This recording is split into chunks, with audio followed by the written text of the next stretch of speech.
Hello and good morning to you, and thanks for your company. Welcome to the Pora Oval in Wewak, East SEPIK Province for the final day of the JS SEPIK 9s. I'm Evan Orvida. Great to have your company, and what a day it's going to be. We had a day yesterday of teams participating to make it through to here, the final day, which will see teams participate or take part in finals playoff. And it's great to have your company right across Papua New Guinea through MTV and through MTV online and on YouTube as well. We hope you can stay with us and enjoy this live coverage as we bring to you the ball-by-ball action, the excitement, the thrill of the finals match. This is all it comes down to today.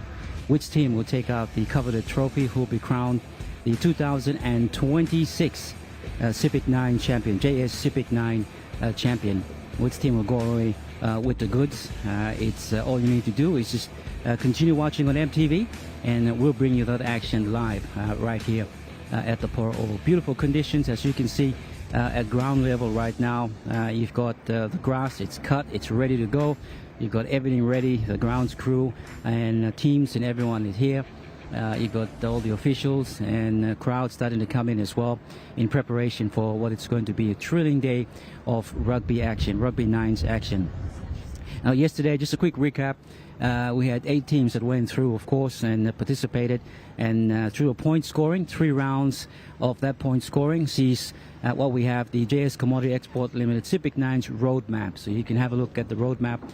To reach that grand final, you've got to go through the qualifying finals, elimination finals, and then you've got the semifinals, which will see the teams participate. So as you go through the day, you'll see teams being eliminated, and that'll bring them up to the semifinals, and of course into the big one, preliminary finals, and you've got the 2 teams that end up in the grand final. Who will it be?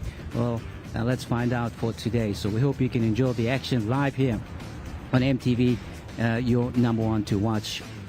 Big thank you to each and every person out there who's been part of this event, the JS SEPIK 9's tournament. It is the 6th year since starting in 2020. Initiative by the Honorable Governor of East SEPIK, Honorable Alan Bird.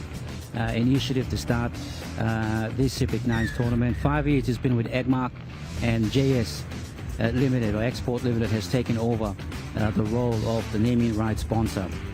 As you see players coming through to the field to take part in our first game for this morning, a big thank you to our sponsors, naming rights, JS Commodity, Office of the Governor, Honorable Alan Bird, AHL Local Civil Engineering Company, Seaside Lodge, the accommodation partners, Paradise Foods, beverage partners.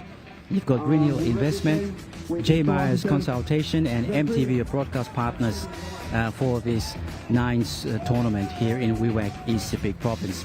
I hope you can join us so you can be part of this event. I hope you can enjoy the company of this coverage right throughout Papua New Guinea. I'm excited to go.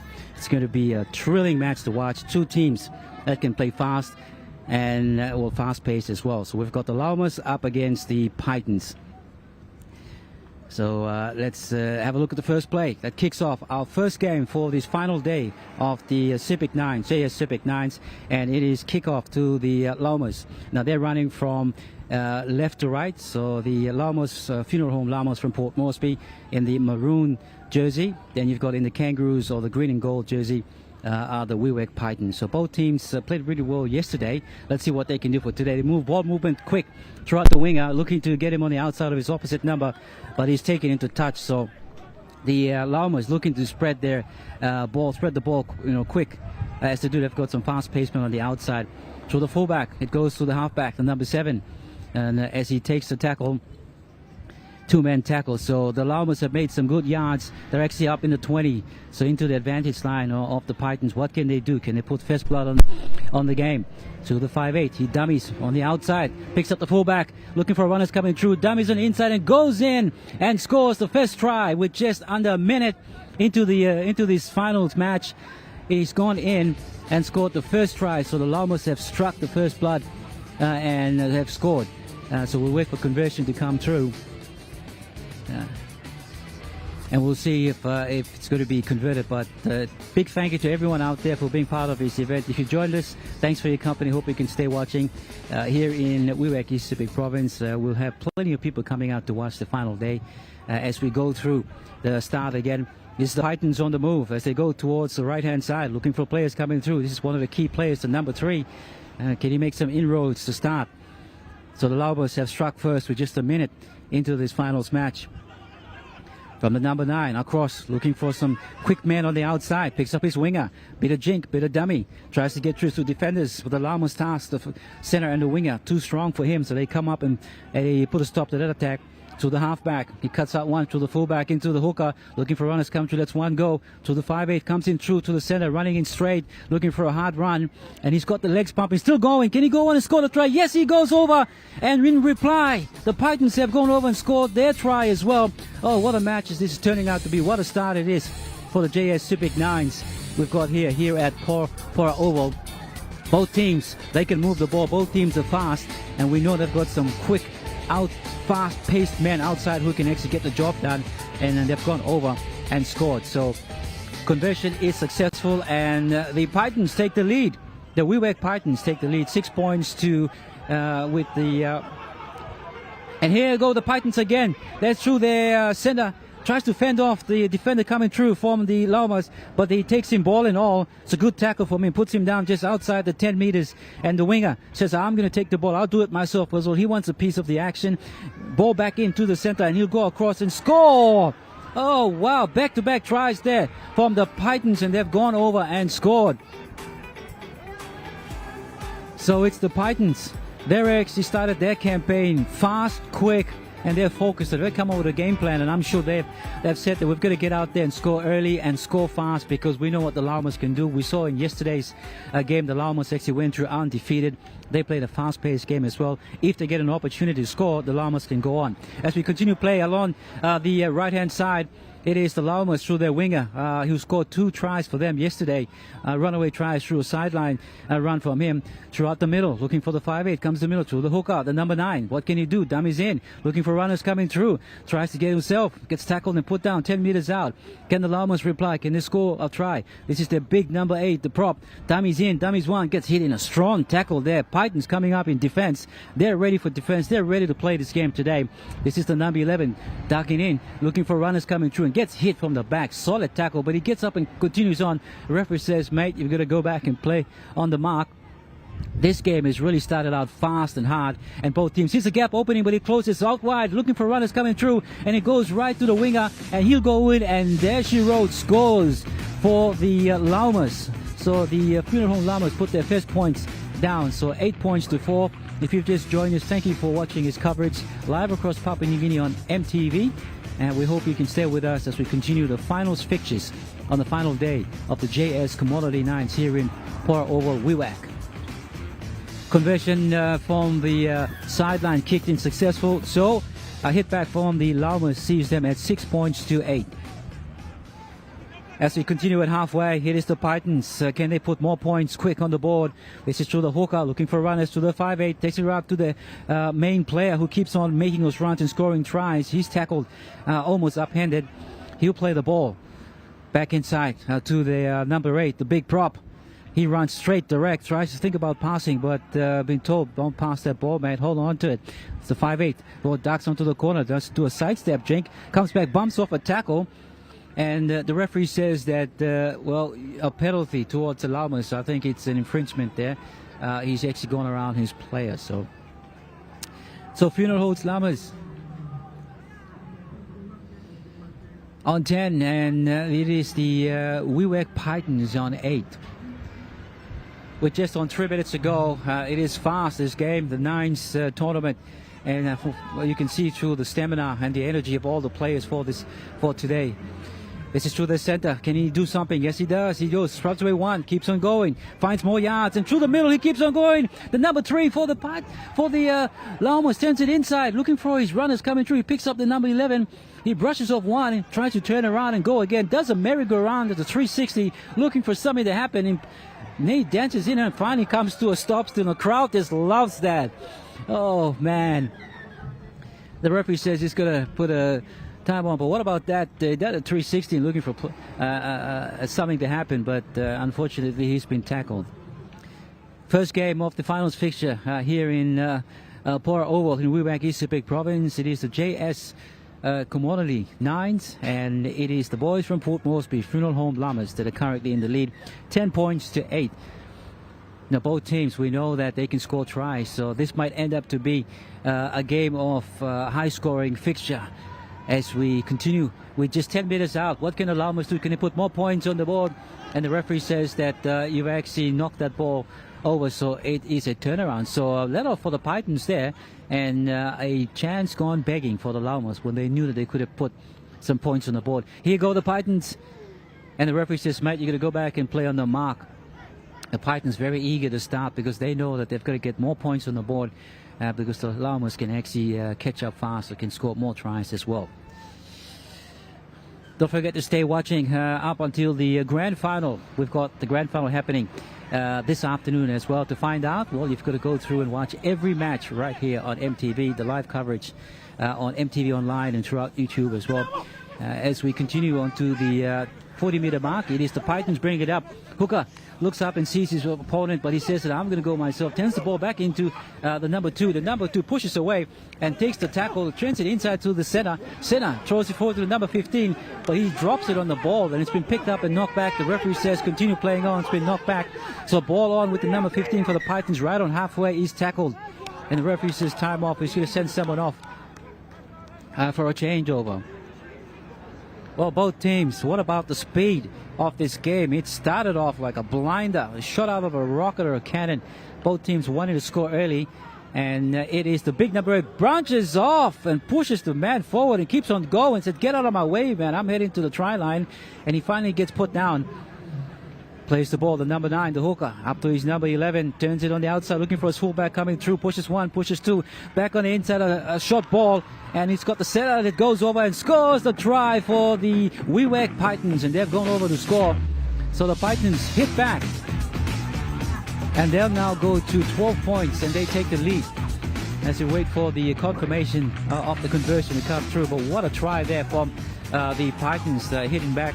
They made use of the opportunity coming down here, and every time they come down to the territory or the half of the Llamas, they're putting some points on. So that's their game plan, to make sure they score first and score a couple of tries to get ahead. 12 points to 10. It is the Wewak Pitons over the Funeral Home Llamas at the moment. The first game of the finals fixture live here in Wewak Town for the JS Commodity Nines. We hope you can be part of this finals fixture, and as we go through the day and find out which 2 teams will be heading into the grand final. So that is the first half of the first game for today, as we see the scoreline 12 points to 10. So the Funeral Home Llamas, they actually started out strong. They scored the first couple of tries, and it was the Wewak Pitons who finished the first half leading 12 points to 10. So I'm sure both teams will be coming and firing the second half, wanting to score points just to get ahead as well. Big thank you to our sponsors for making this JS9s possible. It is the 6th running of this competition, this tournament, and a big thank you to the organizing committee, of course, led by Bradley Simon and his team of management. Put together the event, the grounds people and everyone. The conditions look great, the weather looks fine, and we just can't wait to find out who's going to make it to the finals for this afternoon as well. And a big thank you as well to the Honorable Governor of East Sepik Province, Honorable Alan Bird, an initiator of the program since 2020 for the Sepik Nines. It's a brainchild of him to initiate sports and help the youth, and of course expose the talents that the East Sepik Province has through the Nines tournament. AHL, local civil engineering company in East Sepik. They serve the people of East Sepik right throughout the rural parts, assisting road services, and they've been part of this, supporting the Sepik Nines in donation of cash of 5,000 kina. Seaside Lodge, we saw the managing director of Seaside Lodge do a presentation yesterday.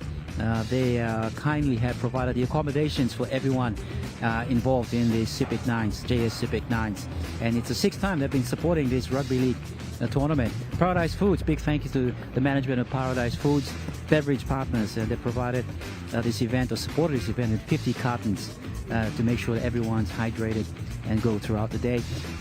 Green Hill Investment, civil engineering company as well. They have assisted this event over and with the support of around 2,500 kina in cash and kind. Green Hill Investments, J. Myers Consultation Partners, 6th time they've been with this event through sponsorship and consultation. And of course, EMTV, your number one to watch, is your broadcasting partner for this JS SEPIK Nines tournament in Wewak, East Sepik Province. Well, we'll find out which two teams or which team will advance after this game. Now, we know that both teams, the Pitons, we watched them how they played yesterday. Yesterday's matchup, very strong, very fast. They've got some big players and quick players as well. They've got skill, and that matches up with the Llamas. The Llamas have been champions twice, 2020 and also 2024, so they know about how to play finals, and they know the composure and how to actually play as well. They've come up with a game plan, and they want to make it to the finals as well. As we get ready for this second half of the first match, finals picture here at the Pora Oval for the SEPIK Nines tournament that's going to happen for today. Yeah. As we have a look at the Llamas side coming up as well, they've got some fiery players as well, strong players, big and strong. You wonder what their game plan is, to get out there and score the tries quick and get some points ahead, which they can do. They put some big points on in yesterday's matches as well. Or will the Pitons go on and maintain the lead and win this game for this afternoon as well? Later throughout this day, presentations of course coming up in the grand final, and we're expected to have Mr. John Simon and the Honourable Governor of East Sepik Province, Honourable Alan Bird, will be part of the presentation. So we look forward to having their company here at the JS SEPIK Nines. And let's go. We're ready for the second half of this first match, and it is the Llamas to kick off. Referee says time on, and it's the 5'8" who sends it towering down and convincingly picked up there by one of the players of the Pitons, and he brings it back. He's got that black headgear on, and he'll get up and play the ball just outside the 40-meter line of the Pitons. So the Pitons starting off with two rucks. They're looking to ruck, get a steady flow and rhythm into the game. This is their fullback. He's dangerous. They better watch him because he's evasive as well. Gets up, not tackled, keeps on going, makes about another good 20 meters. So good run there from the fullback of the Pitons. He's big, he's strong, and he can run. He's someone who can look forward to being an impact in this game. As they continue on, it's the hooker. There's a dummy. Continues on through the side, looking for runners coming through. No one that he can actually pass to, so he takes the ground and takes the tackle. He'll get up and looking to the referee to get a penalty. Referee says, mate, no, you can get up and play the ball. They go through the hands. A dummy, a kick. It goes wide to the 5'8", looking for runners coming through, and he says an infringement. You've actually ran behind your man.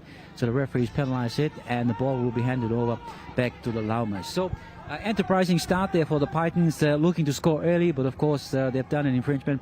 So they get the ball given back to the Llamas. Here go the Llamas to one of their big, huge players. And he's big, he's mobile, he can run as well. He's gone over the 40, and he'll get up and play the ball. Look towards the left or right. They go towards the left-hand side, back to one of the big prop forwards. He can push. He pushes right through, and over into the 40-meter line of the Pitons. The referee says, go back, and you've got to play on the mark. So he'll go up and play the mark for the game to actually continue. Through the 5'8", through the hands, looking to the number 16, side steps on the outside, bit of jinking step, looking for runners coming through, says there's no one, so I'm going to take this tackle myself.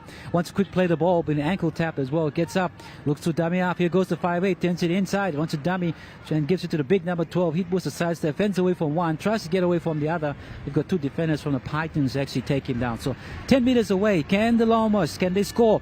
Can they be the next to score in the second half of this first game of the finals fixture matches? As we go through a pass that goes on the outside and onto the winger, and he goes over, crashes over, and scores the try, first try in the second half. And the Llamas, they hit first, and that will take them up to 18 points to 10. So with just under 3 minutes gone in the second half of the first finals match, finals fixture match for today, it is the Llamas that will take the lead. And as we wait conversion to be converted, and it's unsuccessful, so it sees the funeral home Llamas 14. As the Pitons, they bring the ball up onto the 20-meter mark.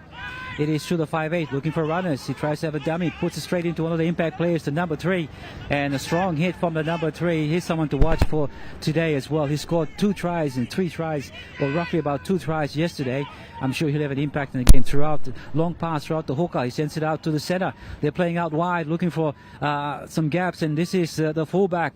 Tries to find a gap between the center and the winger of the Llamas, but he's actually dropped the ball. And here comes the center for the Llamas, who picked the ball and makes a good 10 meters. So good counter attack from the Llamas. They look to actually spread the ball out wide quick, and they do that. But this time it is taking the tackle, and this is one of the players. He sidestep in, looking for runners. This is their fullback, pushes off one, looking for a gap to appear. Tries to take, and he finally falls down and takes the tackle. He gets up and tries to play the ball quick, but gets pushed back. So the Llamas on the attack in their 20. This is one of their big forwards, and he pushes away, bounces off, and tries to push through, but he gets tackled in a strong 2-man tackle, and they put him down. Number 10 gets up and plays the ball. Number 11 goes through a dummy half, turns around. That's a 360 around his player, looking for runners. So the Llamas running up options. Oh my, why? Where can they go? They're looking for players. Things to happen. This is the center. He says, I'll run straight, give it to me. And he keeps on going, and he gets tackled by the jersey, and he gets put down.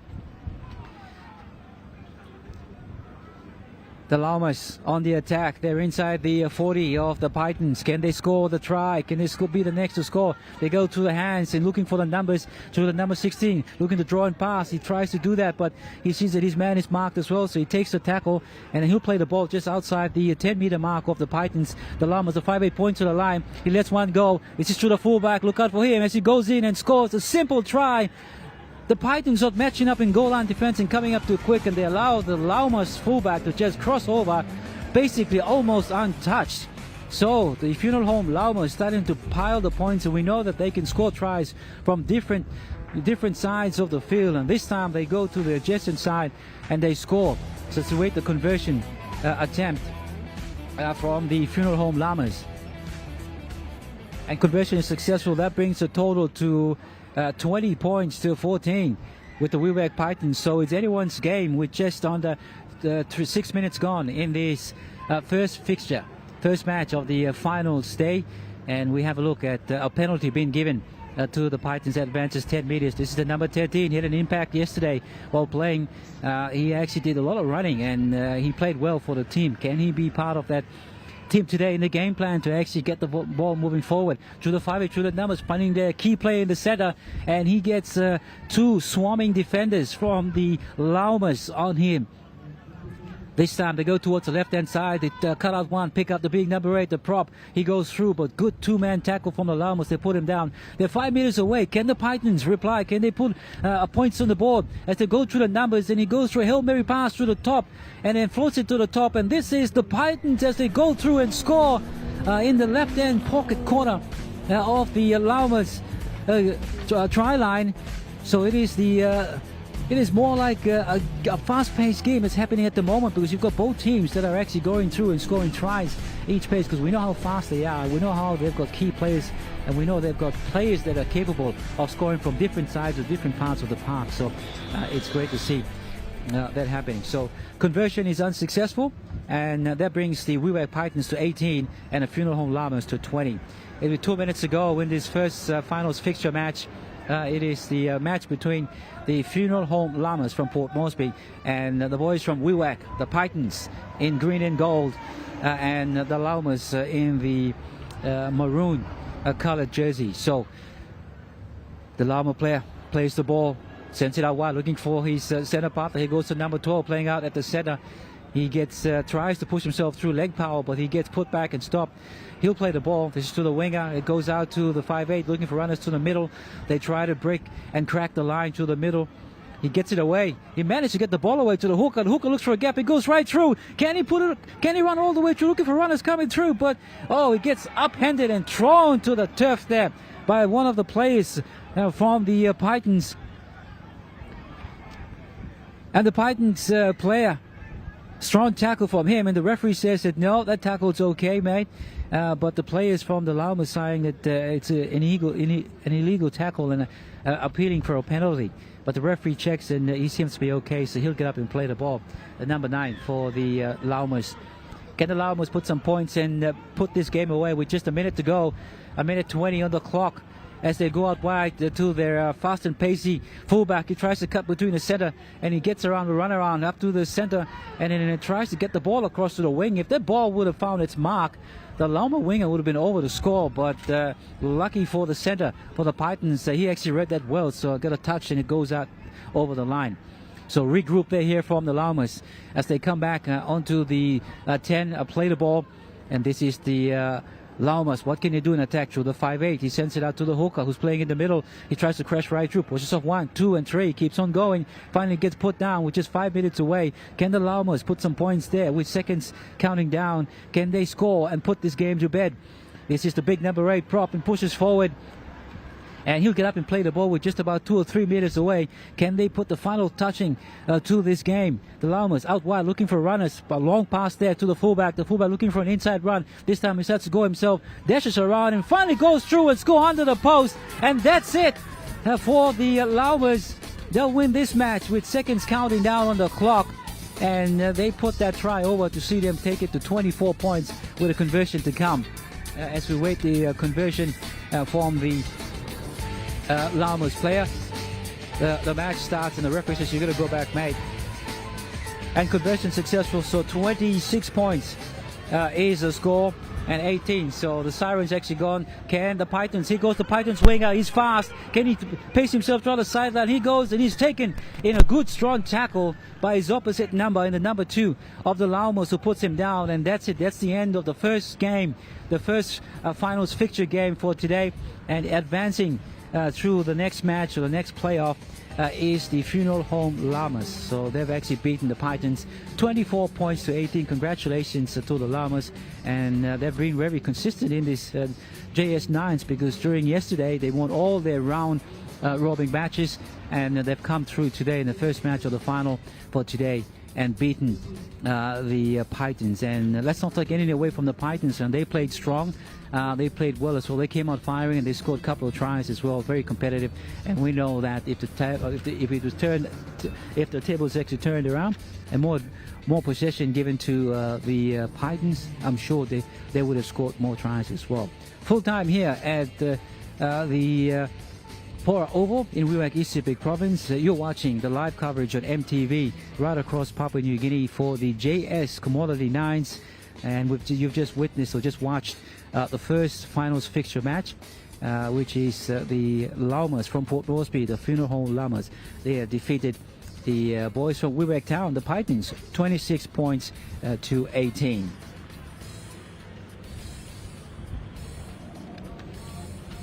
As you await the next two teams to come through, just a quick, if you didn't know about this oval, Pora Oval. Now the venue received a major facelift to host its first ever PNG NRL game in 2023, and in 2025 it's hosted the East Sepik School League games final. So this oval is meant to play rugby league, and it's hosted a couple of games as I've said. And yesterday and today, it's actually hosted the Nines tournament, the JS Nines tournament. So the ground looks in superb condition, and it's ready for what will be a great finals match coming up this afternoon as well. So we hope you can stay viewing and stay watching right across Papua New Guinea.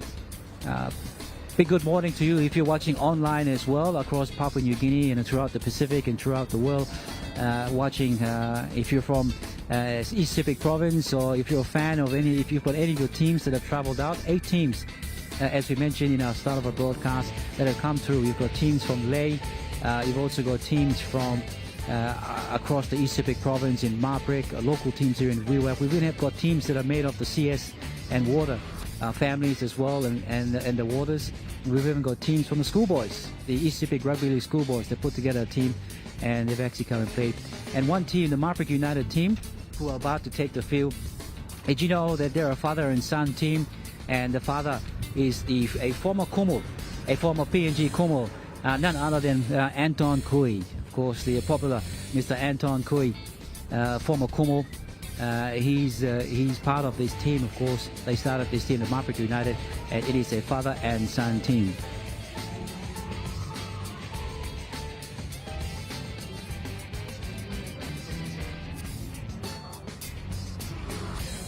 So as we see the two teams coming through, it is the 11-10 City boys in yellow, the boys from 10 City in Ley, Morobe Province. So good morning to you, all our listeners in Morobe Province, and especially in Ley. If you're watching in 10 City, thank you for your company. Your team's out now, so good luck to them. And of course, if you're watching in Marik, in East SEPIK Province, good morning to you live here on your number one to watch MTV. Good luck to your team. You've got your boys in white, which is Marik United. So here we go.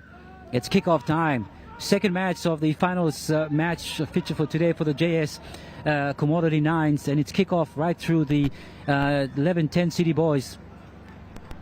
And they try to actually get the ball out wide quick because we know how fast they are, but unfortunately they've actually knocked it on. So it is a dream start for the Marik United team. Can they put the first points on the board with a knock on there coming from the 11-10 City boys? So this is the boys in white from Ley, Morobe Province. They go towards the left-hand side looking for their fast-paced setter who actually gets slammed down in a one-on-one tackle there from the number 4, the setter for the 11-10 City team. This is to the number 15 who says, I'll take a rock. So he goes and tries to push himself through the line and gets put down in a one-on-one tackle as well. So they've started off slow, but what can they do? They go to the hands to their halfback. He dummies, looks for his players, but throws the ball back, and so he's going to go back and pick the player. And the ball's actually going forward. The referee says no, play on, because it's actually gone back. So they've actually lost some possession and some territory over that blunder. And this is the number 8. So he tries to bounce off one just like a bullet, and he continues on. Someone tackled him, and he keeps on going. Almost scores as he got the ball over, and the referee says no. You've got to go back and play it in the 10-meter line because he's been held. Oh, wow. What a run there from the number 8. It's a block-busting run there. He almost ended up scoring or running over the line. To the number 17, they go through the hands, a short pass, looking for his runners coming through, but the gap closes, and he tries to drag himself on the field, but it's been tackled by the 11-10 City guys. So right on the goal line, it is the goal line defense that 11-10 City have to try to see if they can come up too, and he tries to put a chip kick through. You'll think that he'll get the ball throughout his team that was actually set, but he went on a one-on-one chip kick.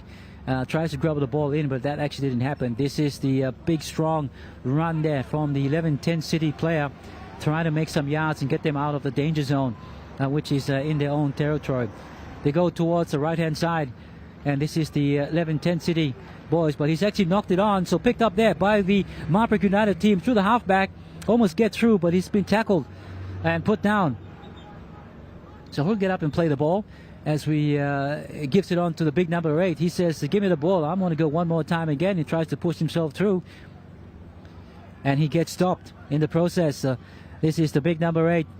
He'll get up and play the ball. Number 17, they go towards the left-hand side looking for runners through the center. He tries to push himself through, but gets tackled in a two-man tackle. So goal line defense important for the 11-10 City boys. Can they stop the East SEPIK boys, the Marik boys, the Marik United team? Can they stop them? Gets thrown back, so referee says, mate, you got to get up and play the ball. The number 8 goes himself, and he dives deep and tries to get over the line. Referee says, no, you're short on the line. You've got to get up and play the ball. So the Marik United team threatening the line of the 11-10 City team early. With just on 4 minutes gone, can they put first points on the board? Through the halfback, they go through the hands towards the edge, looking for the winger coming in.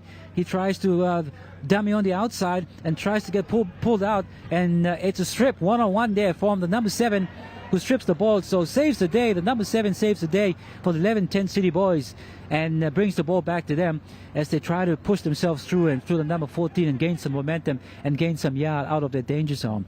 A quick play the ball, looking for runners coming through. They go to the hands, to the fullback, to the setter, looking for one of the big forwards who tries to make some yards. He gets hit hard by 3 players and 2-man tackle, and they put him down just outside the 20. So the 11 City boys looking to spread it towards the right-hand side. A dummy from the center finds his center partner coming through, the number 8, and he gets put down. Will they go back this way towards the left-hand side? That's what they do.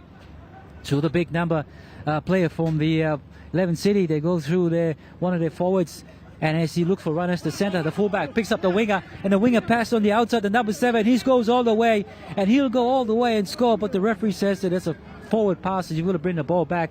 But what about the enterprising attack there? It was all the Marik United team in the first couple of minutes of the start of this match, but the 11-10 City Boys have hit back with almost scoring a try, but unfortunately that pass didn't land on its intended target with going out forward, called by the referee.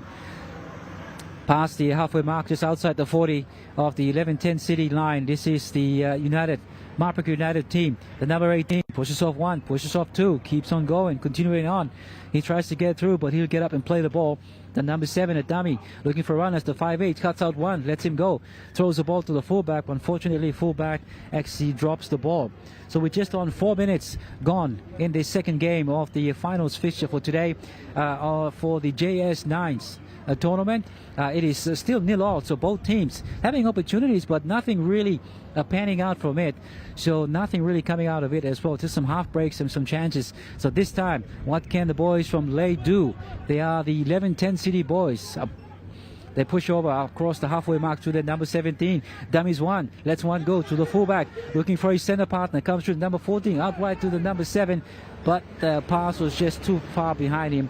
And he touches and it goes out of touch as well.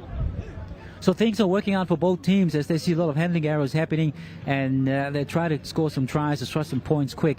Both teams are fast, as we mentioned, and they want to make sure they score some points, but they're doing that and they're making mistakes. So number 7 pushes through 1 and gets through to the halfway mark. He's been put down, tackled by the number 10 for the 11-10 City team.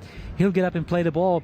This is, they go towards the blind side through the center. That's a jinking and goes and gets hit hard by a 2-man tackle by the number 14 and the number 7.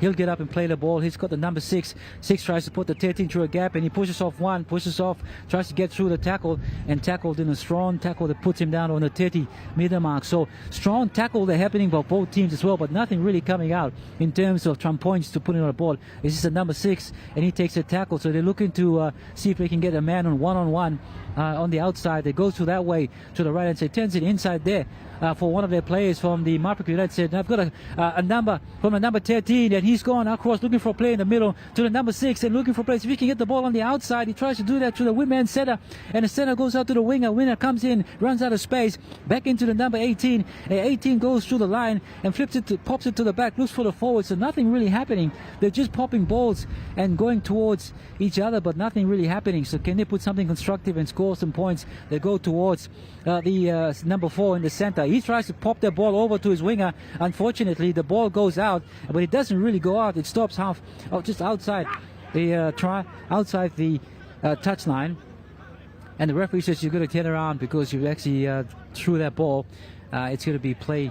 They'll actually play that ball and continue on for the team, which is the boys from Ley. So with a minute 40 seconds to go, both teams still haven't scored. So it's a scoreless first half of this second finals fixture, and a penalty given to the 11-10 City Boys with being offside or inside the 10. So that he's marched up 10 more meters. So he'll take this tap just outside the halfway or the 50-meter line. They go to the hands, number 7 to the number 1. Number 1 picks it up to the number 11. He tries to bump off 1 and turns around and thinks about passing, but he holds on to the ball. So they've got their line set towards the right-hand side. That's where they go, and they're through their fullback. Inside pass, lets one man go, picks up the center. Center curves himself back inside, looking for his fullback and doesn't pass to him, and finally takes a tackle right on the 30-meter line. So it is the 10 City Boys. What can they do? Can they score? Can they go on the inside, on the outside, looking for runners coming through? The fullback tries to get the ball to the number 14 playing in center, and this time it goes back in back of him. This is the number 7, the winger, looking for runners come through, and he'll actually take that tackle. So line set towards the right hand side. If they can get it out through the numbers, I'm sure they can have an opportunity, a chance to actually get over the line. They go to the numbers, to the number 17, looking for runners. Fullback lets one go, puts a center, and this time over to the winger, the number 13, who does a jinking goose step and goes over and scores the first try for the half. For the first half for the second finals fixture. It is the 11-10 City Boys from Ley that score the first try for this match as we count down with 10 seconds to go. So it's good to see that the boys have finally scored a try. That'll give them some much needed confidence and get themselves ready as they come back for the second half of this tournament. So waiting for conversion. Conversion is unsuccessful.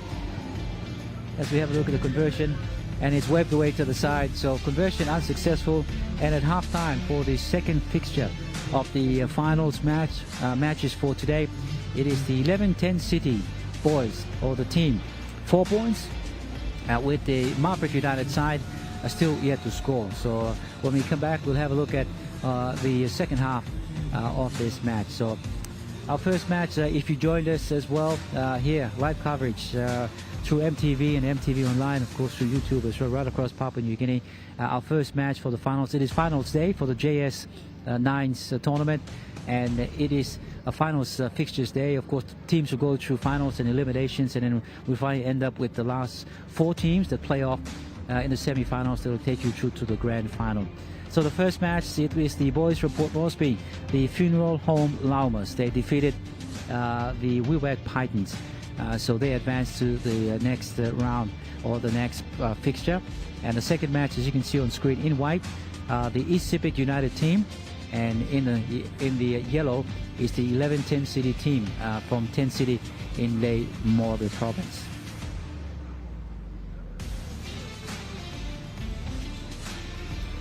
Looking at conditions here in Pora Oval, what a day it is to play finals matches. And as you can see on your screen, in your homes, wherever you're watching, in your office, or if you're watching sitting under a tree, or if you're watching online somewhere across Papua New Guinea, you're watching live on MTV's coverage.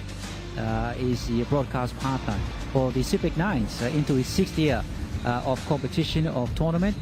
5 years it's been with the original naming rights, which is Agmark, and through the late John Nightingale, a big thanks to him and his leadership and management, and of course his son Stephen for being an instrumental part of this SEPIK Nines tournament.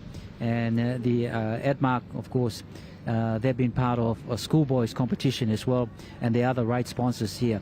East SEPIK schoolboys teams and boys teams are made up of boys from here in East SEPIK province, and of course the competitions in and around Wewak town and East SEPIK. So it's a good experience, good exposure for the boys, and good talent for the talents and the future of rugby league development here in the East SEPIK province. And that's through the office of the Governor, the Honourable Alan Bird, an initiative, of course.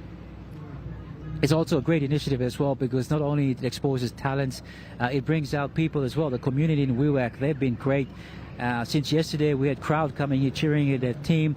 You had the atmosphere was created, everyone cheering for their team. It was emotional as well. Some teams were unexpected winners, and some were, some teams actually went home with not what they expected. So, anything can happen. As we say in rugby league, the ball depends on the bounce. The ball can bounce anywhere. So it's anyone's game as well.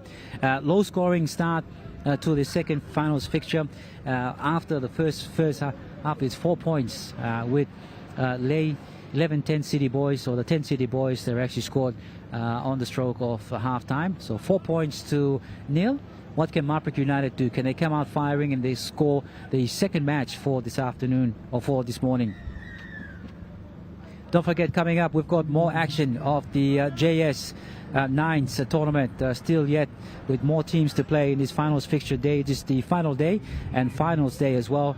So make sure you stay continuing to watching to your number one, to watch MTV, to watch every action live here from the Pora Oval. Let's continue with the match, second fixture, and this is the Marik United team.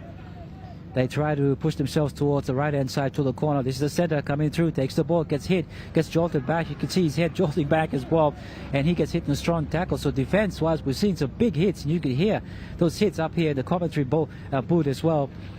So apart from some strong defense, you've got some big hits happening on the day. They continue out wide, looking to get the ball through, and they spread it out fast, looking for players. A dummy from the fullback looks for a gap, but it's closest to a quick. To the number 7, and he drops the ball. So the referee says, well, that's a drop ball, knock on, so it'll be a change around right on halfway. So ball back to the 10 City boys. So it's not what the boys from Marik United wanted. They wanted to come out and probably put some good sets and some good tackles together and get themselves up in the territory, or the area of the 10 City boys. From dummy half, here they go to the number 13. Can he get his hands free? Legs are pumping and moving. A strong run there from the number 13 from the 11-10 City. from the fullback, a dummy right across to the number 8, across in face ball to the 5'8", through the middle. That's one goal. Looks for his number 10. That's a jinking step, looking to get on the outside, and he does, but he gets ankle tap and put down. Oh, that could have been a try, but the referee says that no, you can't actually do the ankle tapping, so a penalty will be given to the 11-10 City player, and he'll be cautioned as well. He gets sent. In fact, he gets told to there will be a changeover for him as well. So referee laying down the law here, and it's good to see that we've got officials here with their knowledge and of course in what they're doing to making sure the competitions run. This competition is JS9 is run smoothly. The number 10 takes the ball up, tries to dink himself up to the defense, but he gets hit by the number 1, the fullback, puts him down. This is the center. He does another goose stepping as well. In fact, he does another jinking step, you could call it, and tries to see if he can push himself and find some pathways through to the 5'8", try to dummies into the number 18. He puts that one-man goal, second-man play towards the side of the right-hand side, looking for their player coming through. And this is the wing and goes over and scores the second try for the Lay boys. The 11-10 City boys have gone over and scored the second try. So it was a good play there from to one of their plays. They actually went towards the left-hand side corner, looking for players coming through. And as you see, the conversion attempt, which is successful. So they move on to 10 points. So 10 points to nil with just under 4 minutes gone, or 4 minutes left. And it's 11-10 City boys picked up the ball from halfway and runs away untouched, and he'll go all the way under the post and score the number 7. So he'll go over and score. And he passes the ball to the number 4. I don't know why he did that. He could have dropped the ball, but he says probably give it to him to score. So the number 4 goes over and scores for the 11-10 City boys.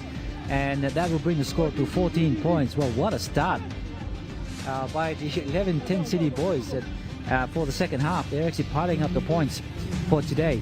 So Marik United, they've got to score some tries quick. We've got just under 5 minutes to go on halfway. Number 7 tries to dummy half run and runs through, but he actually knocks the ball over.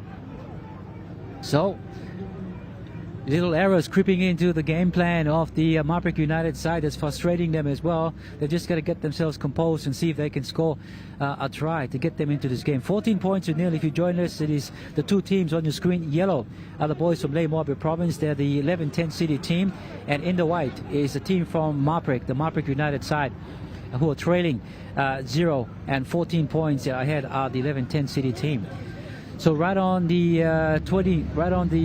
30-meter mark, this is the number 5 for the Marik team. He tries to make some inroads and he brings it closer from dummy half. The number 14 over the halfway mark makes a few good 10 meters, and over the 40 he'll get up and he'll play this ball. So they're set towards the right hand side. What can they do? This is the number 9, gets the ball himself, looking for runners, but he says I'll go myself. And then he takes a tackle. So they're actually getting themselves ready for attack. They go towards the right hand side. Number 17, dummies on the inside, gets hit by a tackle, almost loses his footing, gets up and continues on. Finally the number 19 from the 11-10 City team put him down. Quick play the ball, looking for runners coming through to the center. The fullback does a kick and he's picked up there by the player from the 11-10 City. Gives it on inside to the number 19, and it'll go all the way to the number 17, who tries to run over the halfway mark but gets pulled from behind. Tackle, and he gets the ball away, and this is through the number 14, looking for runners. He turns around, bounces off, goes down, gets up again and continues on, and he's put down right on the 30-meter line for the United team. Number 17 dummies towards the left, comes away to the right, gives it to the 19. The 19 will take a tackle. So looks to his left, he looks to his right, he decides to go to the left hand side, does a kick, looks for his winger coming through. There's no one at home in fullback, and the winger will run through and score this try for the 11 City boys. Wow, great vision there from the 5'8", seeing that there was no fullback or no sweeping or cover defense, and he popped the ball over, one bounce into the try line, and the winger was able to actually get ahead and score the try. So now the score goes up to 18 points with a kick to come.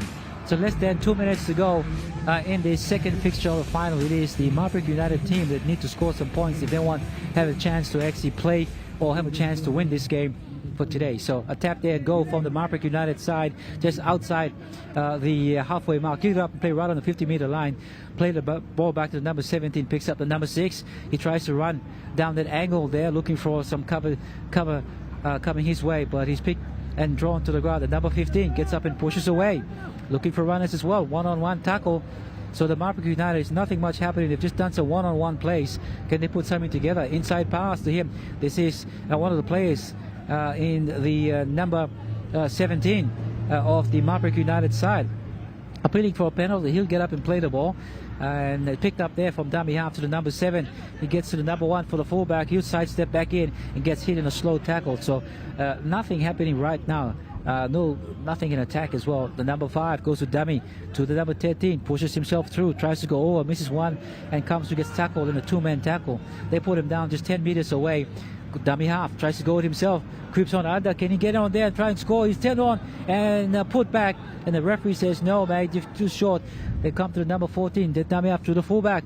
It comes out to the number 7, looking for a runner. The big number 18 pushes off 1, pushes off 2, going and still continues on. Can he get his hand? Passes over to the 14. The 14 touches the ball and tries to rake it back, and he does. Picked up by the 13, and he's tackled.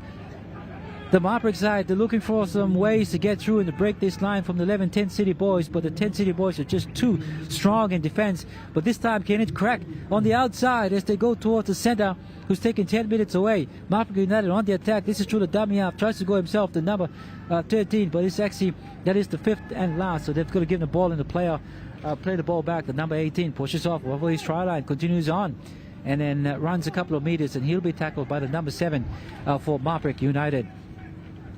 You're watching the live coverage of EMTV live from Pora Oval in Wewak, East Sepik Province. This is the JS Nines tournament, and this is the final day as we go through the finals fixtures matches, and that'll see us right to the grand final later this afternoon. So make sure you don't go anywhere. Stay watching EMTV to find out which of your teams make it. As we continue on the attack, it is the 11-10 City winger, the number 5.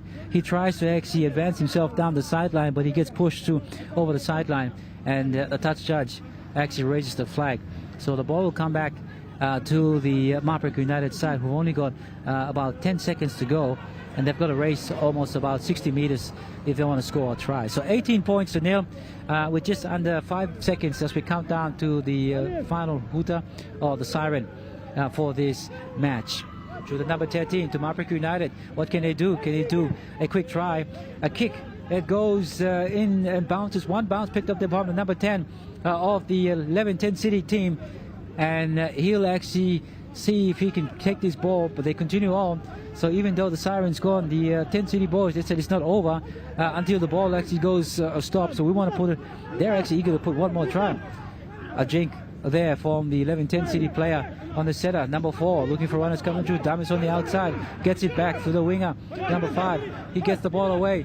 A backhand pass, over a flick pass to the number 8. They continue. Numbers to the short if they can get the ball away. As they do that, to the number 6, looking for wingers and coming through. Gets it to the center to the number 10. He goes to number 10. A dummy's on, and in the inside to the number 17. And here goes the 17. He'll run and come back on the inside and passes on.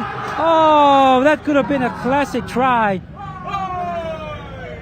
That could have been a classic try for 11-10 City Boys, but they've actually dropped that ball right there. So it is the Marik United team that has picked up the ball and through the number 8, and he gets hit in a tackle and passes on to the winger. But what about that? The crowd actually loved that as well. He actually dropped the ball, and he could have what? So kicks it across to the number 13, and the 13 sidestep in, passes on to the number 14. He picks it up at his bootlaces, and the ball's been forward. Oh man! And would you think that they'll actually score a try and put some points on the right on full time? But unfortunately, the pass has gone forward. So it is full time here, the second match of the finals fixture. And 11-10 City, the boys from 10 City in Labour Province, have defeated their opponents or the team they played with, which is the team from Marik United, 18 points to nil. So having a look at on screen there, the score 18 points to nil.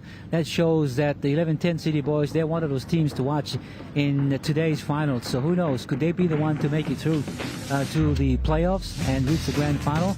There's only one way to find out as you continue watching EMTV right throughout for this coverage right across Papua New Guinea. As we await the next two teams to come through, a big thank you to our sponsors once again, to Paradise Foods, who are providing for the last 2 days 50 cartons of water that help to hydrate staff and also everyone, each and every person and teams as well across here for this match. And a big thank you as well to all our sponsors, the Office of the Governor, AHL, Civil Engineering, Seaside Lodge, I mentioned Paradise Foods, Green Hill Investment, J. Myers Consultation, and EMTV, of course, your broadcasting partner and a naming rights sponsor, JS Commodities. We'll take our first break here, live from the Pora Oval in Wewak, East Sepik Province. This is the final day of the finals fixture. We'll come back for more action.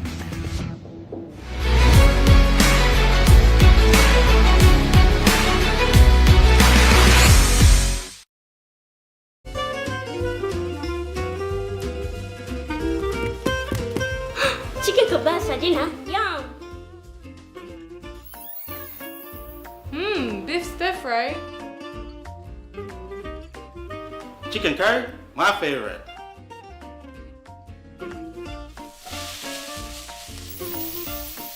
Kebabs for you. Yum. Stir fry for you. And chicken curry for us. Magic in every meal, one cube at a time. At Telecom, we're boosting our network. Households will enjoy better connections. Communities will get faster speeds and wider coverage. And business will profit from new towers and a more secure network. Plus, everyone will benefit from onshore storage that brings browsing home. It's all part of our ongoing billion kina nationwide investment. It feels good to be building a faster, stronger network for PNG. For the very first time in Papua New Guinea, Mail Research and Marketing Consultants proudly launched the 5th issue of the Mail Review magazine commemorating PNG's 50th Golden Jubilee independence. 2 volumes, 500 pages each. Volume 1 covers government politics and leadership, while Volume 2 highlights the private sector, state-owned entities as service providers, and NGOs. Together, they cover the period from 1972 to 2025. This 1,000-page collection reflects PNG's 50 years and sets the foundation for the next 50. It's Jaylee. Are you ready for the ultimate sports experience? From the streets of Port Moresby to the global stage, we're bringing you the best of local and international sports. Profiles on PNG's rising and legendary stars, in-depth coverage of the biggest tournaments, and all the latest sports news. It's all coming back in 2026.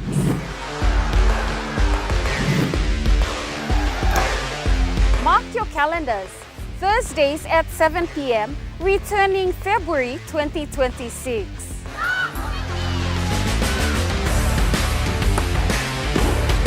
More action, more stories, and more sports passion. See you in February 2026. Only on your number one to watch, EMTV. The battles are here. In the blinds, it's just you on the stage. Next, you have to sing with other people and prove you have what it takes to win. In the battles, 2 artists will go head-to-head. Oh my gosh. They'll sing the same song, but only one can win.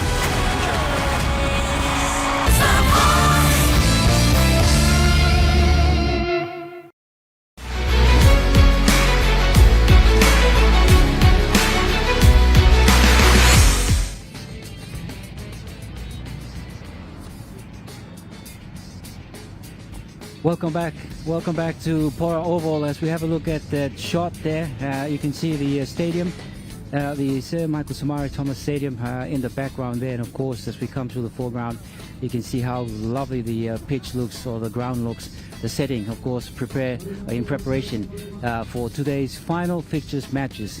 And if you've just joined us, or if you just if you've been continuing watching on MTV right throughout the country, we had our first 2 games that have played in this match, and just a quick recap of those matches. You had the first match, Pitons versus Llamas, and the Llamas defeating the Pitons. That's the qualifying finals. And you had 11-10 City up against the Marik United team, and that the Marik United team, they went down to 11-10 City.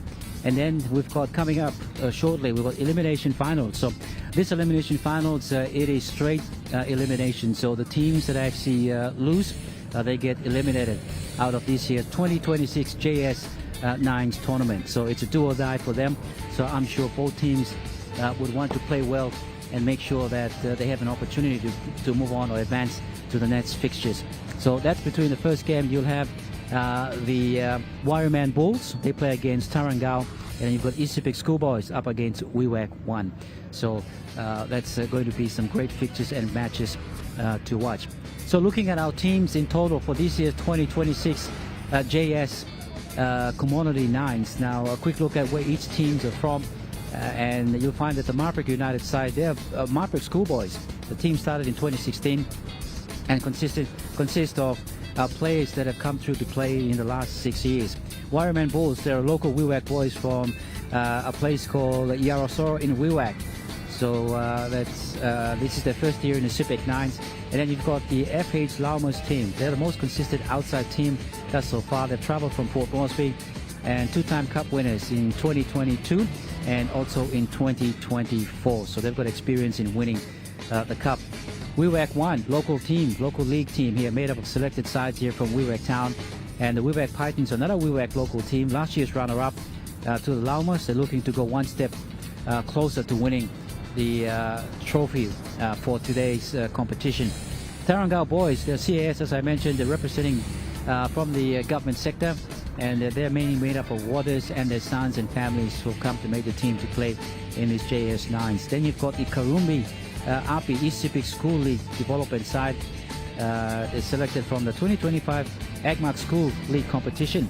And so they are the talents, or the next talents you could say, of schoolboys rugby. And then 11-10 City boys, they're from Ley Morabi province, and this is the second time attending the SEPIK 9. So there's some quick rundown of where the teams are from. So if you're from any of those areas and watching MTV for this morning, good morning to you, or good morning on Yupla Olgeta, and thank you for your company, for being part, or have you watched from yesterday and today. So thanks for being part of MTV's live coverage throughout Papua New Guinea for this. You can also watch MTV online wherever you are across the country.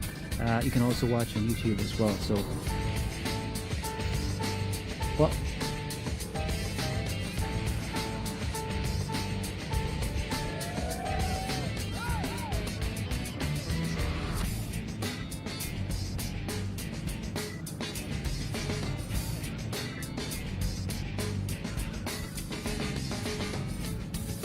well, looking at the pitch is ready for the conditions for the next game to be played, and just an announcement, of course, from the organizing committee with the team, the Tarangao team.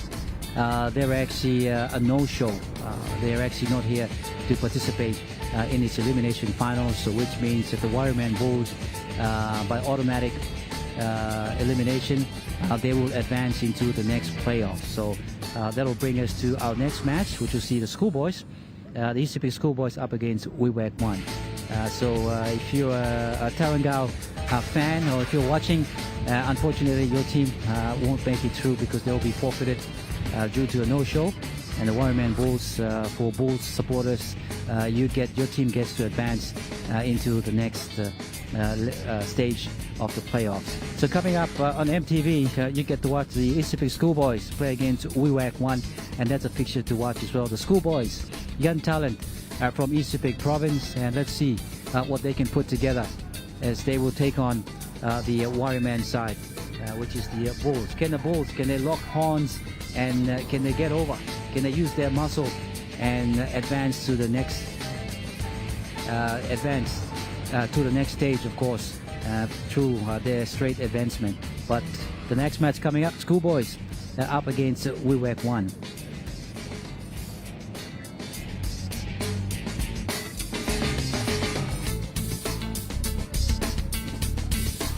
Well, it's great to see the crowd coming in. You saw in our opening shots, of course, fans and the crowd sitting down and watching, and you've got players and the officials and everyone here as well. It's good to see that the community have come out to support this. It's also a community initiative as well. This is what the Nines has done for the 6 years. It's giving back to the community. It's development. It's also helping players identify talents, and it's also something for them to do through the social impact, of course, and then it's helping the progress and development of rugby league. And this Nines tournament is also important because apart from the talent that they have, it helps to develop the game for the province. We all know the East Sepik province has produced some of the great Komos and some of the great players that have played also in the PNG Hunters, and they've gone on to play Komos, and some of the renowned names and household names that we know, they've also gone on to captain our national side. So East Sepik has a history of being part of rugby league and have contributed to that, and who knows, we could have the next players found here, or talents found here.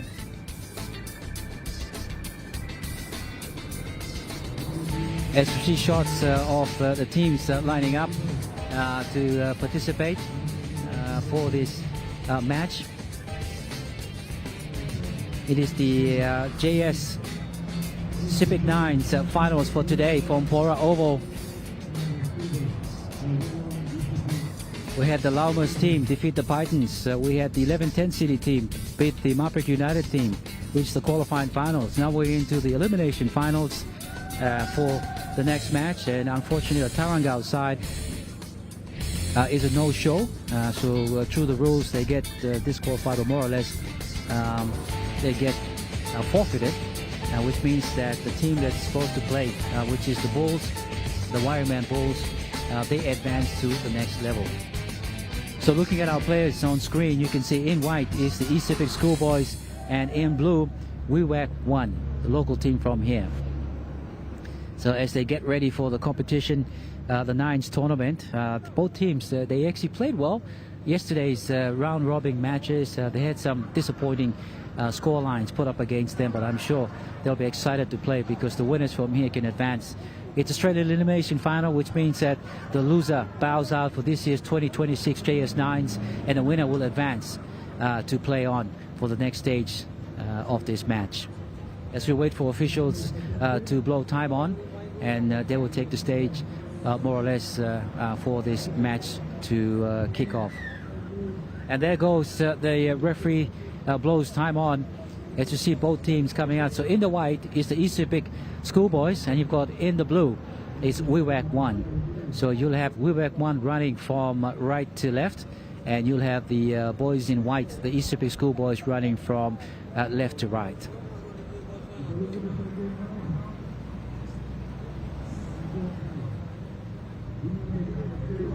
Nine minutes of action as we find out who will take out the first half and who will continue on in the next half to actually advance. How is it exciting? It is thrilling at ground level. You can feel the atmosphere because this is the first time that JS Commodities have taken on the role of the sponsorship or the naming rights sponsor. So at the end of this tournament, which team will lift the JS Nines Cup? The first ever team to actually do that in this first time that the sponsorship from JS Commodities. So everything is at stake here, and both teams will get ready. Referee looking towards the officials just to get the time set, and then we'll be kicking off. And there he goes into our third final for today, for this morning, and sends that ball right deep into the 10-meter line and bringing it back. Strong run there and bumps off. Strong tackle there. So we've seen some early action happening. The fullback, the Schoolboys, well, to the big number 17, pushes off, trying to get himself through over the 50-meter line. He gets put down short. To the number 2, the Schoolboys, they get the opportunity to put the first blood. So over the 40, throughout the left-hand side they go, looking for the number 9, who makes some good yards over the side, brushes off one and continues on, tries to make himself run through the sideline. And we better watch that, but he comes back Gets up and plays the ball. They've got to come back in this way as well. Looking for runners coming through. One bounce on his, it drops on the field. He picks it up. So the number 14, he'll get up and he'll play this ball. So just into the 40-meter line for the Wewak 1 team. He sees a winger on the outside. Kicks ahead, looking for his runner coming through. The ball's been kicked too deep, and it goes there. And a strong run and a return there coming back, but he gets nudged or bumped into the sideline. So it looks like the ball is going to be given back. Oh, the referee says you got to come back and play the ball. So the SEPIK boys, the boys changing their hands early. Schoolboys in the white, strong tackle there from the number 17, puts some pressure on and gets up, dummy half plays the ball, sends a long pass across to the number 10 who just couldn't hold on to it and knocks it back, and they've got to get someone to run back and clean up and come back as well. But defense equal to the task, and they continue holding them back just on the 20-meter line of the Wewak 1 side. So Wewak 1, they've got to do it tough, they've got to bring it back. Bit of jinking sidestep and tries to muscle his way through, but the defense strong from the Wewak, from the SEPIK schoolboys. Dummy half, fakes one, goes towards the right-hand side, picks up the number 8. He pushes off one, comes back on the outside again, gets in across to one of his players. They kept the ball alive, going across to the right-hand side, looking for runners coming through. This time he picks up their fullback, who gets run and put down from behind from the number 14 from the SEPIK schoolboys side. They still haven't moved far, still in the 40-meter line as they try to get themselves over halfway, and they do that. And this is true. One of their players who says, almost has his head slapped off over, and he says that gets the ball, looks over, gets up from the number 6, and he tries to push himself through past the defender, throws the ball back, looking for one of his players to actually pick up the number 8, sends it out to his winger, and the winger comes through, taking on 3-man tackle, somehow manages to get the ball back to the number 8, who kicks it to the top, looking for some of his players to come through, but picked up there from one of the players in the Wewak SEPIK province, and he dashes away. A strong run for him, moves 1 and 2 and comes up, picks the setup, and here goes the SEPIK boys, the schoolboys. Can they get themselves over? But the referee says no, the pass is actually forward. So he's going to go back, and great opportunity now for the Wewak 1 side. If they can get themselves set properly, I'm sure they'll have an opportunity to score. We're just on 4 minutes played in this third game of today. It is the finals fixture, elimination final between SEPIK schoolboys in the white and up against Wewak 1. As they continue on to the left-hand side through the number 8, looking for the winger, thinking that the winger is going to come in and run around, but no, the winger takes the tackle himself, tackle in a 2-man tackle. He'll get up and play this ball, goes around the number 8, pushes off the center, tries to do it himself. Well, it's just on one-on-one at the moment, just some tussling and some moving and stuff going on, and some emotions running wild there from both teams. And the player gets up and, well, there's some defensive issues happening for both teams at the moment. So as you can see, it's an elimination final, and both teams, they're hungry to actually win this game in advance. So you can see what's happening right now. Emotions are running wild and running strong because they know that it's do or die, and they want to make sure they play well and get some points and win this game. So in blue, Wewak 1, the local side from here, local team from here, made up of local boys. Can they put the first points with just 5 minutes gone in this first half of this match? Turns it in for one of their forwards players who tries to pop the ball away. In fact, he does that in the process. The referee says you've lost that ball, so it's going to be a knock-on, and they'll turn the ball over for the play the ball there from the SEPIK schoolboys. So the referee says you've got to play the ball, so he does that, and one pass across, picking up the forward for the SEPIK schoolboys side, and he's still on his 10-meter line, in fact in his 20-meter line. He'll get up and play the ball, the number 17 at dummy half, the number 7, the halfback, brings it down to number 11. He does a sidestep, and this time he angles himself straight and goes and hits in a tackle, get up and plays the ball, looking for some runners coming through.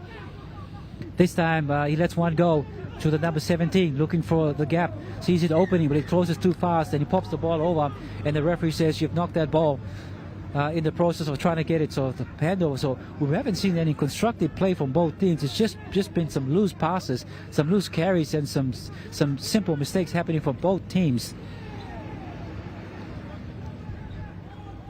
So let's have a look at what the Wewak 1 team boys can do. On the attack through their 5'8" in the number 6. He decides to pass, but looks to see his defense coming up strong. So it takes the ball up. He'll settle the ball.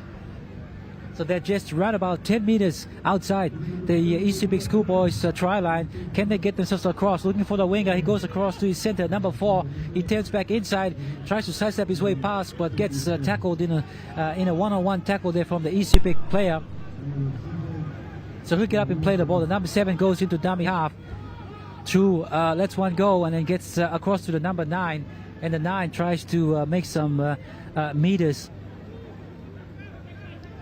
across to the number 10. He looks across and sees his number 6 out wide, and he tried to get one of his players on the outside, picks up the player, and can he get the ball away? No, he can't. Gets swung around and thrown to the ground, thrown to the turf. He'll get up and play this ball. The fullback at dummy up sees his winger and then kicks over the top, looking for him to actually catch that ball and score it, but it bounces off his chest, ricochets off his chest and onto the sideline. So both teams, nothing enterprising. It's just some simple plays from them, and they're just some mistakes that are not really helping the game.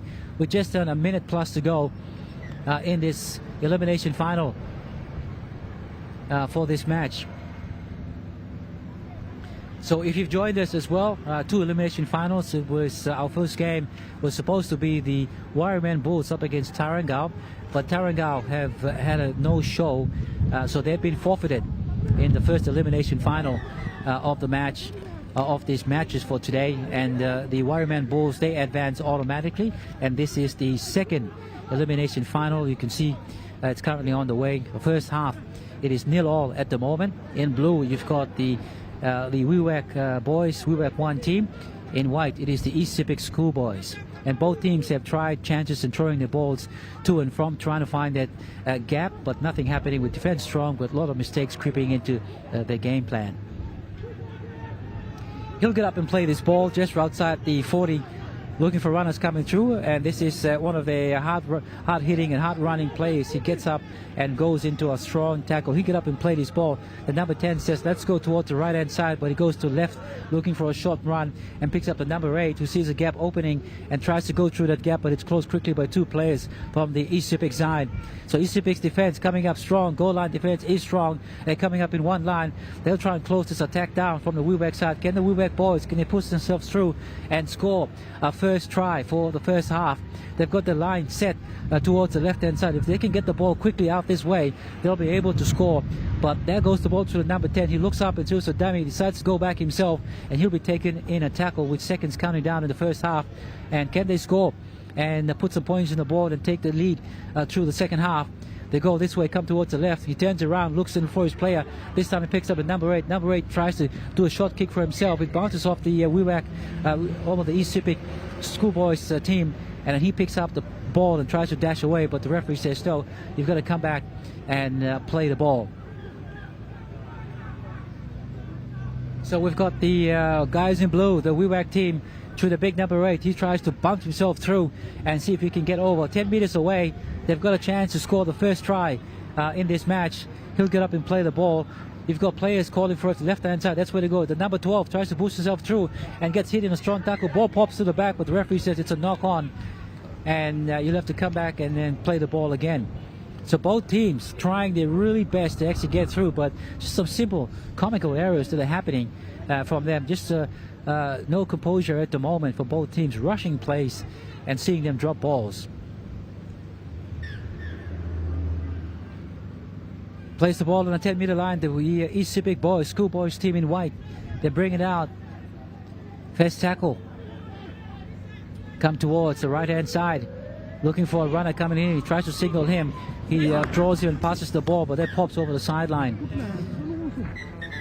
So that brings the end to the first half of this second elimination game between the East Sepik Schoolboys up against Wewak 1. And both teams, a start that was filled with a lot of drop balls and mistakes, and both teams not putting together something that a play that they could actually capitalize on and try to score a point. So both teams sitting at 0-0. for this match.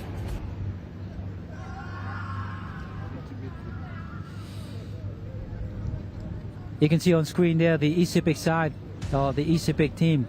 Boys, I'm sure they go through their stretches there. They've probably got a game plan when they come up for the second half. Elimination, straight elimination, so both teams would want to come out and perform well, because the team that loses today is out for this year's 2026 JS9. The team that wins will go on to play in another match as well, another finals fixture.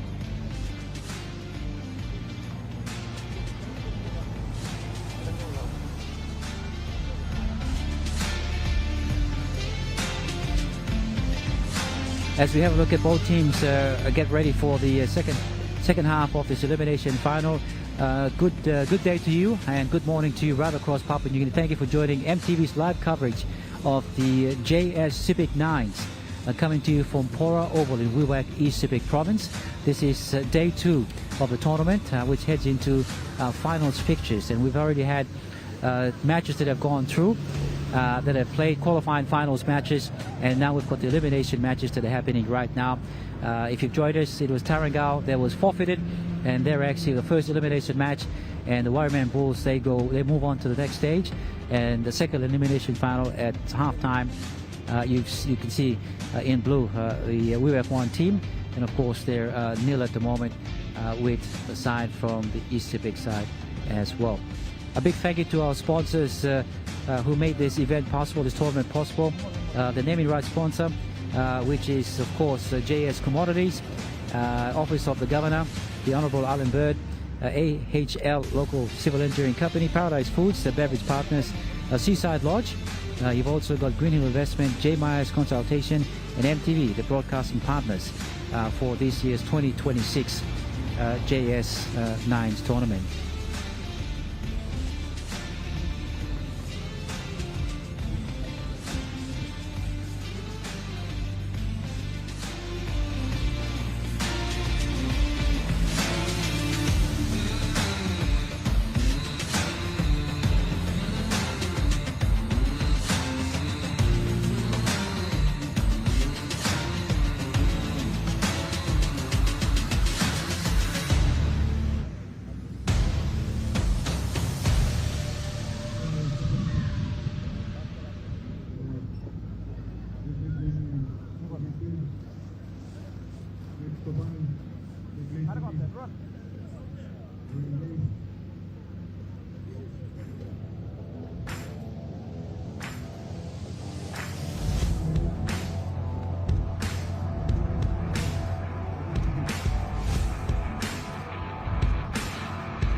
SEPIK schoolboys, and in blue you've got Wewak 1 team, local boys here in Wewak.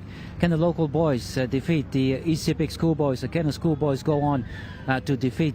We'll find out after 9 minutes of this elimination final as it kicks off here at Pora Oval in Wewak. Well, he gets himself set and he runs straight forward into a defense from the SEPIK boys, and he gets put down right 10 meters outside the 50-meter line as they cross that 50-meter line, and gets hit in a tackle there from the fullback in the center, the number 3 coming in. He plays the ball looking for runners towards the advance towards the blind side, looking for a player coming through, and this time they pick up their number 10 who takes the tackle.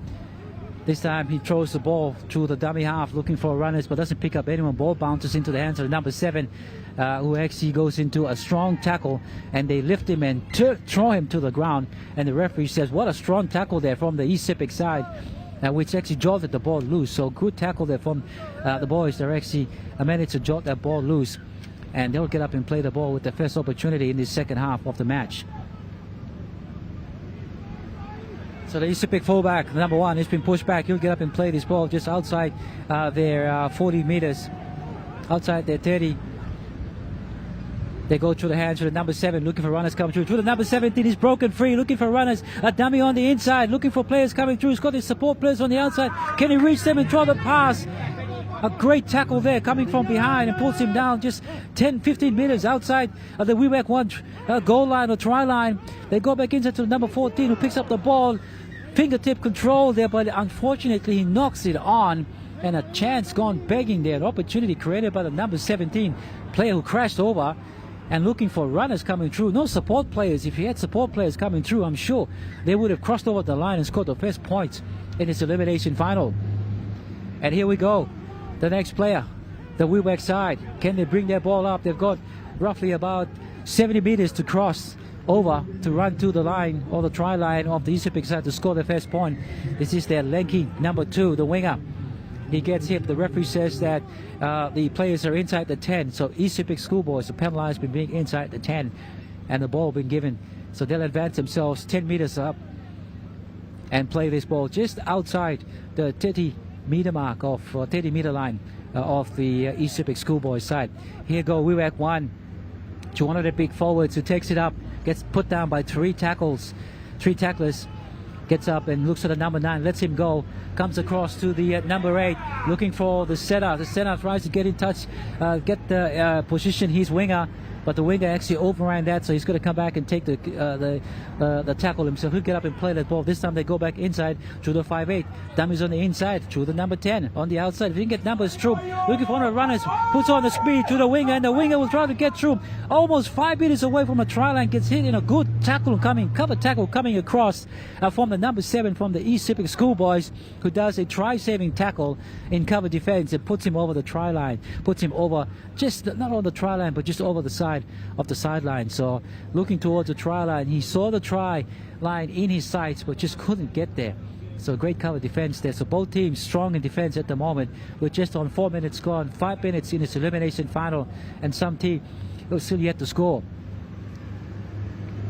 Strong tackle there from the number 8 from Wewak, hits the number 7 and pushes him back about 5 meters. He'll get up and be made to play this ball. He'll pick up that ball, tries to take it inside to his fullback. The number 5 takes the ball, makes a good 15-10 meters, and he rushes it up over the 30-meter mark. So that's some good run there from the player.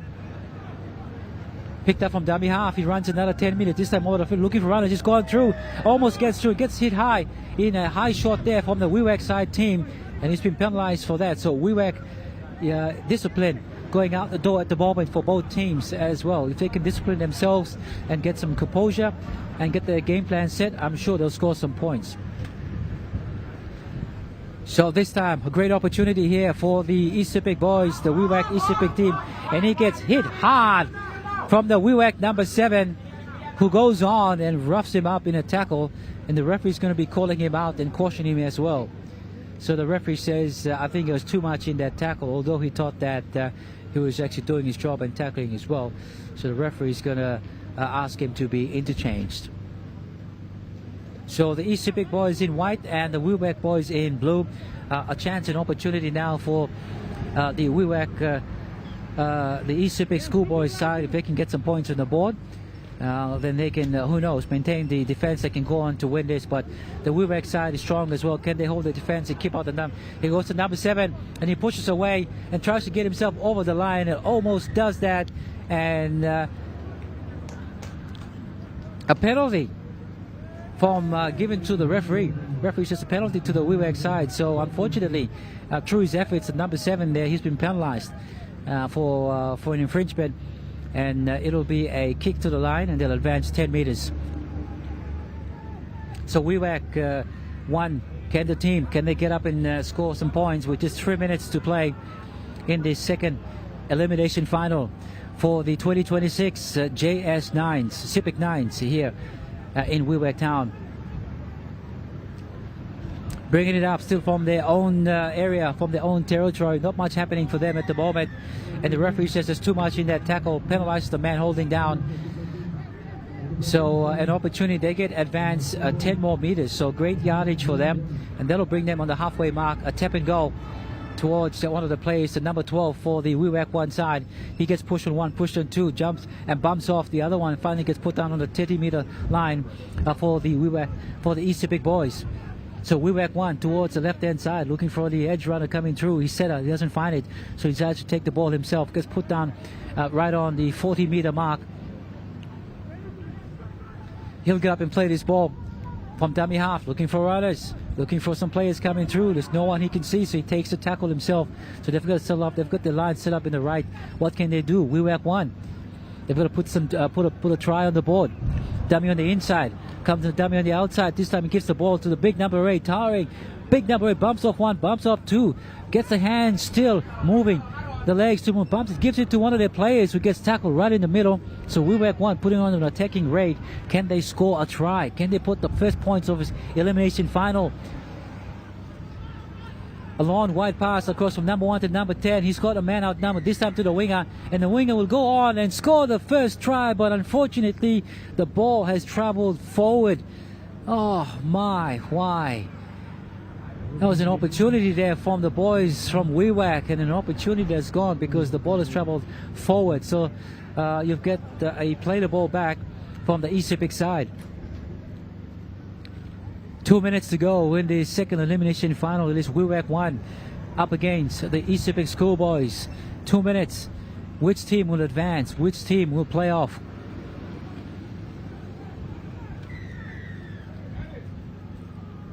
As we see a scrum infringement penalty given to the Wewak 1 side. So the SEPIK boys have been penalized for scrum infringement, and that'll see them take a tap.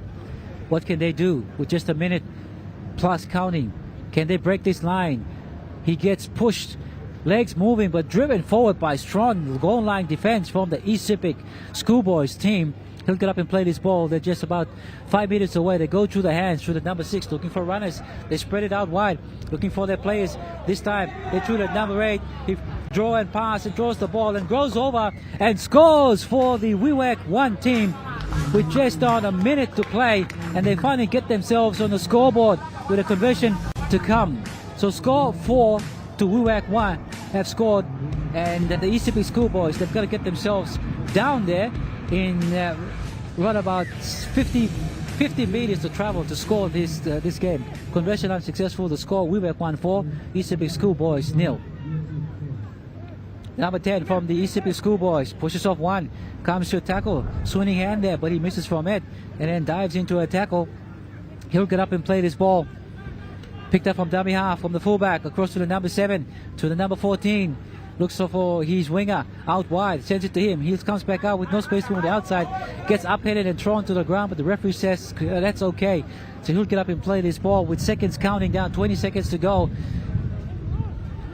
The number 7, can they score a try? Go into the hands to their fullback, goes to the number 3. Can he catch that ball? Hits hard there from behind from the number 3. For the Wewak 1 side, and he loses the ball in the process, and that'll be the game. That'll be the game for the SEPIK Schoolboys as the siren goes, and he will tap that ball. But if they can score a try here, that's game on.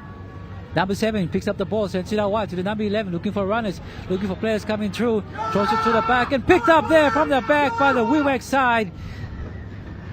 And the referee blows full time, and the elimination final. Congratulations to the Wewak 1 team, the boys from Wewak here. They've eliminated their opponents, the SEPIK Schoolboys, in the second elimination final here. So the boys from Wewak 1 team will advance to the next playoff. Big thank you to the team, the management and team of the SEPIK Schoolboys. They played well yesterday.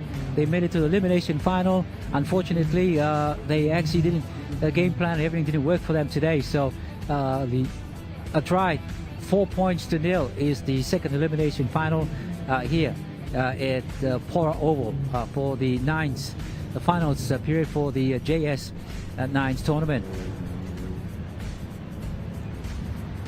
Well, if you've just joined us, thank you for your time and thanks for being with us in joining this live coverage of MTV right across Papua New Guinea and right across East SEPIK and all the SEPIK provinces that you're watching your teams play across Papua New Guinea as well. And we've just witnessed our finals games, our first finals matches of fixtures being played.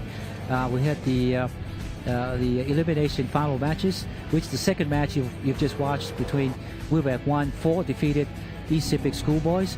Now the first elimination final was a straight forfeit.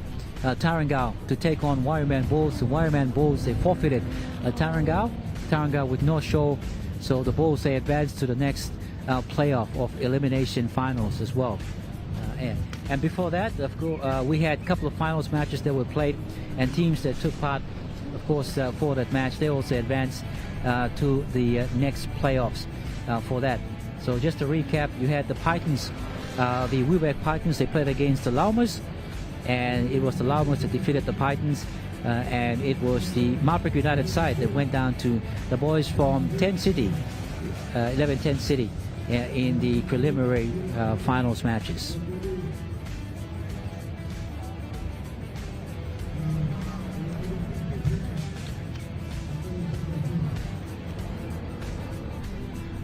Oh, coming up shortly, we're moving on to the biggest stages, the finals. The finals matches, two teams will be playing shortly, and they'll be advancing to the next stage of these finals fixtures for today, as we await the officials to prepare the players to come through. Weather is looking great here. Here in Port Oval in Wewak, East Sepik Province. We've had a steady flow of crowd coming in, crowd starting to building as well, and it's going to be, you could say, exciting, electric atmosphere at ground level, because people are cheering on for their teams because they know it's a final day today, and which two teams will go on and be crowned, or which team will go on and be crowned the 2026 champion of the JS Nines, SEPIK Nines tournament for this year. So as we await the officials, you can have a look at those trophies there. Which team will actually lift those trophies there and be crowned the winners. You've got the shield there as well, and they'll be presented. Now we're expected for the presentation for this afternoon for the finals. We've got, of course, the owner of JS Commodities, Mr. John Simon, including the Honourable Governor of East Sepik Province, the Honourable Alan Bird. There will be a lawn in the afternoon for the presentation of the grand final here at Wewak in Port Oval. So you can also watch the presentation, so you can also watch everything that happens, all the matches and finals right here on the #1 to watch EMTV right across Papua New Guinea. And we do thank you for joining us.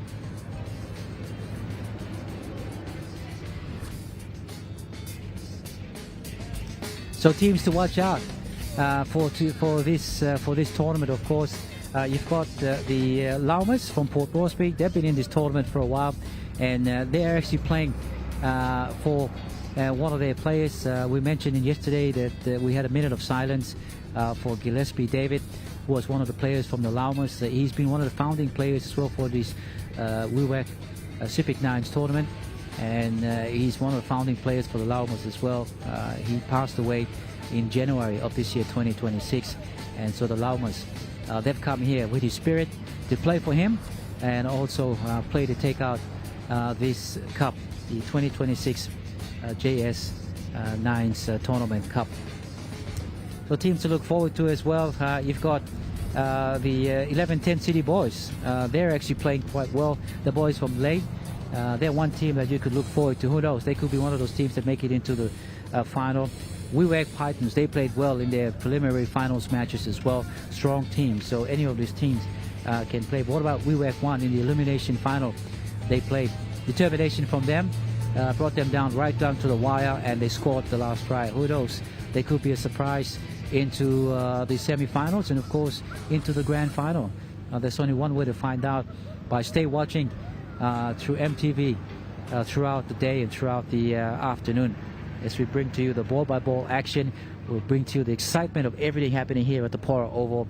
We'll bring to you the thrilling effects, including Rugby Nines action with some local and provincial talents on show in this JS SEPIK Nines tournament.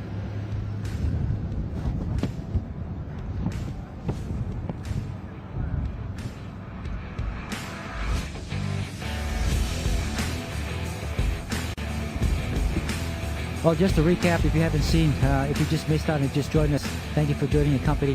Going through some highlights. Our first half, we had first match, preliminary final, it was the Llamas up against the strong side of the Pitons, and the Pitons too strong as well in the first half. They ran a couple of tries over and scored, and a couple of efforts down there from them, but it was the Llamas, of course, who came back and defeated them. But having a look at some highlights matches as well, you can see some fast ball movement as well, some big pace from some of the big players as well. The Llamas, we know them to be fast.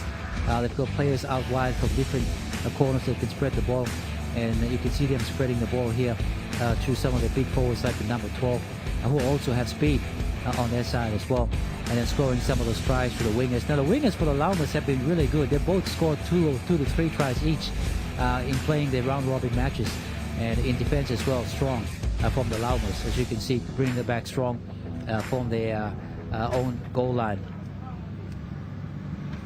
So the Llamas are in the you can see the maroon uniform, and in green and gold you've got also the boys from Wewak, the Wewak Python side. They're in the green and gold side uniform, or you can say the Kangaroos uniform. Yeah, so they played well. They scored some tries. There's some simple, easy tries for them as well. In fact, one try that was simple from them.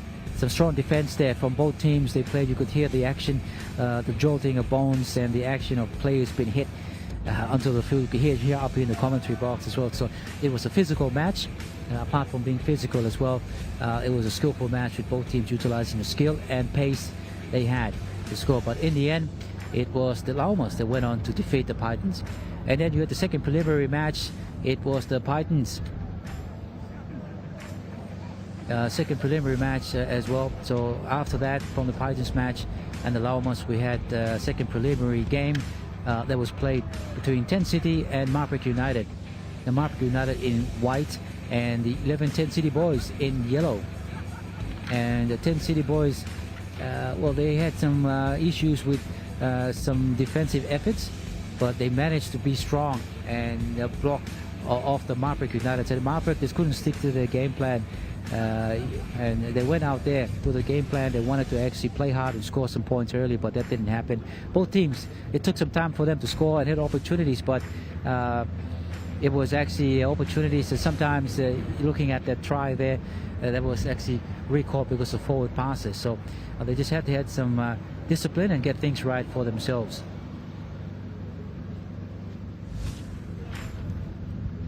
And some strong tackles from both teams as well, as we know they've got some big players and forwards that can actually run to the line as well. If we have a look at those highlights between the 11-10 City and Marik side, and they went to the hands and looking for numbers and tried to score. They were utilizing some of the wingers and speedmen and centers out of wide, but it was through the strong defense from the 11-10 City boys that actually put them away as well. So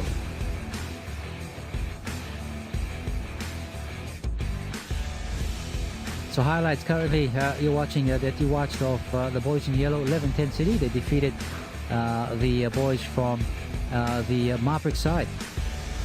It's Marik United, and as I mentioned, Marik United is a father and son team from former Kumul, Anton Kui, as part of the team there as well. And that was the second preliminary final, and the team that advanced to the final was the guys in yellow from Ley Morbe province. So if you've just joined us and you're from Ley Morbe province, well, your team's advanced to the next stage of this finals day here in Wewak for the SEPIK 9s, the JS SEPIK 9s tournament.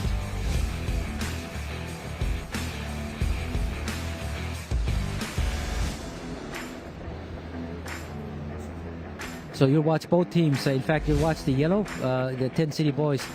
They'll be coming out shortly or coming out later on, and they'll also be playing in a finals match as well. Coming up this afternoon, we've got the grand final right here, live and free, right across Papua New Guinea, and also online as well, EMTV online. You can watch the final, the grand final of the JS SEPIK 9s here in Wewak, East Sepik Province. So make sure you stay watching and enjoy all the action and all the thrill and excitement as we continue on with the matches for the finals day here in Wewak.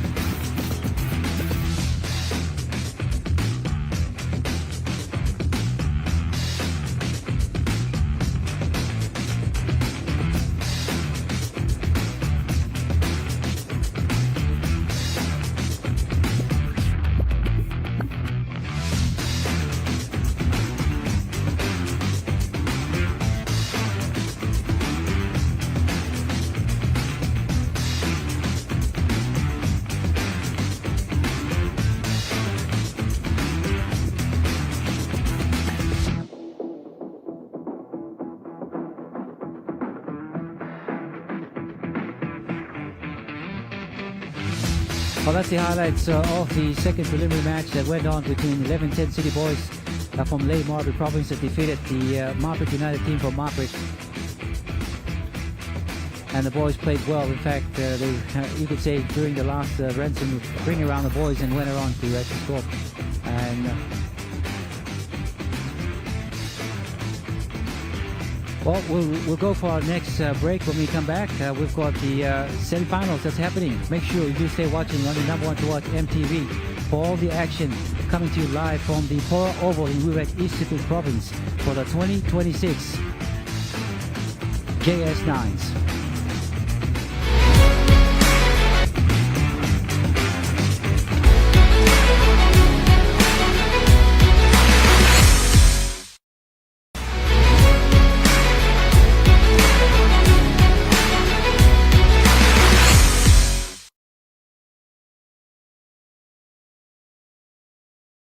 Hi, I'm Chef Jules Henao, and this is where my true inspiration for cooking started.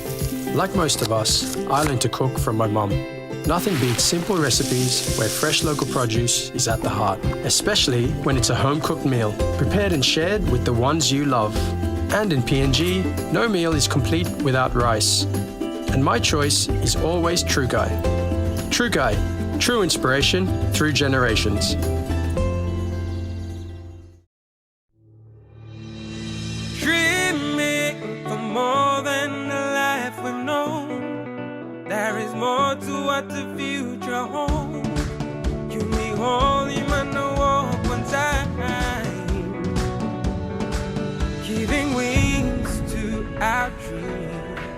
That it's so on high, so high in the sky.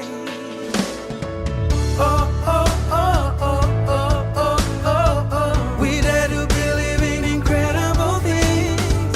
Oh, oh, oh, oh, oh, oh, oh, oh. With money plus we're ready to go. It's our chance to building something new, to see a different point of view. Let's be part of something wonderful.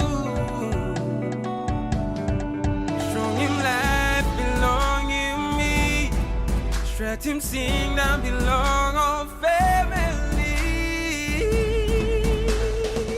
Oh, oh, oh, oh, oh, oh, oh, oh. We dare to believe in incredible things.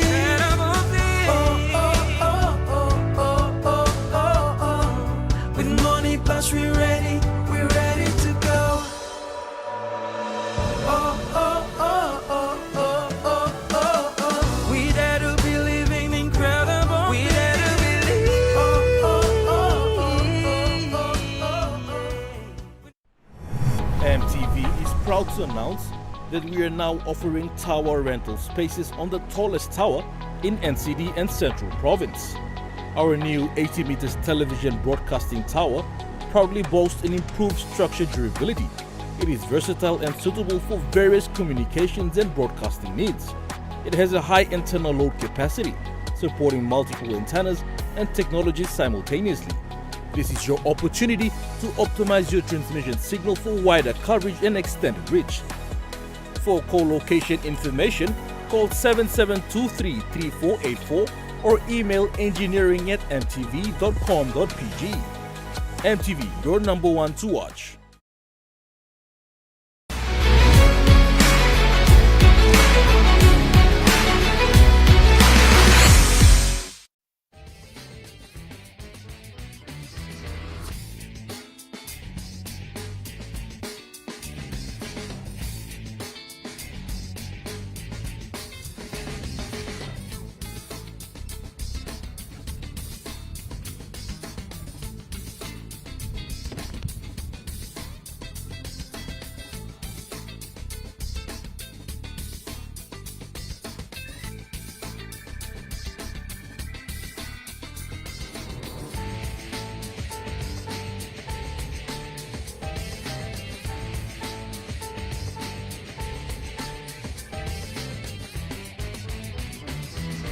Welcome back to the 2026 JS 9s tournament in Wewak, East Sepik Province. Great to have your company live here on MTV. right across Papua New Guinea, bringing to you the live coverage of this two-day event. It started off yesterday, but we had 8 teams playing in the round-robin matches, and that continued on for today, which is the finals matches that are happening. So we'll find out which 2 teams will advance through all the playoffs and be crowned, given the opportunity, in fact, to reach the grand final, and then a winner crowned as the winner for this year's SEPIK 9 tournament. That's proudly brought to you by JS as the naming rights, JS Commodities as the naming rights for this year's 2026 SEPIK 9s. Now, we had some great matches that have been played in the morning as we went through. If you've been watching our live coverage with the teams, we had the preliminary finals, and then we had, which is the elimination finals. Now, in the elimination finals, just an announcement, the Tarragao team, unfortunately, there were no shows, so they were eliminated straight through forfeit, and the Wireman Bulls actually advanced towards the next playoff.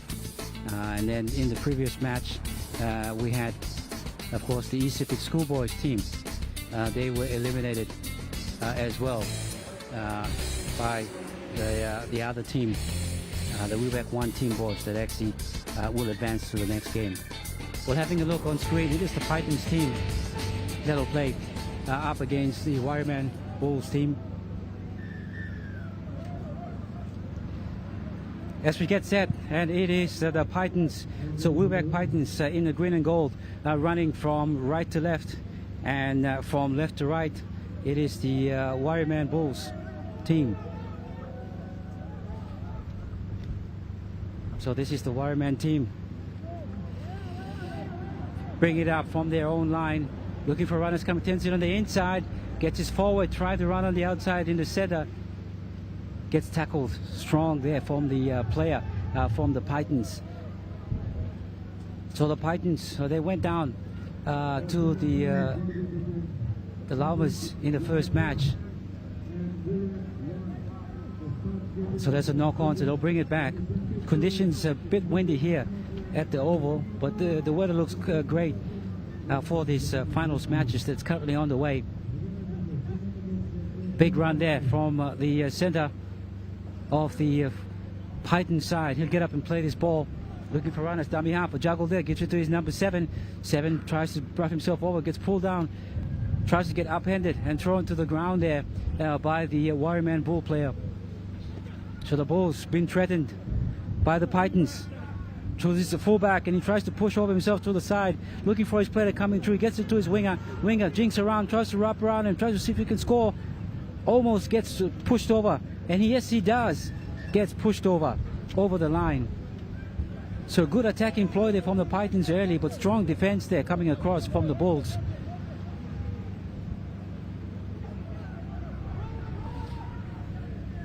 So this is the Wireman Bulls. They'll bring their ball out of their own 20, out of their own 10, in fact, and they see if they can try and advance themselves across. This is the number 3. Looks for speed out wide. Try to bring his winger in. The winger comes out, ducks away from one, tries to get away from the second runner, but then he's been tackled. He'll get up and play this ball just outside his 20. One pass across to one of the forwards. Get hit hard. You could see his head popping back as well. Strong tackle there from the player, the opposite player from the Pythons. So Wewak Pythons in the green and gold color, and you've got in the blue and yellow, you've got the boys from Wireman Bulls. The Bulls, can they run over the Pythons, or can the Pythons wrap themselves around the Bulls and choke them out and win this match? We're just on 3 minutes gone in this final match, finals fixture. It is the boys in green and gold at the moment on their own line. Coming back, it's their fullback. He's played well. He could be one of those persons that break the line for this game. It's someone you can look forward to. Picked up from dummy half, looking for a gap coming through, but he doesn't find one. He decides to take the tackle. Pythons, you could just feel the excitement that's happening. You could see something happening, especially when this player, the number 3, when he gets it, he's been strong. Out wide, finds the winger. The winger dashing across, looking for a gap. Tries to put himself through. Gets tackled by a 3-man tackle. They're coming across in cover from the Bulls. So the Bulls equal to the task and equal to the speed as well. Here go the Pitons through the line, looking for a player come through. Picks up the number 7. This time, draw and pass to the fullback. Fullback, he's strong, he's fast, and gives it on to the winger. Draw and pass, and the winger will go all the way and score the first try for this final under the post. The Pitons, they hit back. They coil themselves and wrap around onto the try line and score the first try. So it is the Wewak Pitons that score the first try of this match in this final, and the kick gets to come.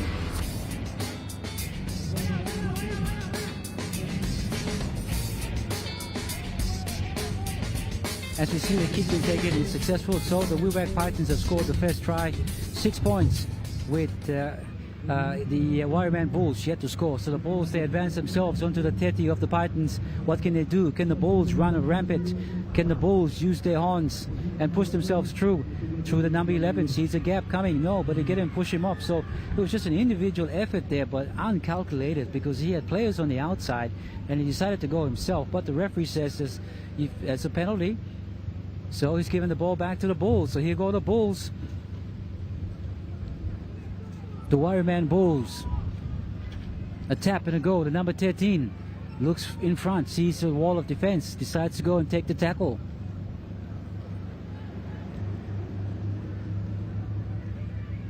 Dummy half, looking for runners, comes in. Dummy on the inside. Another dummy on the out. This time gives to the number 11. The 11 tries to pop the ball up. Doesn't see any runners coming through. Takes the tackle himself.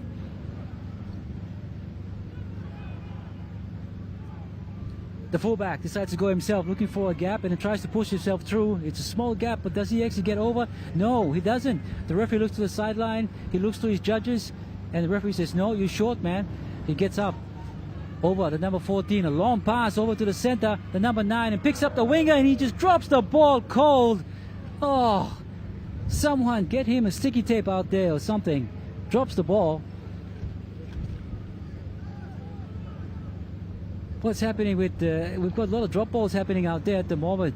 It could be the dew could be wet, but teams in most of the games we've seen have been dropping balls, so hopefully we can see some constructive play happening. But this time another mistake being done from the Pitons.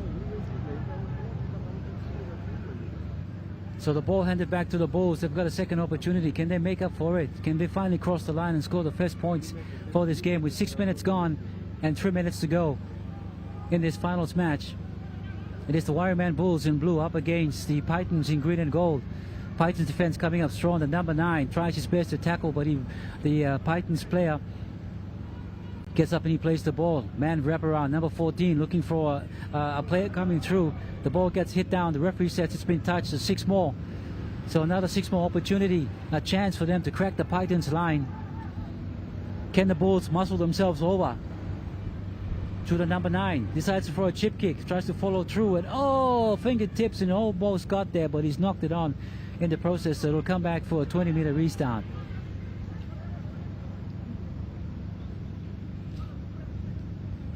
Here go the Pitons, the Wewak Pitons.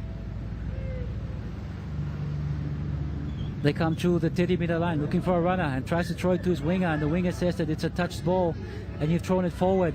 So both teams coming up with comical errors and errors that are just costing them their game plan. They just need to settle it. And we saw it in the previous matches from some of the teams where too much errors, it stopped them from actually having opportunities to scoring. So what can the Wireman Bulls do? Can they compose themselves?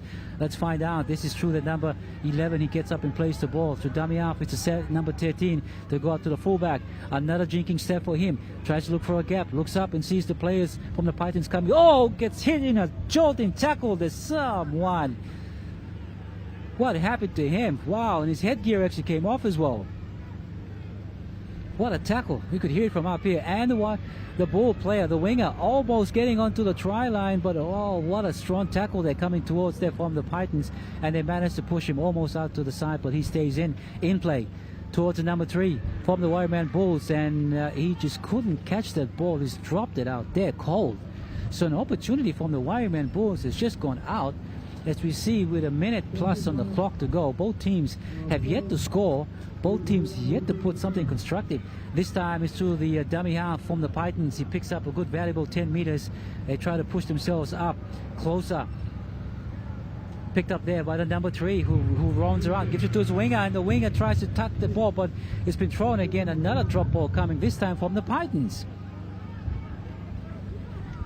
So conditions quite windy at the moment. That could be affecting the players in actually holding on to the ball, but I'm sure that they actually know that they've got to be ball security is a priority. So this time the big forward from the Wireman Bulls, the Bulls player, takes it up past the 20.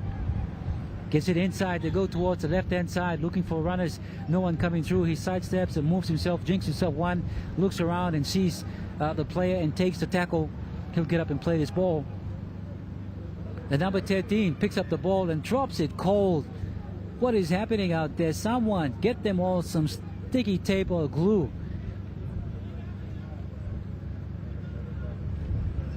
This is the Pitons player who's been told to play the ball. He does that from dummy half. Picks the ball up to number 7. Goes himself and succumbs to the tackle. And that brings us to the end of our first final match. And that's between the Wireman Bulls up against the Pitons, and the Pitons, both teams. Well, a lot of mistakes creeping into their game. A lot of drop balls, and that hasn't really helped them to actually put something constructive or put something through in terms of trying to organize themselves. Hopefully they can come back in the next half and see if they can play better. So both teams you can see on display on screen right now. That is the Wireman Bulls team, and in green and gold that is the Bulls team as well. You're watching the live coverage of the JS Commodity Nines, JS SEPIK Commodity Nines, coming to you from Wewak, East Sepik Province, and EMTV's coverage throughout East and West Sepik and right across Papua New Guinea, and to all the centers that all the teams are from. So if you're listening up in Ley Moriba Province, thanks for your company as well, up in Port Moresby, or down in Port Moresby. If you're listening up in all the parts in our regional centers, thank you. Thank you for watching and also enjoying this coverage as well. Now don't forget that later this afternoon MTV will bring to you the live coverage of this grand final, semi-final matches, and then you're watching the finals matches that'll go through, so grand final matches for this afternoon.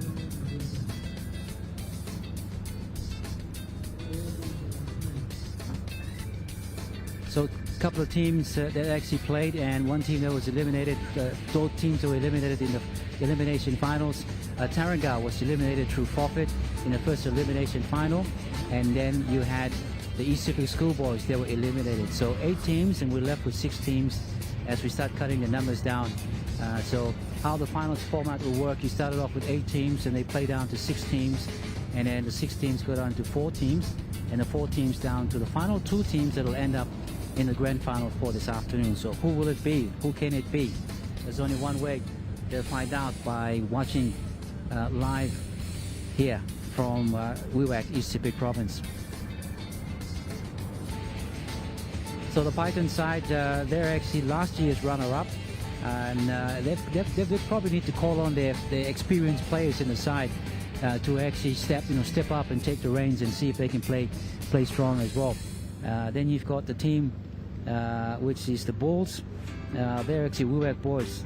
This is the first year in the competition, so who knows if the Bulls actually go on and beat the Pitons. Well, they have an opportunity to make it right through to the grand final. So you never know, things can happen. As you say, in rugby, it's all about the ball. Where the ball bounces, anything can happen where it bounces too. So good luck to both teams as they come out for the second half of this final match.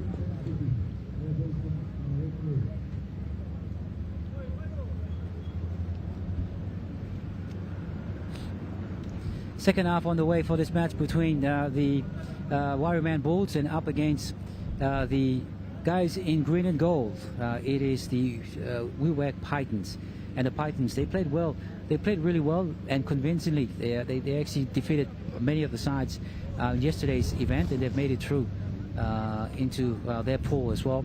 And this time they take on a strong side in the boys from the Bulls. So Pitons in green and Bulls in blue. It is the Pitons that bring it up, and the referee will call a penalty for a high shot there. So the Pitons, they get their first chance of advancing into the Bulls territory. A high shot there from the Bulls player. So Bulls in blue running from right to left, and in green it is the Pitons running from left to right. As we continue on with this finals match, who will it be? Will it be the Pitons? Will they choke themselves and slither themselves over the try line and win? Or will the Bulls manage to pull themselves over and push their horns right through the try line and score? Let's go. As they go towards the side, picking up a player, looking for him. He's picked up by the winger for the Wireman Bulls, and he pushes himself through. A strong run from him through the sideline, and he managed to get them. But the forward and the players come through, and they actually hold him up and push him over. And the referee says that no, you can get up and play the ball. So to the middle, it's up to the number 10. 10's it inside to one of their players, the number 7. A slow run from him on the halfway mark. Strong tackle coming in from the Pitons, number 8 as well. Picks the ball up, looking for a player. He picks up one of his number 11 players. He looks for a gap, but nothing happening as well. So they'll take that tackle just on the 40 as they push forward. The number 11, 14 it is, tries to do a drinking step, but in the process he actually falls over, and he'll succumb to the tackle. Wireman Bulls, what can they do? Can they put the first points for the second half of this match? Dummies on the outside. Dummies again. This time not falling for it for the Pitons, and they wrap him up in a tackle. So still on the 40. Gets the ball to the number 10. Throws a long pass out 14. Dummies on the inside. Dummies on the inside again. Second pump. Gets it around. Gives it across to the number 9, who gives a kick through, looking for the winger coming through. But picked up there brilliantly by the fullback for the Pitons, who picked it up from and wanted to run away, but he's been tackled, pulled down. This time from dummy half, he makes a sideways run, but managed to pick up about 5 meters from his run in the process as well. Picked up from dummy half as well. This is one of the big forwards. He tries to punch his way through, master his way through the defense, but the defense from the Wireman Bulls is strong as well in reply. They go through the numbers and through the hands throughout the center, and no looking pass there across to his winger looking for him, but he gets tackled short and he gets tripped over, and the referee will penalize him for that as well. So the referee will caution the player and advise him that no, you can't do that, tripping and stuff and everything. So there's going to be exchange, an interchange happening. So with just on 3 minutes gone and got 6 minutes left in this finals fixture or this finals match, is the Wireman Bulls up against the Pitons. And the referee says you've got to come back here and play this ball. So the referee calls him also a bit of a stop and start for the second half as well. But both teams need to compose themselves and find out if they can get up and win this game. And here we go. This is the number 3. He's played well for them throughout the competition. He scored a couple of tries, and he could be the player that breaks the game open for the Pitons and score a try for them. A team needs to score. They need a team to score. Can it be the Pitons for the second half? Number 15 plays the ball. They go towards the left-hand side. They push it towards the 5'8", looking towards the runner. Picks up the fullback. The fullback tries to accelerate, but he gets caught from the 2 players from the Bulls, and they pull him down. They shut that attack rate down. So the fullback will get up and play the ball, looking for runners. This time picks up the 5'8" and the number 6. A ball popping to the ground and picked up there by the other player from the Pitons. They go towards the numbers, to the hands, and looking for the number 3. He pops it up for the winger, and he tries to rush himself through, and he gets thrown into the try line.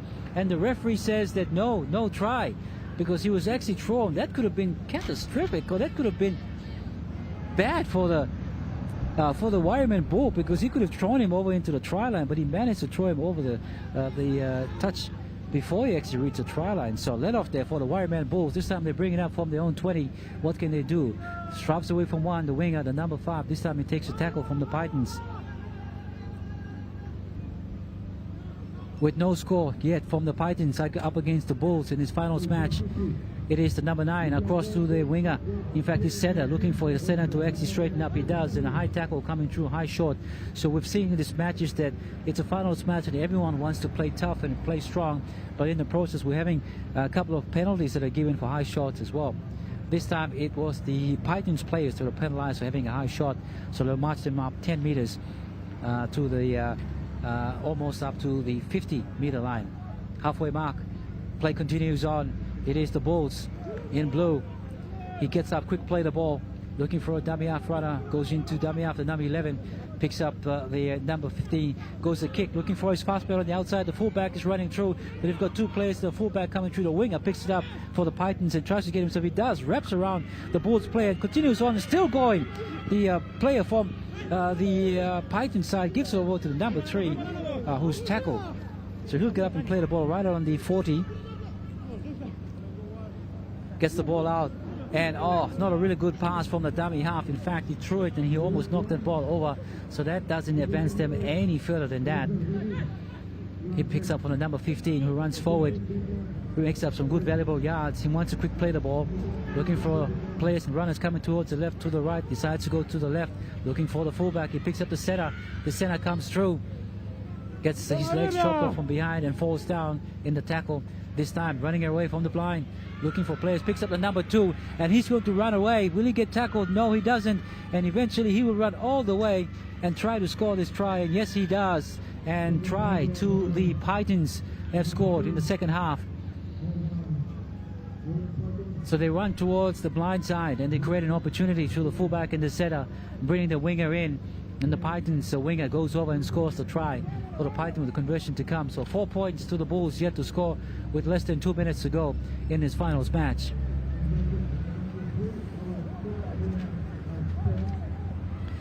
The number 14 for the Bulls takes a tap, runs to the halfway, turns it back inside, gives to one of his forwards. Forward player runs through, gets tackled. He will get up and play this ball. Can the Bulls score a try? Conversion put there on the Pythons.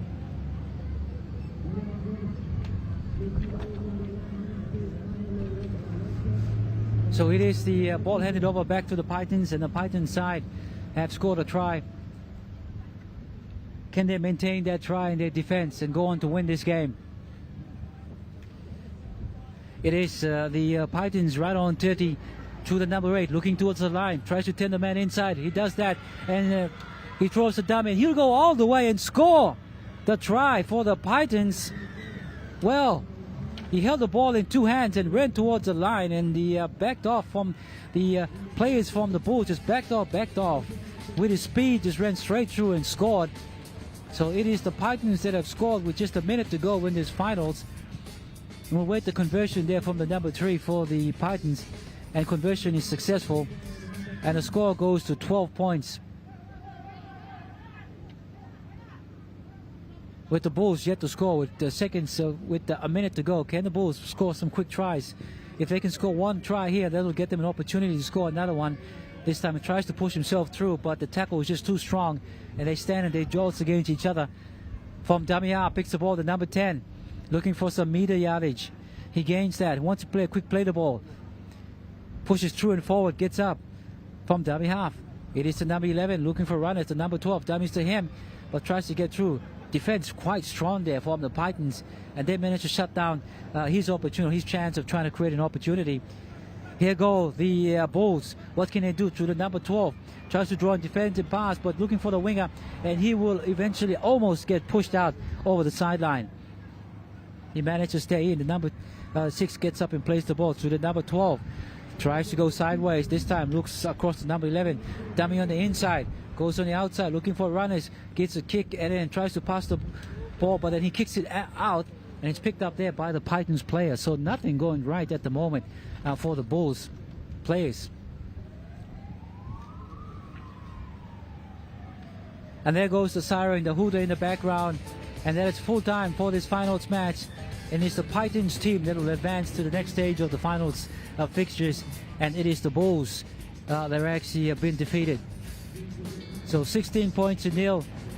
The Wewak Pythons have defeated the Wireman Bulls in this match, in this finals match here.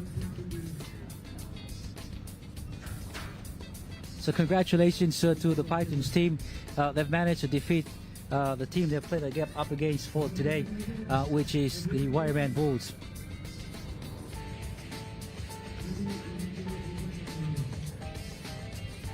So both teams played well in yesterday's matches, and they made it to the finals fixtures for today. And the final score sees the Wewak Pitons 16 have defeated the Warriorman Bulls or haven't scored, in fact nil. So congratulations to the Pitons team.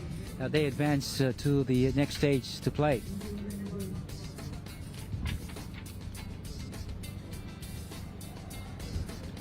You're watching the live coverage of the JS9s coming to you from Wewak, East Sepik Province, from the Pora Oval. Great conditions here to start our morning, and we've had some really good matches being played, some exciting matches being played, and some teams have actually been, you could say, eliminated from this tournament, with teams winning have gone on to the next stages.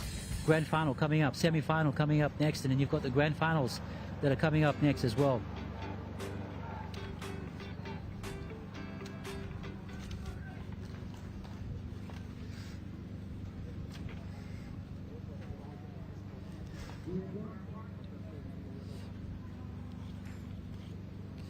Weather conditions a bit windy as well, and that could be one of the reasons why you see a lot of drop balls from both teams as they try to control possession. But the teams that actually have more possession, of course, will go on to win. And we all know nines is a fast-paced match that brings agility, it brings speed, it brings energy, it brings stamina. So the team that has and wants it all will go on to actually win this match. So the next match we'll see the Marik side.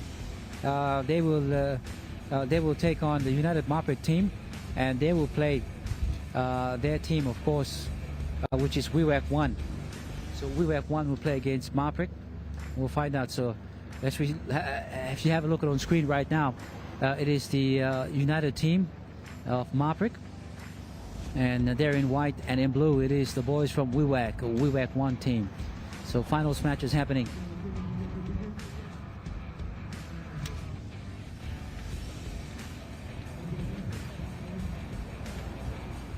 So we've had the qualifying finals, we've had the elimination finals, and now we're into the semi-finals matches that are coming up. And the teams that actually win, well, they go on to the preliminary finals. And from the preliminary finals, you've got the grand final that's happening later this afternoon. So which two teams will make it to the next stages? You've got playing now the team from Marik United. Can they defeat the Wewak side? The Wewak side, they played okay, you could say, in the previous elimination game, but they were lucky to actually score the only try that brought them into this finals or this semi-final match. So semi-final match live here at Wewak from the Port Oval on EMTV across Papua New Guinea. Get ready for which team will actually win it and advance. So it is the Marik United side in white. They're actually running from right to left and from left to right in blue. It is the Wewak 1 team. So it's Wewak 1. They bring it out to one of their players, the number 9. Quick play the ball, looking for a marker offside, but he decides to run forward. He gets hit from one, hit from a second tackle, and continues on. Strong run there from the player from the Wewak 1, but he's made some important yards for them, so they can compose on that and move forward. The number 10 turns and picks the ball up, runs around to the number 1, tries to look for a gap, runs around 1, 2, and 3, throws the ball to no one. This time running back is the center. This time he picks it up and goes to ground. He'll get up and play this ball. So they're inside just the 40 of the United Marik team. Defense coming up for Marik United, trying to put down the player from the Wewak 1 side. So Wewak 1 on the attack first. Can they put some points? Can they put some points on first? To a long pass to the number 10. He sees a player that says kick it this way, so he kicks it that way, but straight into the arms of the fullback for the United Marik. That gets and lifted up and thrown to the ground. Strong tackle there. He managed to hold on to the ball. This time they throw the ball out wide, looking for one of the players coming through. He sees a gap, the number 3, but that gap has been shut down quickly by the Wewak 1 team. He'll get up and play that ball as they look towards the big forward. He's been playing strong for them in the previous matches, and can he play that same performance here today? They'll need him to be strong, and he claims that the ball has been ripped up, but the referee says you've lost it. Poor ball security from him, and that sees the ball back into the Wewak 1 side, and Wewak 1, they're on the attack. Picked up by the number 10 to dummy half to the number 9, looking for a player. He lets one go, and that's an infringement, but he had to run behind his player. So he's been penalized for the infringement, and the ball will be handed back. So an opportunity there, but just some simple disciplinary, just not keeping the discipline there from Wewak 1, and they're getting penalized for that. With 3 minutes gone in this semi-final match between the two sides, in blue, you've got the Wewak 1 side. They've come off an elimination final. They've beaten their team and they're in the semi-final. And then you've got the tide. Oh, right through the number 9, just brushes away. Missed tackle from the team from Wewak. He managed to get through and tackle right on the 10-meter mark. Get ready. The United side, they're looking to attack. Number 2 bounces off. The ball bounces back and the referee says that it's actually a ripped ball. 2-man hand in the tackle, so the referee penalizes the team and gives the penalty to the United side. So it's the defense of the Wewak side to be tested early. The big number 8 gets the ball and moves forward, tries to push himself through. But strong defense coming across from the Wewak 1 side. And he's lost the ball in the process. Well, that's the second time the number 8 player has lost the ball. This time an opportunity for the players for the United side, Marik United side. He couldn't actually do the right thing. So ball given back to the Wewak 1 side. Turns it back inside. Tries to look for a gap and runs straight through. Can he continue on to after the halfway? Has been put down there from a strong tackle there. So he'll get up. The player's asking to get up and play the ball quick because they've got a line set. They go towards the left-hand side. They try to pick up the number 10. Yes, he does. He throws a spiral pass across to one of their players out there, the center. And the center's been hit down, taking a strong tackle as well. And the referee says, you've lost the ball, mate. So poor ball security for both teams here at the start of this final. That's costing them possession and the opportunity to try to score a point or score a try. Semi-final action coming to you live from Pora Oval. JS SEPIK 9s. We're in the business end of things that are happening right now. The SEPIK 9s and teams getting themselves ready. This is the United side. Looks for his player. Throws the ball out wide. He's got some pace and some movement. There he goes. Over the sideline. Down the sideline. He'll go all the way and score under the post. Great running there from the winger. Too fast and just too quick and just fast enough and just gone right past the defense for the Wewak side.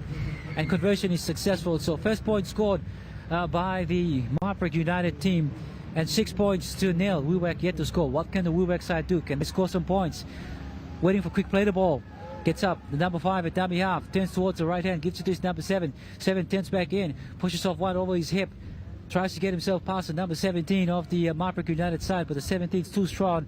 Holds him in one-on-one tackle and puts him down. Number 5 again at dummy half. Looks up at his defense. Gives it to his player. And he's put down as well. Right on the 30-meter line for the Marik United side. Number 5 had to reach out and catch that ball.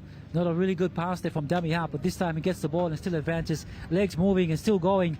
Can they put him down? Yes, they do, and they hold him up. Referee says get up and play the ball. That's what he does. Turns the ball around. Number 7 looking for a runner to number 10. Almost overran that play. This time looking for the center. The fullback coming in. Turns it in for the number 10. Number 10 to the number 7. 7 turns it in back here for the number 5. The 5 runs around or gets wrapped around in a tackle. Nothing much happening for the Wewak 1 side. It's just some passes and some wraparounds, but nothing really happening as well. The number 7 gets closer to the try line, throws a grubber kick in, runs around, and does he plant it down? The referee says no. It's been knocked on, so a chance there for the Wewak 1 side with a kick and chase after it, trying to actually see if he can get to the ball quick, but much quicker it is the Marik United side. Comes up with a strong tackle and defense there, but strong run there from the United team. Picks up the ball from dummy half, tries to get himself away from the defender, comes back, and it is the number 4 that finally comes around and tackles him down right on the 20. From dummy half, the number 3 gives the ball to the number 5. The winger comes in to help out a bit. He's made some good yards, so Marik just content to just having the ball being rucked up easier and easier. The number 13 sidesteps, tries to come on the inside, taking in a tackle. With just 2 minutes to go in the second half,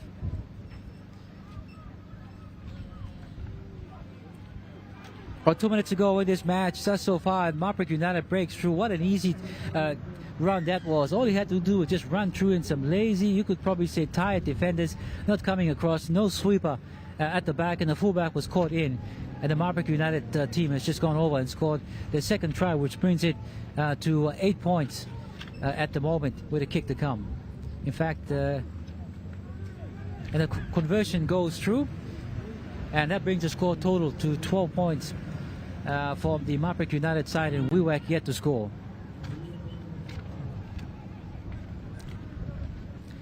So Wewak won. What can they do? Can they put some points on the board?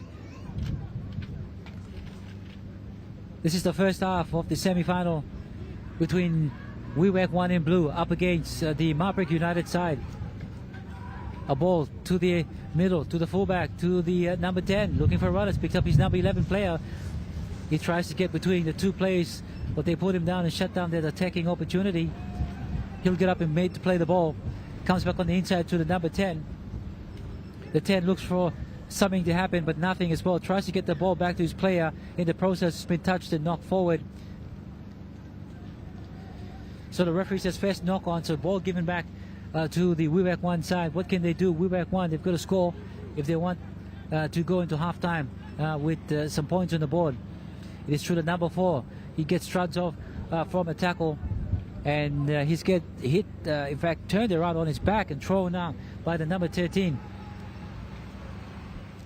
And this is the number 8, decides to go himself. He's been tackled short of the line. Tries to burrow himself away from the dummy half, but the ball's been ripped forward and fullback as well. So the referee says that the ball was actually ripped out. So a penalty going towards the Wewak side. So Wewak 1, they have an opportunity to actually score and put some points on the table. Back on the inside, looking for his runner. He finally succumbs to the play, and the referee blows. And that is the first half of the semi-final between Wewak and it is the Marik United side.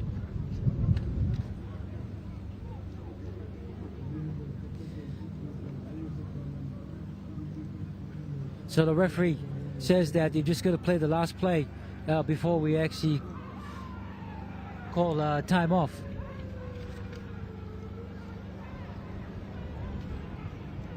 A ball been thrown out to the corner, picked up the number 5. He wraps around his own player. He gets a kick, looking for his winger, the number 2.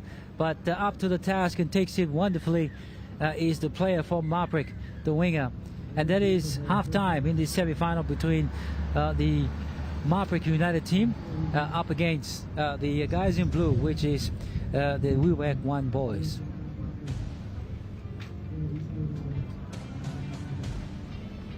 You're watching the first. You're watching the semi-final between Marik United and also Wewak 1. The winner of this match will advance as well. So it's second half at the moment. We've had a couple of teams that have played and have advanced to the next stages, or the next stages of the finals matches for today, and that will see players taking part in the finals. Of course, this morning we had some finals matches that happened, and just to recap for all our viewers, if you just joined this, good day to you right across Papua New Guinea. You're watching the JS9s coming to you live from Pora Oval in Wewak, East Sepik Province, and we started the day with the qualifying finals. It was the Pitons who went down or lost to the Llamas, and it was the United side, Marik United, who lost to 1110 City team. And then you had the elimination finals matches. The Bulls, they advanced to the next stage because Tarangao was defeated through they did not have a no-show, so they were forfeited on that match. And then you had the Schoolboys from East Sepik. They played against Wewak, and Wewak won, defeating the Schoolboys. So the teams that were eliminated in the first round of the finals, you had Tarangao and also the Schoolboys. They were eliminated in there.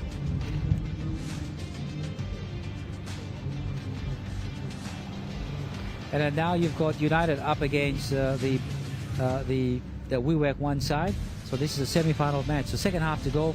We'll find out which teams will advance to the next level.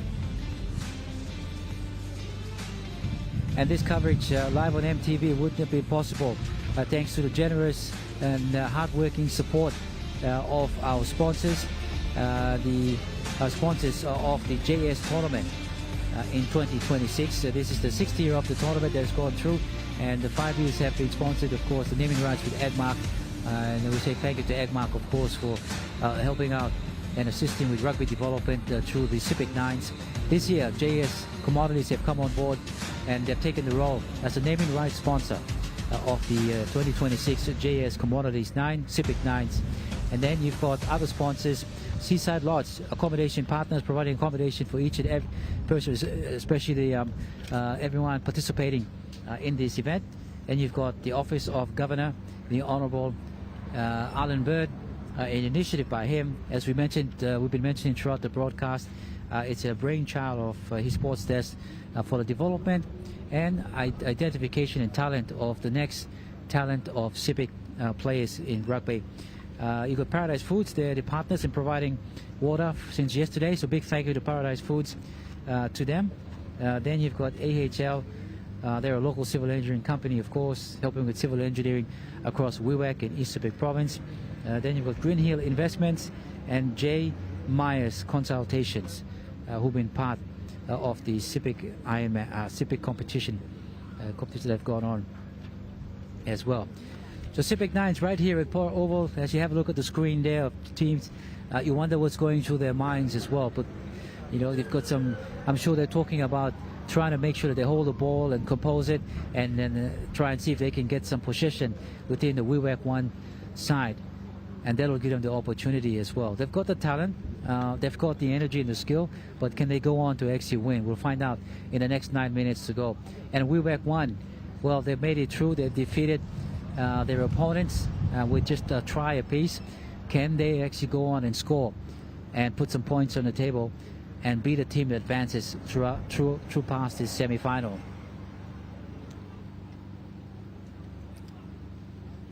Now, coming up later throughout this afternoon, we've got the preliminary finals, and then we've got the semi-final that's happening. So make sure you do stay watching MTV's live coverage or live broadcast of these JS 9s, SEPIK 9s here in Wewak. Let's get ready as the official gets time on the way and kickoff, ready to be kicked off.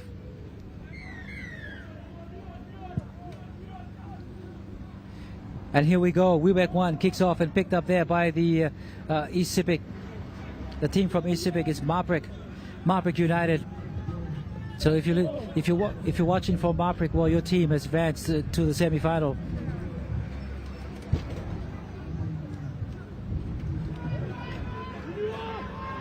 Well, the referee says you got to get up and play the ball back. So this is first chances now for the Wewak side to their fullback.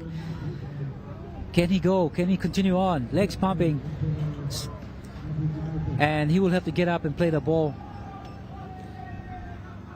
So he gets up and plays the ball. This is through the number 8, looking for some players coming through. He wanted to get the ball quick through the number 11, and he does that. But number 11, unfortunately, unable to pass that ball over. They go towards the right-hand side.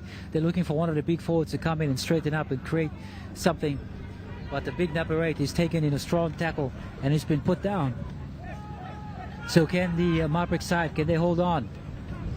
He tries to go towards the right-hand side. He looks up and sees left and says, I'm going to go that way toward the left side. And he runs that way.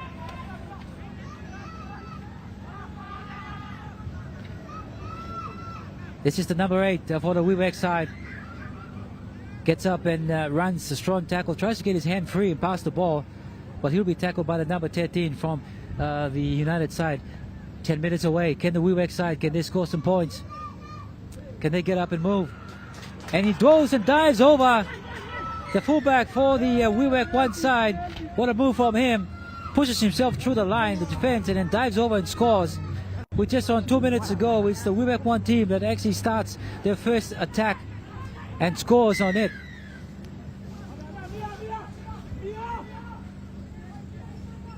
And conversion successful, so 10 points to 6. It's United 10 and Wewak 6. From dummy half, the number 8 picks up his number 5, the winger, coming in to help out. Tries to advance through, but get pushed back in a strong defense there from the team, from the Wewak 1 boys. The number 3, what can he do? Looks up and sees the defense coming through. He goes past and away from them, looking up to link up with his winger. Is he going to do all the way? And yes, he does. He'll go all the way and score the try for the Marik United side, the number 3. Great run from him. And he'll go all the way and score the try. And that brings their total from 10 right up to 14 with a kick to come. 6 minutes to go, so there's still plenty of time in this semi-final match. Kick waved away, so Wewak 1 stays at 14 points, and Wewak 1 on 6 and United on 14. It's still more time, 6 minutes in this game to go, so there's still plenty of time to hit back and score, hit the front as well. Wewak 1 to the number 7. This is the number 8. He's been doing that all day. Gets the ball, pull out on him, right, the number 8 as well. So number 8 to number 8. He does the number on him, gives it over to his speedman at number 5. And he's been asked to come back because unfortunately the ball's going forward. A scrum been put down through the Wewak side. So Wewak, can they put some points on? Can they score another try to bring it to a 2-point ball game? Out from the scrum, the Wewak 1 fullback comes to the line, looks for runners. He dashes over one, in fact, goes over one like a bulldozer. And then the ball comes towards the sideline from the winger, who tries to muscle his way past, but he just can't. You've got the Marik United team too strong in defense, and they come in cover and actually put him down. So the referee says you've just got to do a change around from the boys from Wewak. 6 points at 10. Semifinals of the JS 2026 nines happening here in Wewak. Running around the number 9. He's got some speed. Here he goes. Can he make it all the way? Defenders from blue coming across. Oh, and he loses the ball in the process, looking up at the try line and forgot about his ball security and drops it. Ball picked up there from the boys from Wewak.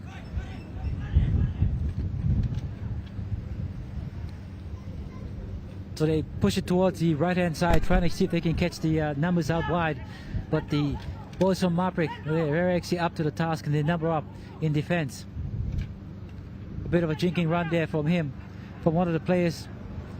He's been told to get up and play the ball.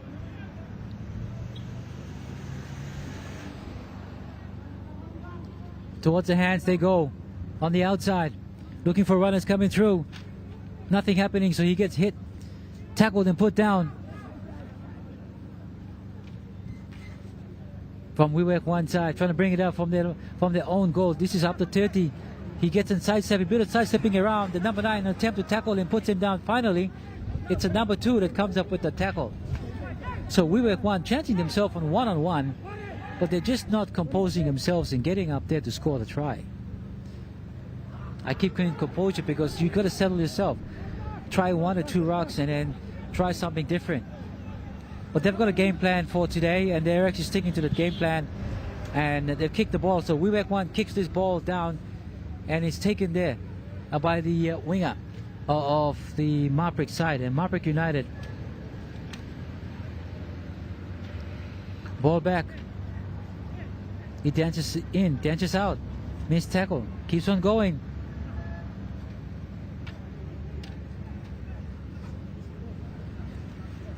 Number 18 comes to the line. Finds his player. Number 17 tries to put him through a gap. He turns around and tries to pass that ball, but he's been taken. He'll get up and play this ball. So the referee says, play the ball on the 30-meter line. Here they go. Marik United to the number 12. Can he create something? Nothing. And it stops. So nothing is happening at the moment for both teams. Quick play the ball, looking for runners. He lets the 18 go to the 17. 17 runs to the number 4. 4 brings to the 14. 14 does a kick on the top and looking for his winger coming through. Can he pick the ball and score? Oh, he almost gathered it in. Almost gathered that ball in, but he was just, the ball was just knocked out.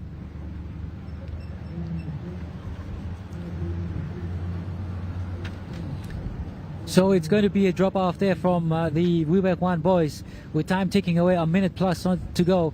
and leading 10 points to 6. It is Marik United over Wewak 1. So here goes the line dropout. The ball bounces once and into the hands of the number 18. He looks up and says, I'm going towards the left-hand side, and throws a dummy and gives it to one of his players who does the dive and goes over and scores. So congratulations to Marik United team for a try, and that edges them away to a convincing scoreline of 14 points to 6. As we have a look at the kick, it's unsuccessful. And back to the halfway mark. It is the Marik United team defending in white, and in blue you've got the Wewak 1 side.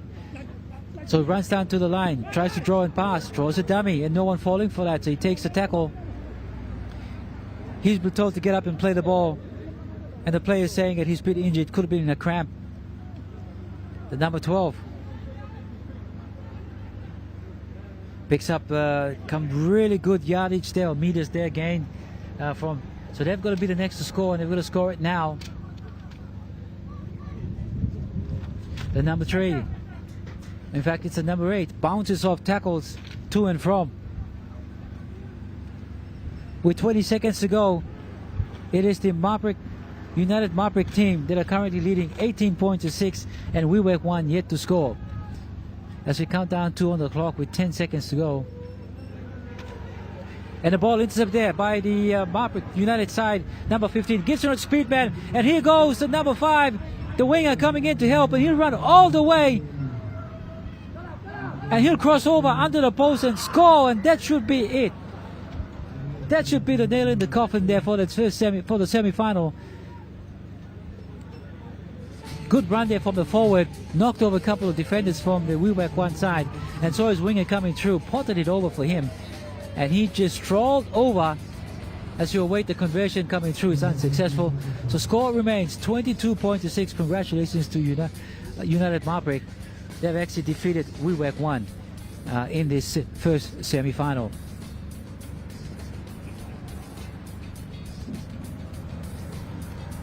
So both teams have played well, but errors, comical errors and some simple errors have actually disturbed their game plan. And in blue, as you can see, is the team from Wewak 1. They have been defeated. They came through elimination finals, and they've made themselves here through the semi-final. And in white, you can see the victorious team, and they are the Marik United team. And as I mentioned, Marik United is a father and son team featuring Kumul Anton Kui.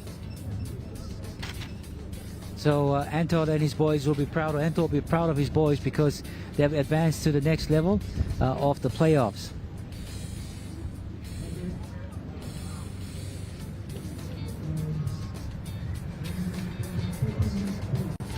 Live broadcast coming to you from Wewak, East Sepik Province at Pora Oval, where the conditions look great.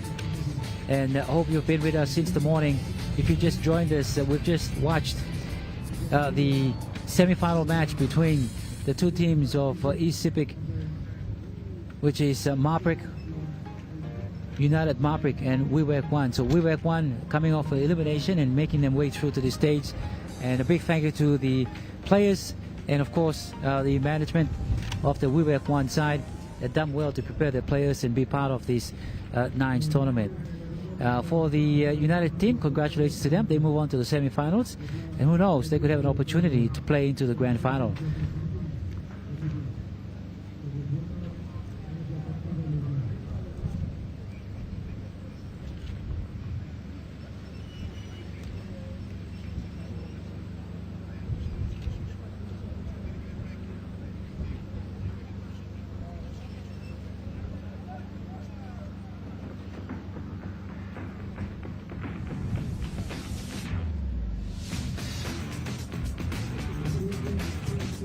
Well, looking at the, I mentioned about the weather conditions, but looking at the pitch, I actually went down during the morning and onto the grass. It looks great for the game for today. You know, yesterday was great because the pace looked fast and it was good. A lot of teams scoring tries in the round-robin matches, and then you had today The condition looks great and pitch perfect in preparation. Well, we'll take our next break here on EMTV. You've been watching the SEPIK 9s, the JS SEPIK 9s, coming to you live from Pora Oval. We'll take a break and we'll come back with more finals action from Wewak in East SEPIK Province.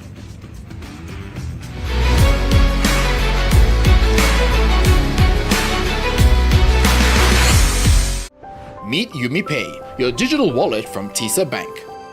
Your gateway to seamless transactions. Withdraw cash anytime at your nearest TISA agent. Send money to family and friends anytime, anywhere. Top up and pay with just a scan.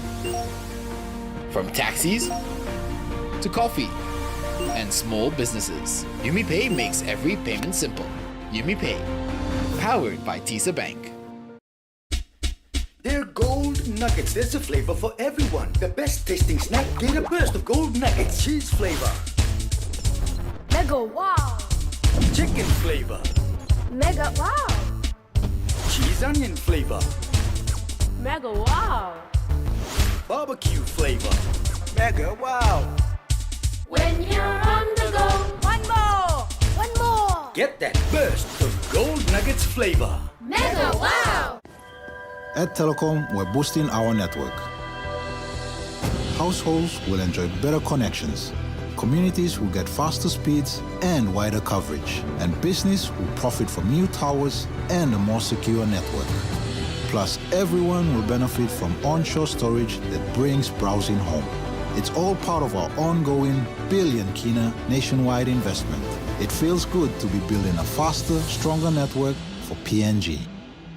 For the very first time in Papua New Guinea, Mail Research and Marketing Consultants proudly launched the 5th issue of the Mail Review magazine commemorating PNG's 50th Golden Jubilee independence. 2 volumes, 500 pages each. Volume 1 covers government politics and leadership, while Volume 2 highlights the private sector, state-owned entities as service providers, and NGOs. Together, they cover the period from 1972 to 2025. This 1,000-page collection reflects PNG's 50 years and sets the foundation for the next 50. Dreaming for more than the life we've known. There is more to what the future holds. You me holy man no walk one time, giving wings to our dream. That it's so on high in the sky. Oh, oh, oh, oh.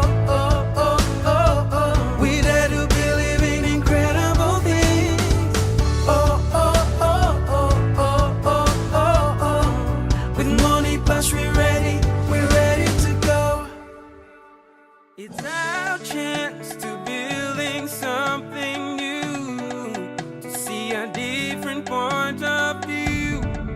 Let's be part of something wonderful. Strong in life, belong in me. Stretch him, sing, down, belong all family. Oh, oh, oh, oh.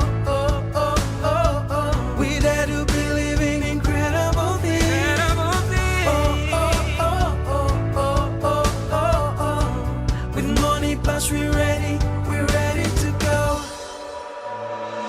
Oh, oh, oh, oh, oh, oh, oh, oh. We dare to be living incredible. We dare to believe. Oh, oh, oh, oh, oh, oh. Kids Corner returns in February 2026. Get ready for an awesome lineup. From Mondays to Fridays, Kids Corner is the place to be. Packed with exciting activities, from story time to arts and craft DIY, fun field trips and school visits, trivia and Feel Good Friday, to cartoons and many more fun activities just for you. I am Anita. Come hang out with me every weekdays as we play, learn, and create together on Kids Corner. Kids Corner returns in February, so grab your friends and see you there.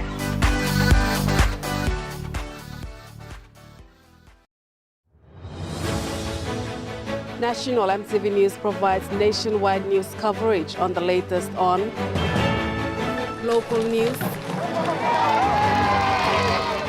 regional and international news, the daily market report, At New York close, gold is trading lower, coffee closed higher. local and international sports, and updated weather reports.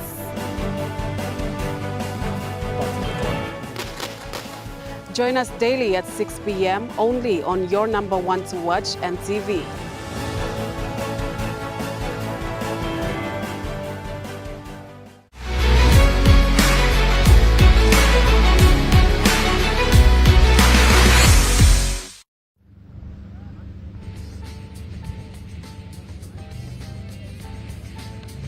Pora Oval in Wewak, East Sepik Province for the final day of the two-day tournament.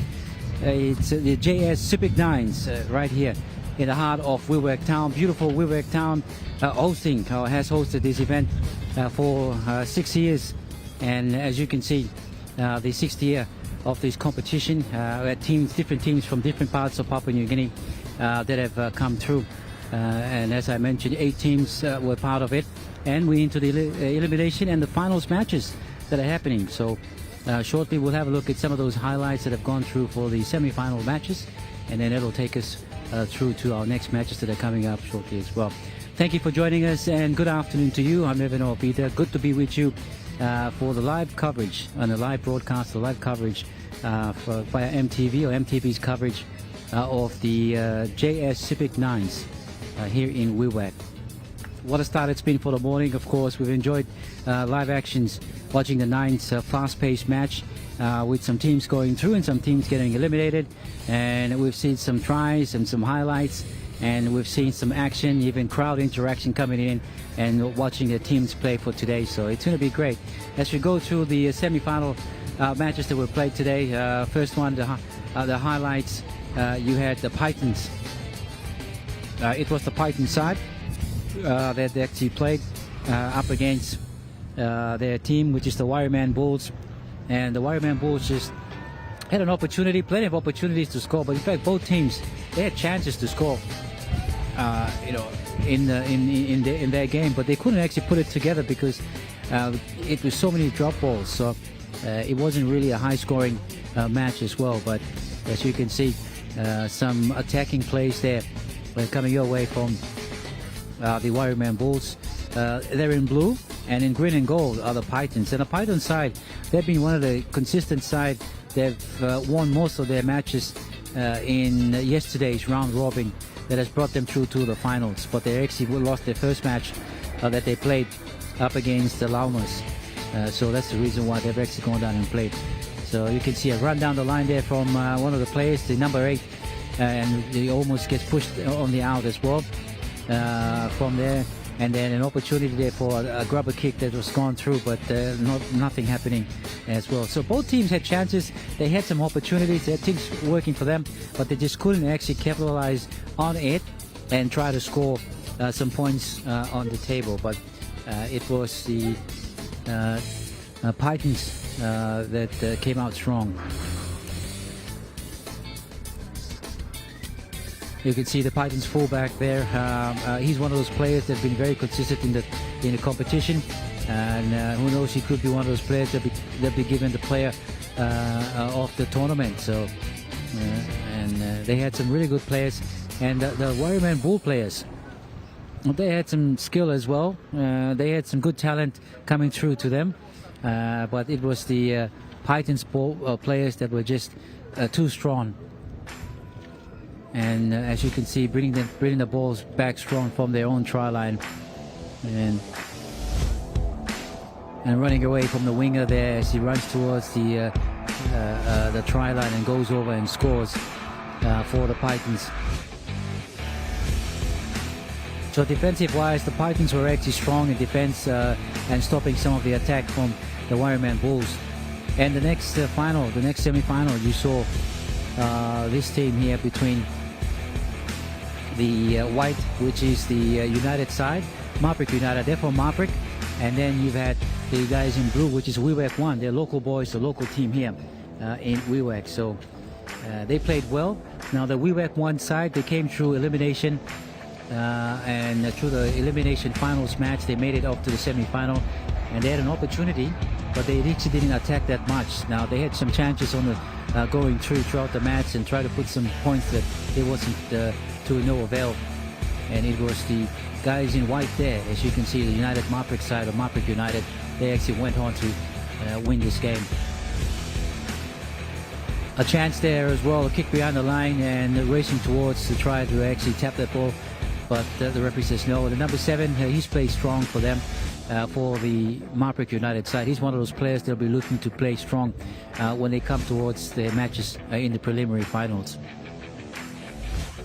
And as you can see in the highlights there, some of the players, the number 8, he was a strong player for the Wewak one side.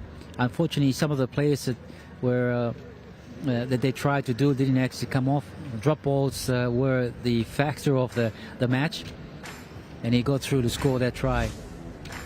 But the winger too fast and too quick, and he gets over for the Marik United side.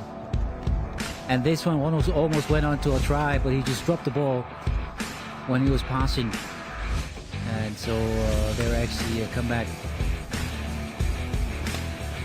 So this is highlights you're watching on semi-final number 2 for the JS9s tournament between Marik United and Wewak 1. Wewak 1 in blue and Marik United in white. And this match actually was won by the Marik United team, semi-final match. So they will advance to the preliminary final. So both teams one step getting closer away from the grand final. Who will be the victorious team and hold that cup? Who will win the JS Cup SEPIK 9s tournament for this afternoon?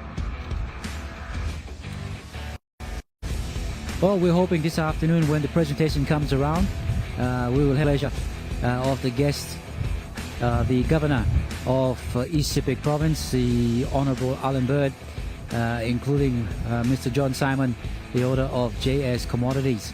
And this year in 2026, as we've been mentioning throughout our broadcast, a big thank you to JS Commodities. They are the major sponsors, so more or less the naming rights sponsors for this year's 2026. They've taken over the responsibility, you could say, from Agmark. The Agmarkers have done a great job under the late John Nightingale, and through 5 years of sponsorship.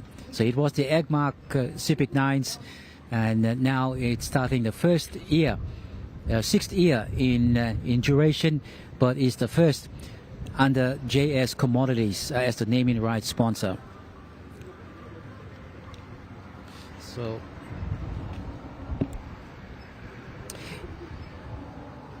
thank you for your company. If you're also watching online on online MTV or MTV Online, thank you for watching us right across the world. If you're watching your team play, or if your team's been eliminated, well, best of luck for next year. But if your team's advanced, well, you've just got to keep on watching MTV to find out if they do advance. If you're watching throughout the Pacific as well, and throughout Papua New Guinea, we say good afternoon to you and thanks for your company. We hope you can continue to watch and enjoy MTV's live broadcast of the 2026 JS SEPIK 9s coming to you here at the Pora Oval in Wewak, East Sepik Province. Bit of cloud overcast at the moment, but I'm sure that will move away. But we're expecting a good condition for the grand final coming up this afternoon, and it's going to be excited. I'm excited because for the last 2 weeks we've seen some really great talent from the East Sepik Province. Talent like talent that has come through from local teams here in Wewak. You've got talent like the schoolboys. Now they're a talent they can look forward to, and you've got some other players that have come through around East Sepik Province. And let's not forget talent from outside of Wewak and East Sepik. Teams from Lae, teams from Port Moresby. So there are teams to reckon with. So who do you think will take out, or who do you predict will be, or which 2 teams will go into the grand final? Who do you think will take out the grand final? Can it be the Llamas, who played really well and have won all their matches, including all their pre-finals matches? Can it be the Pitons who have come back and played strong? Or can it be Marik United? Yes.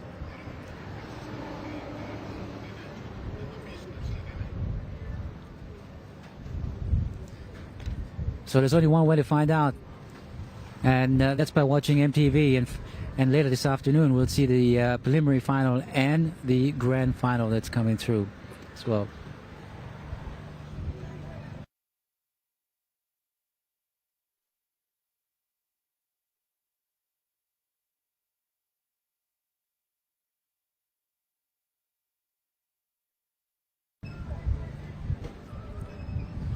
Well, apart from Wewak being a beautiful town, it also has some natural surroundings as well, some great places that you can visit. You can come and visit for the holidays. So if you're here for championships like this, you can actually visit some of those great places.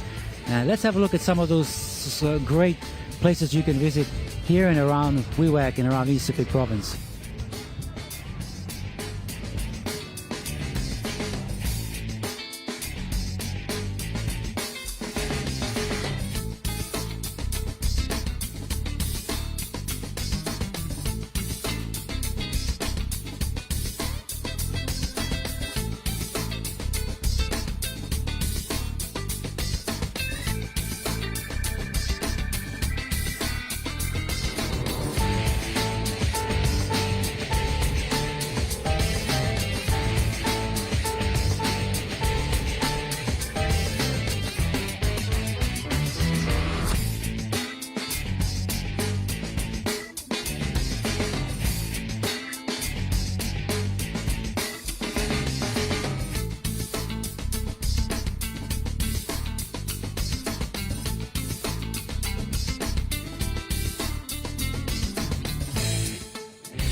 Beautiful scenes there from Wewak and in and around Wewak. If you come into Wewak for leisure or for sports, you can enjoy some of those scenes and enjoy the hospitality here.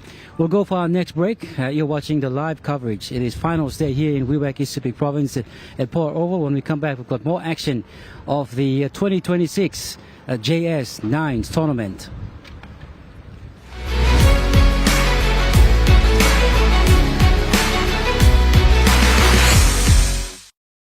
Hi, I'm Chef Jules Henau, and this is where my true inspiration for cooking started. Like most of us, I learned to cook from my mum.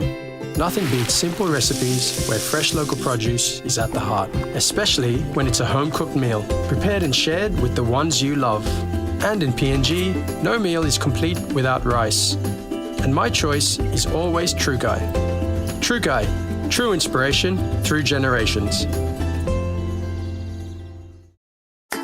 Some days feel grey until someone brings back your smile. Happiness, sometimes all it takes is a bite or a scoop. Late again? And sometimes it's waiting in the freezer just for you. Share the love, share the happiness in every moment with Gala. Gala, Gala Yum. On the go and need a quick update? Talk to TISA Bank. No logging, no typing, just your voice. Hey Siri, what's my balance? Your balance is 2,578 kina. Activate voice banking in 3 simple steps. 1. Update your TISA Bank mobile app to the latest version. 2. Set up Siri on your iPhone if not already enabled. 3. Start voice banking with TISA. TISA Bank. Banking on change. At Telecom, we're boosting our network. Households will enjoy better connections. Communities will get faster speeds and wider coverage. And business will profit from new towers and a more secure network. Plus, everyone will benefit from onshore storage that brings browsing home. It's all part of our ongoing billion kina nationwide investment. It feels good to be building a faster, stronger network for PNG. For the very first time in Papua New Guinea, Mail Research and Marketing Consultants proudly launched the 5th issue of the Mail Review magazine commemorating PNG's 50th Golden Jubilee independence. 2 volumes, 500 pages each. Volume 1 covers government politics and leadership, while Volume 2 highlights the private sector, state-owned entities as service providers, and NGOs. Together, they cover the period from 1972 to 2025. This 1,000-page collection reflects PNG's 50 years and sets the foundation for the next 50. Dreaming for more than the life we've known. There is more to what the future holds. You may hold him and walk one time, giving wings to our dream. That it's soar on high in the sky. Oh, oh, oh, oh.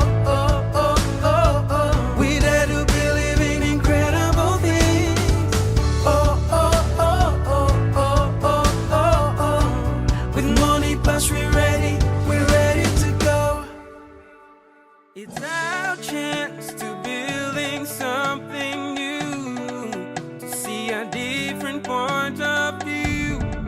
Let's be part of something wonderful. Strong in life, belong in me. Stretch him, sing, that belong all family. Oh, oh, oh, oh.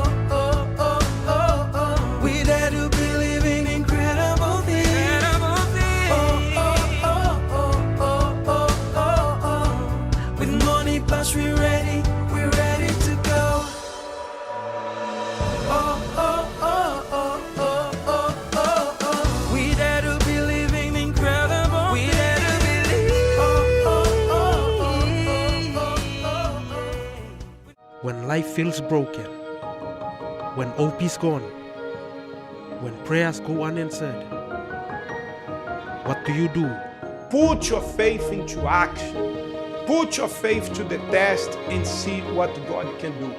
Faith isn't just believing, it's moving, trusting, and seeing God work in impossible situations. Faith in Action, 7:30 a.m. Saturday and 8 a.m. Sunday, right here on your number one to watch, EMTV. The game returns to where it all began. The two tribes, born from primal opposing forces, are put to the ultimate test. Fight for survival. You might regret that.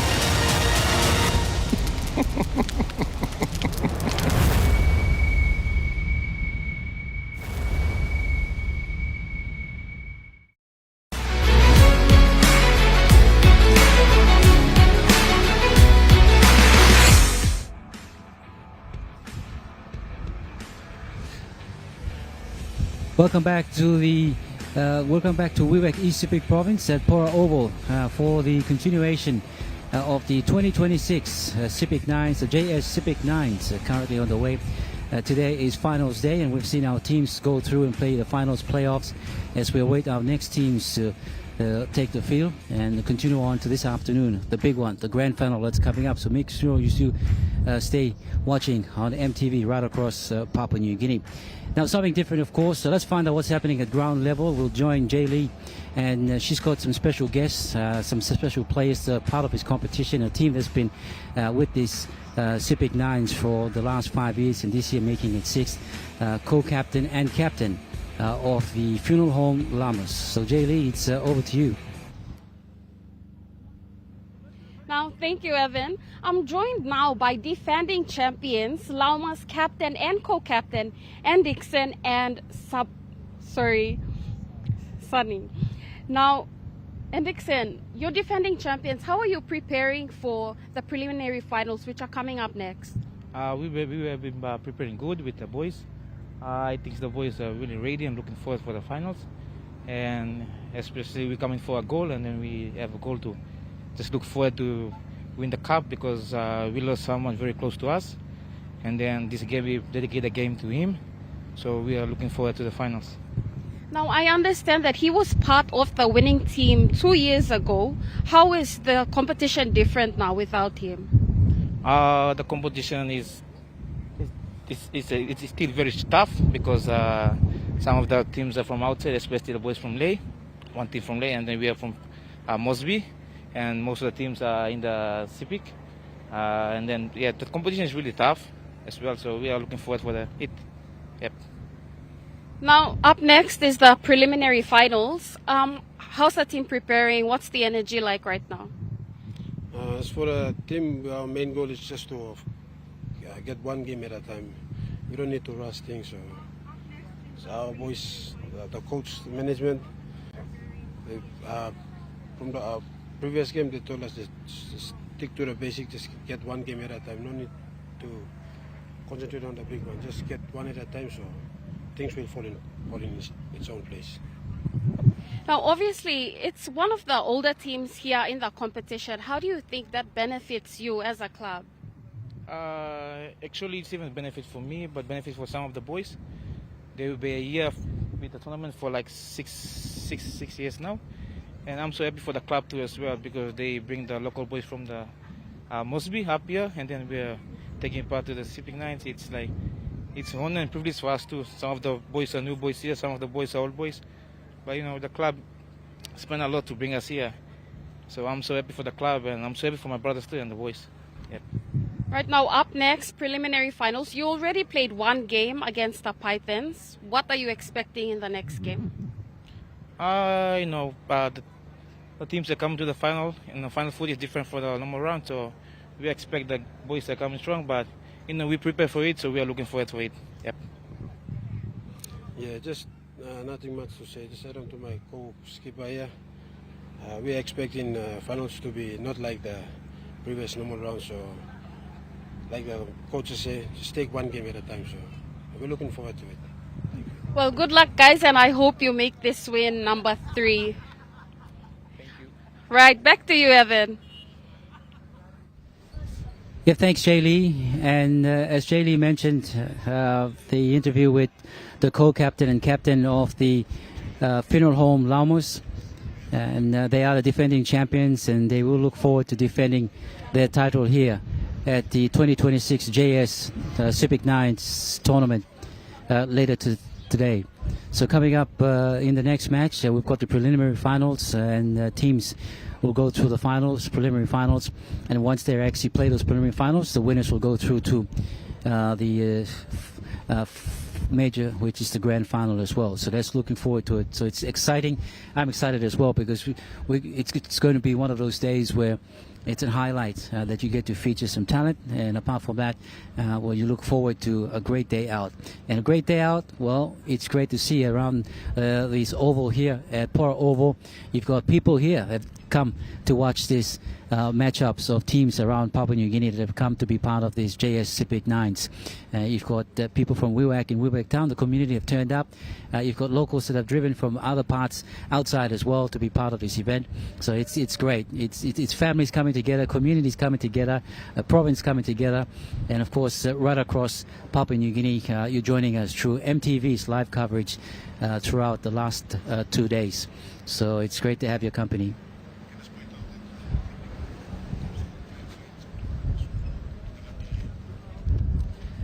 So shortly we'll have the preliminary finals on the way, but the technical teams they're just going through some discussions just to get things right, to make sure that the finals is set and the preparation for it will be okay. So as you can see, that's the technical official tent over there, and you've got you can have a look at of course the organizing committee, head of the organizing committee, which is as the Bradley Simon there explaining out a couple of the things and technical situations that they need to get through and the decisions that they've got to make just to get them through for today. As we set the precedent or the platform that will come up later for the finals matches. Yeah. But looking forward to it, wherever you are watching across the country and here. We're all looking forward to it, and the atmosphere is building up as well, and just can't wait to find out. Will the Llamas, will they make it through to the grand final, and will they defend their title? Or will the Pitons, who've been good at times, will they get themselves back in the game and get up there? Or will it be the teams from Marik United who just in our last match were the victors? Can they actually have an impact in this year's 2026 JS SEPIK 9? So, as we say, the ball bounces in different ways. So, if it bounces either one of these teams' way, you never know. It could win. Or could it be a team from Leh that takes out this year's competition? And we mentioned that the competition has been here for 5 years, but this is the first time that JS Commodities have come on board as a naming rights sponsor. So, the team that actually lifts that trophy is taking out will be the first team to take out this JS 9s tournament, so it will be an achievement for them. And during the interview, of course, we mentioned about the Llamas, that the two captains talking about the spirit and one of the main reasons why they're playing. As we showed broadcasted yesterday live on MTV, you saw the minute of silence, or what was part of the minute of silence to pay respect to one of the players who was one of the founding players for the Llamas, and he's been one of the players that have been coming here for the last 5 years and participating in the SEPIK 9s. And that was Gillespie David, who passed away in January of this year, 2026. And his jersey was taken out before the game as a memory to his participation for this tournament as well. And that's the spirit that they've used and the experience that they have, the Llamas. So they've come a long way from Port Moresby to defend that title, but can they do it? Or can the teams around here that have gone through, or a team from other provinces, can they actually get on board and win? So there's only one way to find out. Stay watching on your number one to watch, MTV.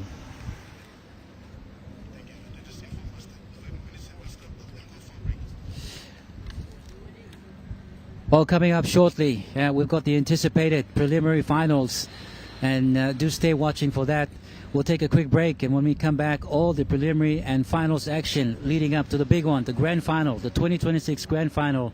It's finals day here in Pora Oval in Wewak, East SEPIK Province. Here, when you come back, we've got more happening here.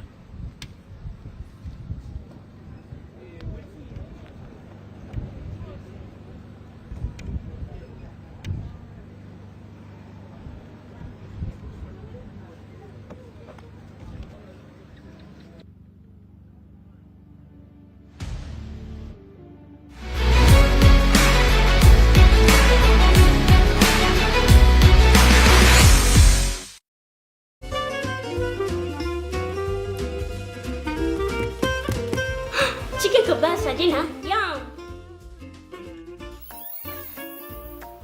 Beef stiff, right?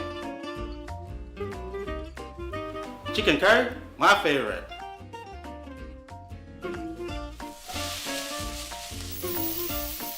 Kebabs for you. Yum.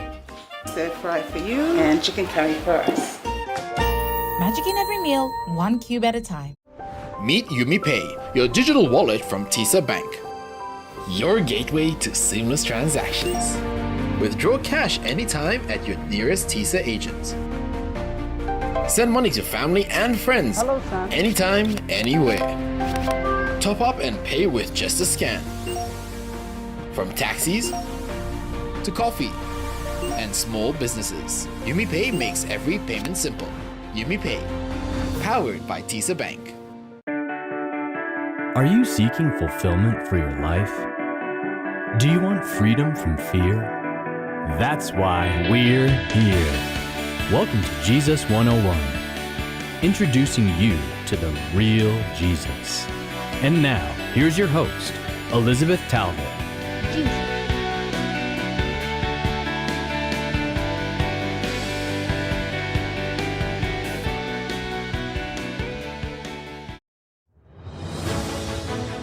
National EMTV News provides nationwide news coverage on the latest on local news, regional and international news, the daily market report, New York close. Gold is trading lower. Coffee closed higher. local and international sports, and updated weather reports.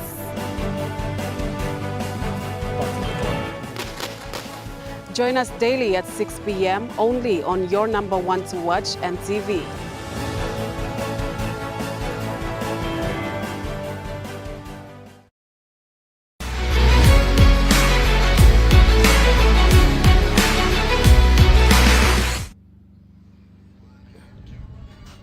Welcome back to Wewak in East SEPIK Province at Pora Oval as we anticipate the start of the preliminary finals up shortly. But we'll cross over back down to ground level, and we've got Jay Lee talking to the tournament director of JS SEPIK 9s, none other than Bradley Simon. Thank you, Evan. Now joining me is JS SEPIK 9's Tournament Director, Bradley Simon. Bradley, now how do you think the competition's going so far? We've got the preliminary finals up next. Thank you, Jay. Firstly, thank you to you guys for being here. I think your presence here has ignited this event for the last, I think, five years. We've been running the event without being live streamed. So the event has been going well. Not so much as expected as we wanted it to be, with not so many teams. But with the little teams that we have, I think we've seen a lot of talents that have played so far in the last 24 hours. And I think I'm excited, I'm happy, and I'm looking forward for this next top 4 coming up. Now, just onto the competition itself, what do you think of the teams that have advanced to the finals? We've got the Llamas, who are obviously a very strong team. They're defending champions and they're playing next. What do you think of them? They've always been the favorites of this competition for the last 6 years. 2022, they got the cup up in Marik, and 2023, last year, 2024 in Wewak. Again, you can see the talents that they have. The boys have been playing every 9th tournament, especially in Mosby, traveling around, so the experience is there.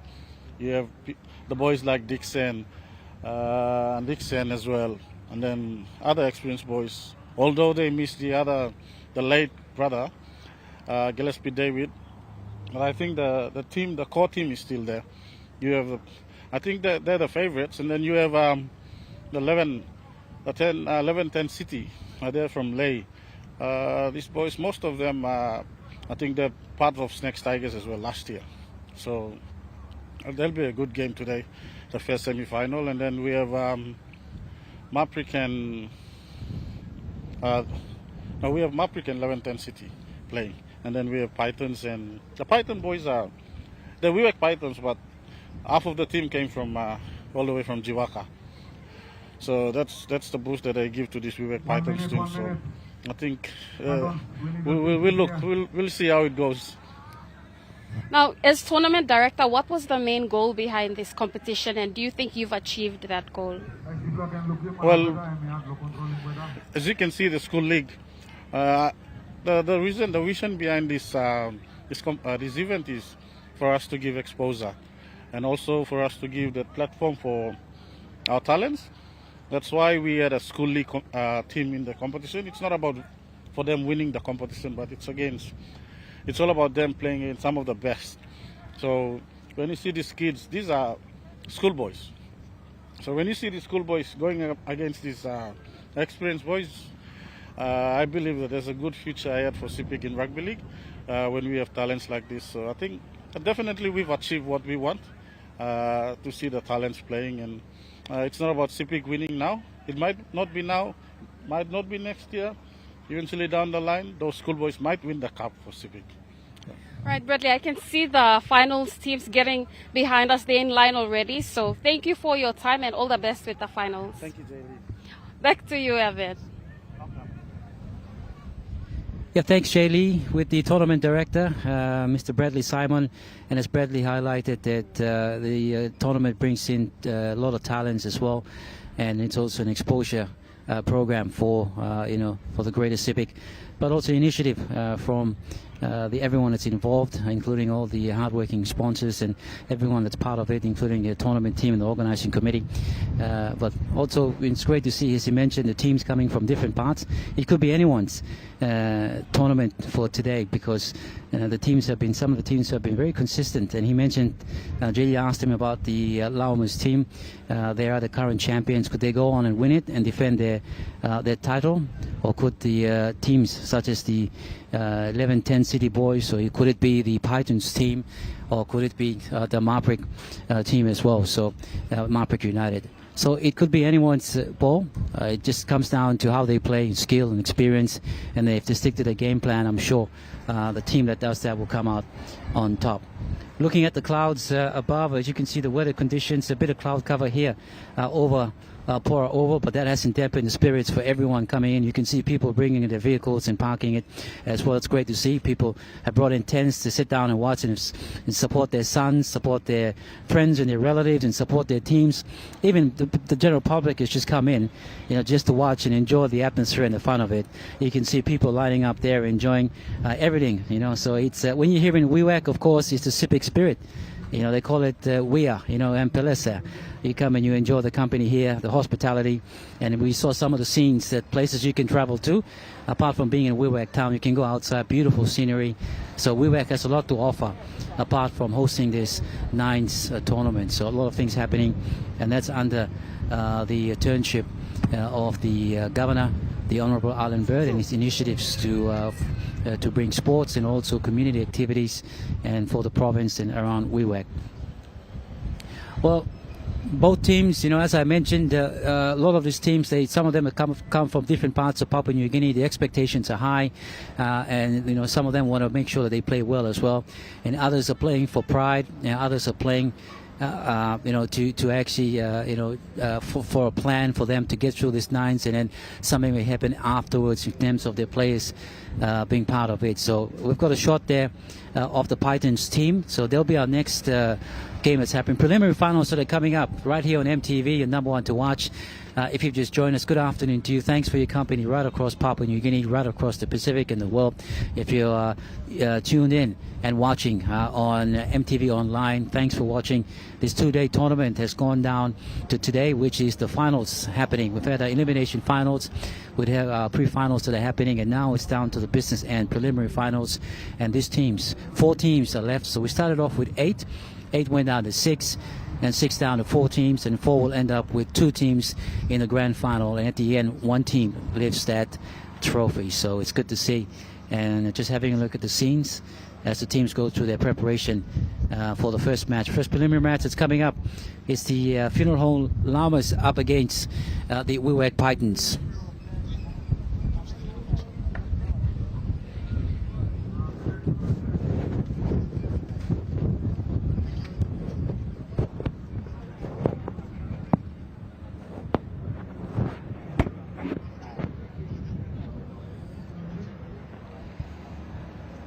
Well, as we look across to the official stand, you can see both teams getting themselves ready, and I'm sure they're excited, just like we are, because preliminary finals time, isn't it great, right here in the heart of Wewak at Pora Oval, and I can't wait to see these two teams together. They're exciting, the Pitons and the Llamas. They've got conventional ways of playing, but practically their style of playing. They're fast, they're quick, they've got some big men in their units, and they've got some game breakers, some players that we can highlight, of course, and they've got experience as well. So you never know the team that actually wins. So it's on the line for them.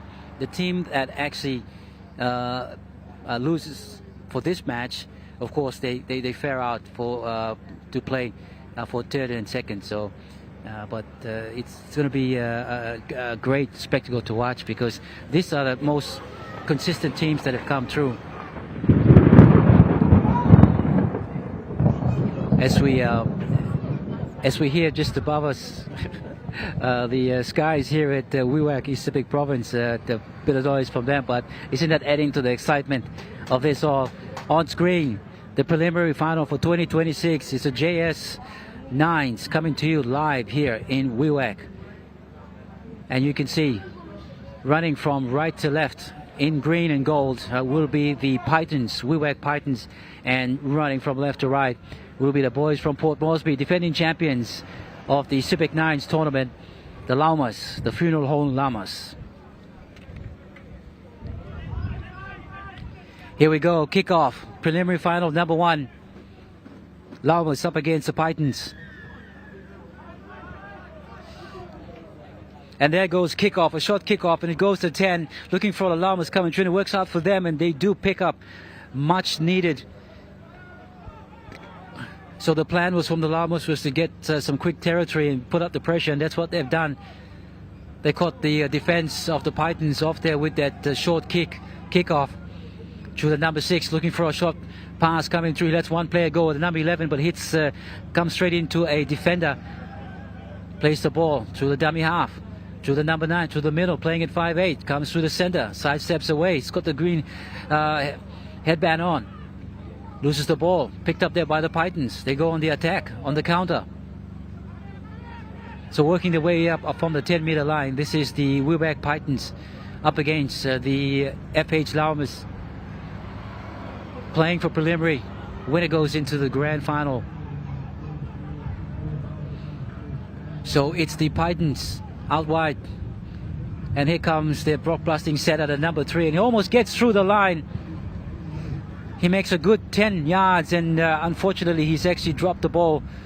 So the referee says you're gonna hand that ball back over. So the Llamas will actually have possession right on the 40-meter mark, 40-meter line, just outside. The big number 8 busts his way through, got 3 defenders putting him down, and finally 2 do. Referees just get up and play the ball. They come towards the right-hand side through their 5'8", number 6 through the halfback, pushes away one, uses that strong hand of ease. They try to put him down, but still going, strong leg power from him, and eventually he's been told, play the ball. Dummy half, will he go left or go right? He comes towards the dummy, towards the right-hand side, cleans it inside back to the number 7, to the number 9, gets the number 8 and lets him go, to the number 11. The Llamas on the attack, throws the wide pass out, trying to find his fast winger, the number 2, but unfortunately one touch and goes onto out in sideline. So the Llamas on the attack, looking towards spreading it left to right and trying to test out the defense of the Pitons early. We're just on 3 minutes into this first preliminary final. We've got the Pitons of Wewak in green and gold up against the Llamas of Port Moresby, defending champions. Can they defend their title right here and move on to the next stage of the grand final, or can the Pitons go one better? As we continue play, it is the number 3 for the Pitons. He plays the ball, comes to the middle looking for the number 7. He pushes up through, up on the 40. Crowd anticipating which team will score the first try for this afternoon. The Pitons, a quick move to their fullback, who's been quite good. He tries to break the line, and he does, but the center, too strong for the Llamas, takes him one-on-one and puts him down. This time, back in the winger who comes out to help out. He'll make some much-needed yard for them. That's what they need. So the Pitons have gone with a game plan. He's been pulled back on the jersey tackle, and he drops right down, and the ball's actually come loose.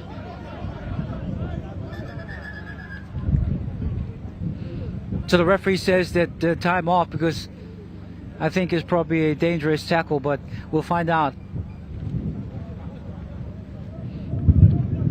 First preliminary final here at the Pora Oval in Wewak, East Sepik Province for the SEPIK 9s, JS SEPIK 9s, and live across Papua New Guinea on EMTV.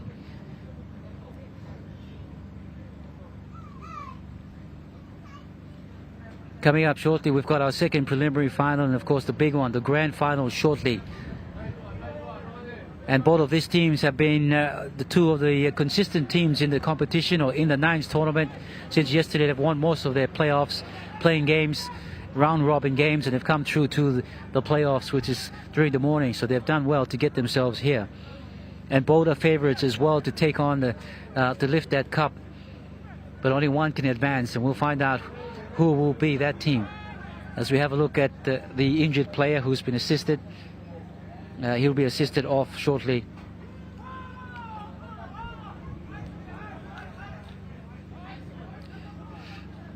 While that's happening, we'd like to acknowledge the sponsorship of our good sponsors who've been part of this JS 2026 9 SEPIK 9s. We've got AHL, Civil Engineering Company, Seaside Lodge, you've got Paradise Foods, Green Hill Investments, Maya J Construction, Consultation, and of course the naming rights sponsor JS Commodities.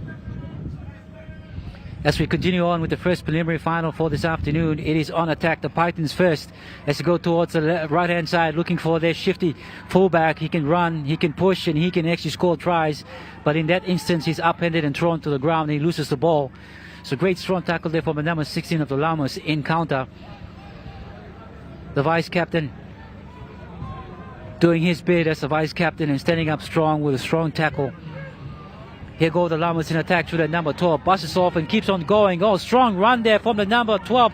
And he continues on. It's got some speed on him. Gets pulled down right on the 30-meter mark. And the referee says he loses the ball. So both teams are actually having strong runs, but it's just handling errors that are costing them.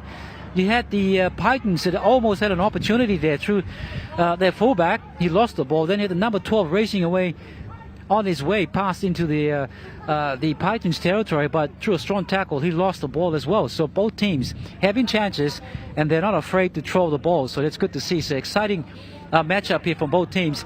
As we go through the center, he looks to, he gets a strong hit tackle there. Wow, what a hit there. You could feel it right up in the commentary booth. The number 4 at the end of the Pitons. We're getting physical to the physical part of the tournament right now. How exciting is that? Both teams willing to put their body on the line. Both teams want to be there in the final. Goes out wide at number 5. He shows the and goes right through and scores the try. Well, they had the Llamas stretched. All they did was just to have the numbers go through with the hands. Simple hands. A pass out wide and the winger has crossed over to score the first try in the first preliminary final with under 6 minutes gone. Conversion successful by the number 3. So the first preliminary final, it's the Pitons that take the lead. 6 points to defending champions Llamas yet to score. Right on the 30-meter mark, it's the Llamas. Dummy half, the number 6. Back into the number 8, the big prop. Can he get almost gets through. To the number 12, looking for a gap, it opens up, he runs through it, but he closes quickly. Turns around, looking to pass, but he can't. Wrapped up ball and all. He'll get up and play that ball. They go towards the left-hand side. A dummy on the inside, looking for runners coming through. He picks up the center, 3/4. He gets hit in a strong tackle, but he still holds on to the ball. To the Llamas, they all set up towards the right. What can they do? A ball goes over the top to the fullback. Over across to the number 9, the 9 across to the center. Center looking for the winger. He goes out wide, positions him, and tries to get through, but it's gone out. An opportunity gone begging for the Llamas, but great defense there. Great cover defense. In fact, they moved across in one and managed to defuse that attack there from the Llamas.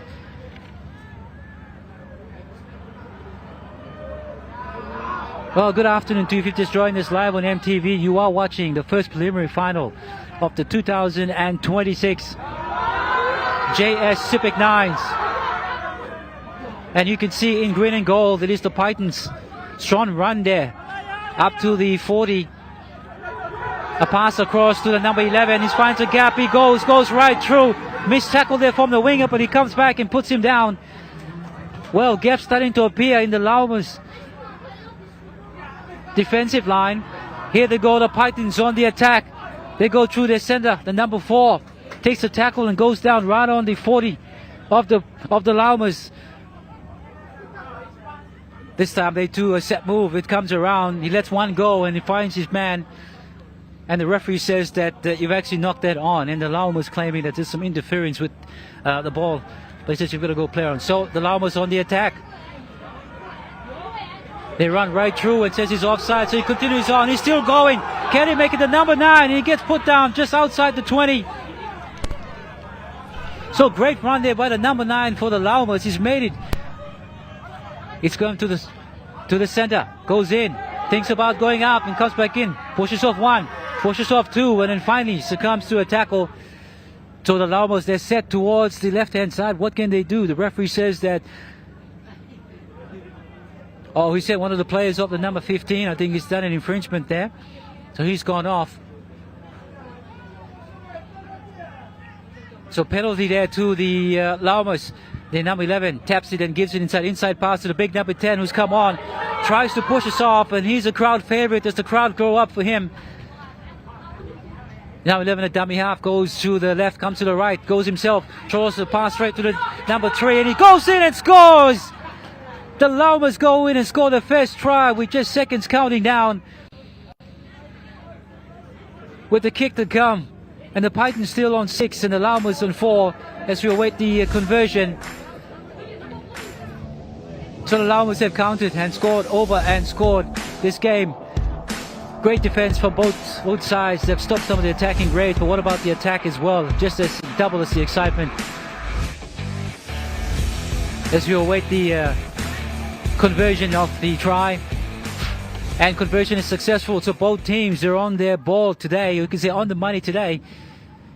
And Pitons 6, Llamas 6 as well. It is the Pitons through their fullback. He's strong, he's big, he turns around, bumps off 1, gives the ball. They come towards the middle, looking for runners coming through. What can he do? Puts it to his center, playing on the wing. Comes around, gives it back to the number 10. Number 10 turns around to his number 6. They've got some space out wide. If he can get the fullback and get the ball over to the center. Yes, he does. It goes so great to the running center. He looks for a winger and tries to get and pushes at him and throws the ball out wide, but drops off. Picked up here, there, but by the Llamas in counter-attack. And here go the Llamas. Pushes off 1, pushes off 2, but the number 6 for the Pitons comes back in cover defense and pulls him down. And that brings the end to the first half of the first preliminary final. Both teams are locked up with 6 and 4. Llamas 4 and the Pitons at 6. So the Wewak Pitons have scored first, and the Llamas just before halftime have gone on and scored. So both teams, I'm sure, will be eager to get back out in the field, but I'm sure throughout the break they'll be talking about how they can prepare themselves and how they can actually come back. So it's all about their endurance and going down to which team wants it the most.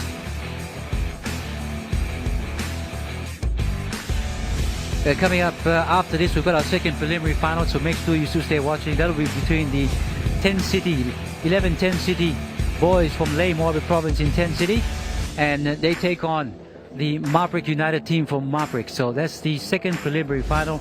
So winners from this both go into the grand final.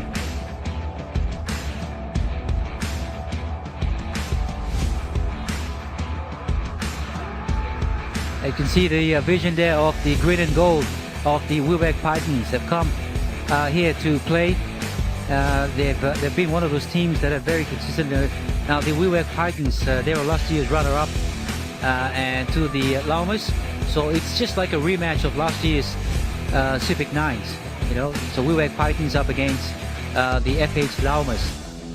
So the boys from Hagen and Wewak combined to form the team of the Pitons. Can they upset the defending champions and go on into the grand final?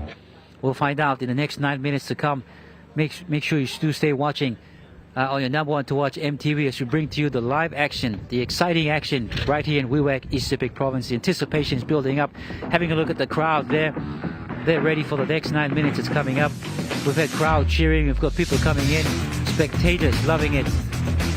Since 2 days of the tournament, the Nines tournament, the JS Nines tournament that's been happening in Wewak.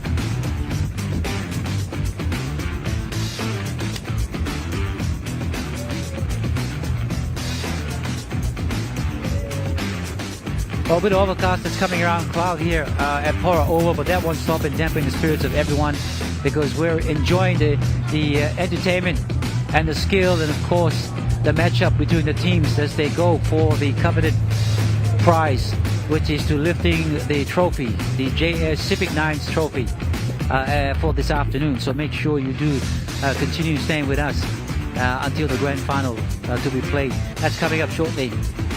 But for the meantime, it is the first preliminary matchup or first preliminary final between the two teams that have been very strong and consistent in these JS SEPIK Nines.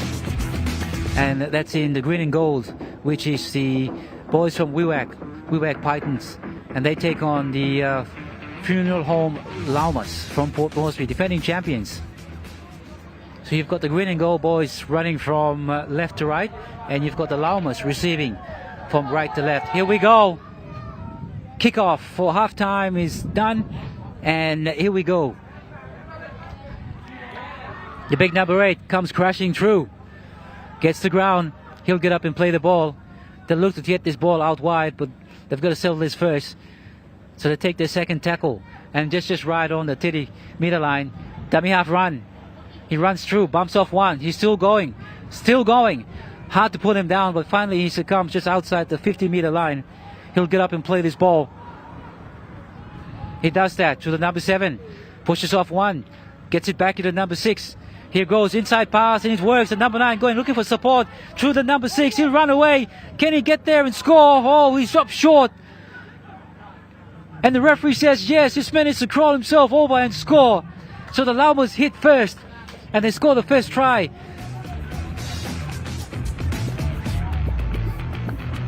Great run there. So all it took was just poor market defense from the Pitons and turned the ball inside. He sped away and inside ball there with support from the number 6 and went on and scored. So great speed, and it's missed that goal. So the Llamas move on to 10 and the Pitons 6. This time it's through the block-busting number 3, gives it over to the winger. He almost got taken over, so he had to get rid of that ball. So he gives the ball over to the winger who's been held up. He'll be made to play the ball. Gets the ball across to the number 6 for the Pitons, right to the middle. The 9 lets the 8 go to a halfback, looking for runners coming through. A dummy and lets them go and almost goes through, but a good tackle there from the number 10 from the Llamas puts him down. So they're set towards the right-hand side. But this time a one-man play there by one of the forwards for the Pitons. So he looked to settle the ball right there on the 20. What can they do? They come towards the right, looking to a gap opening. A one-man go. Oh, he does that. So simply looking at what they can do. So here goes the hooker, picks up the ball. The center goes for a kick, looking for a player coming through. It doesn't happen. And a fumble there from the Llamas, and they're claiming a try. And the referee says no, the ball was already touched in goal. So it's a line dropout there from the Llamas. So great attacking spray there, you could say.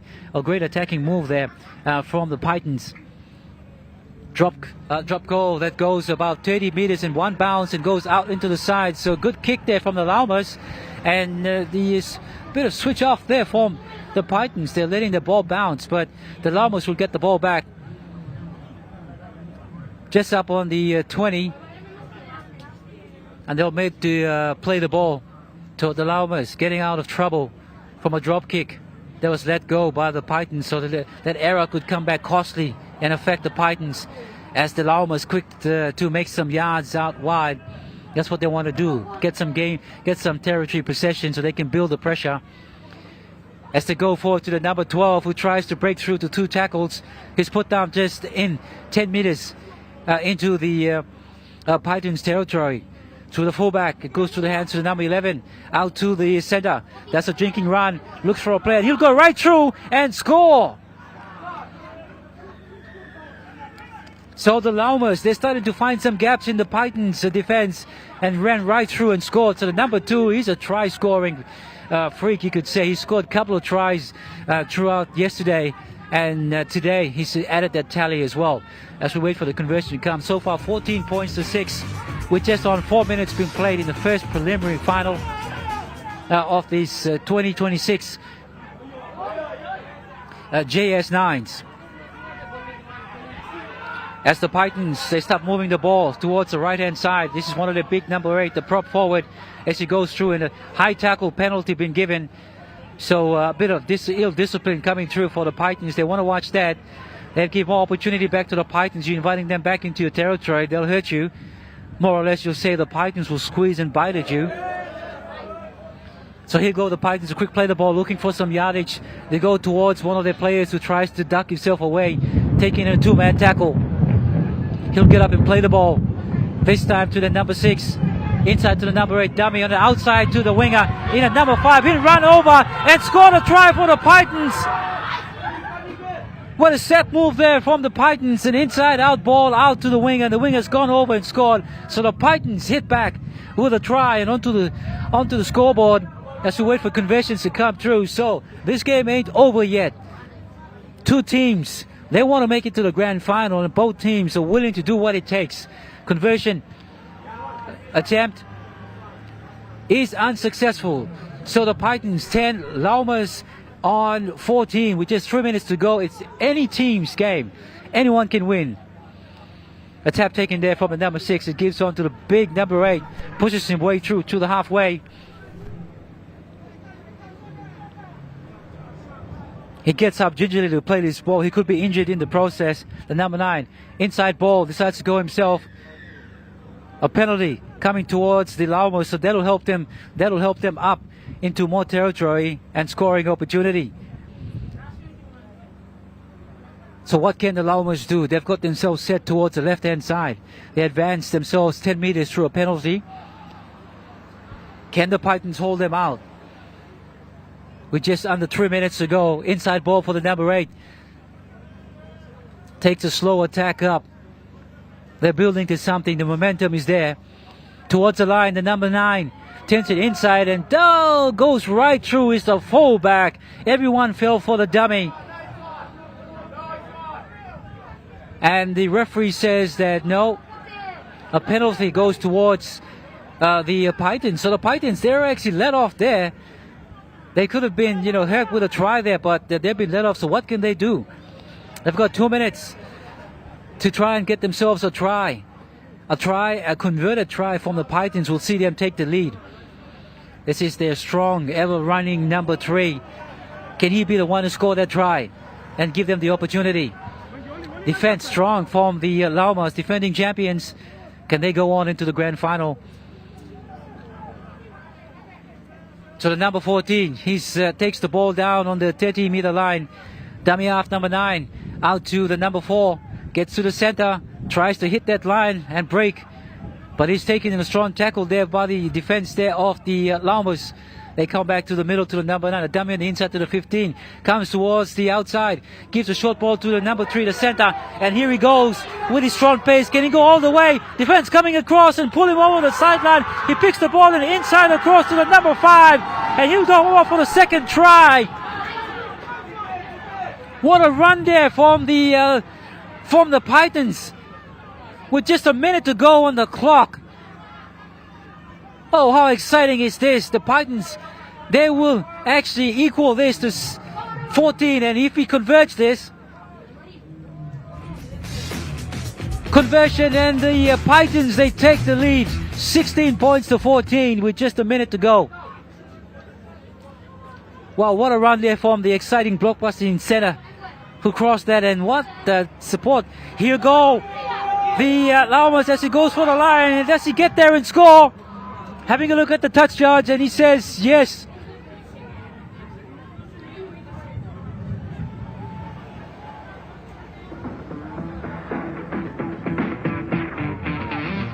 So the Llamas have gone across, have scored with conversion to come, with seconds counting, and that brings them to 18 points to 16.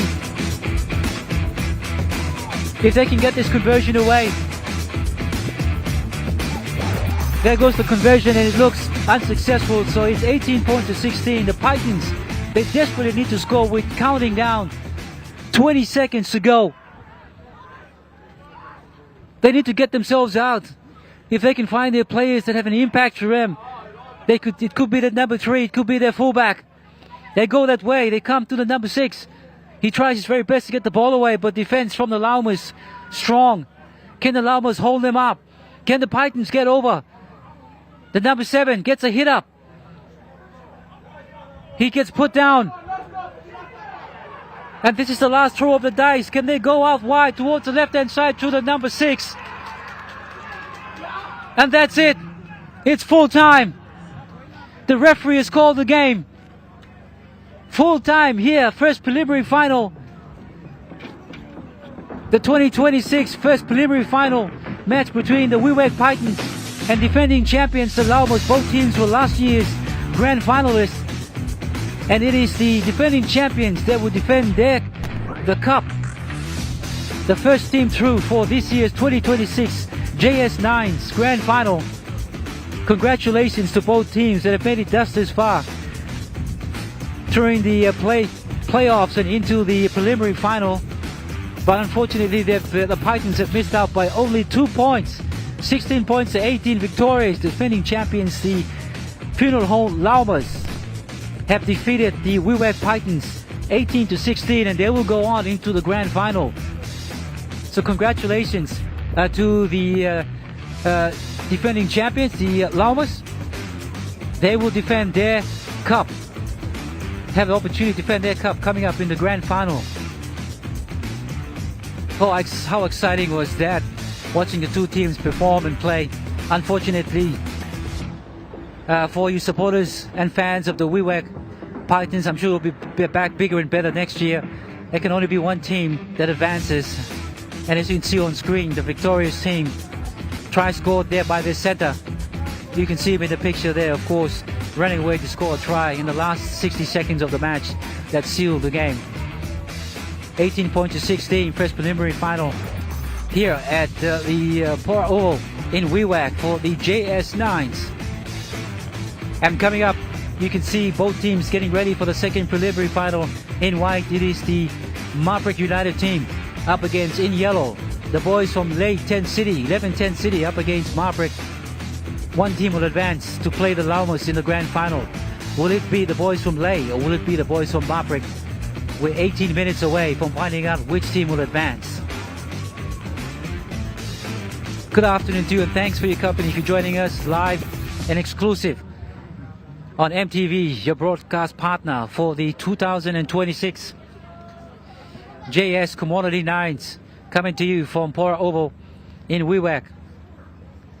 Thank you for your company as well online across Papua New Guinea. Hope you're enjoying the excitement of this preliminary final. If you're watching in Ley Borobi Province, well, this is your team. Get them ready, cheer on, because your team could make it into the grand final to play off. And if you're watching from Marik here in East SEPIK Province, well, your team could just about be the one to play the Llamas in the grand final.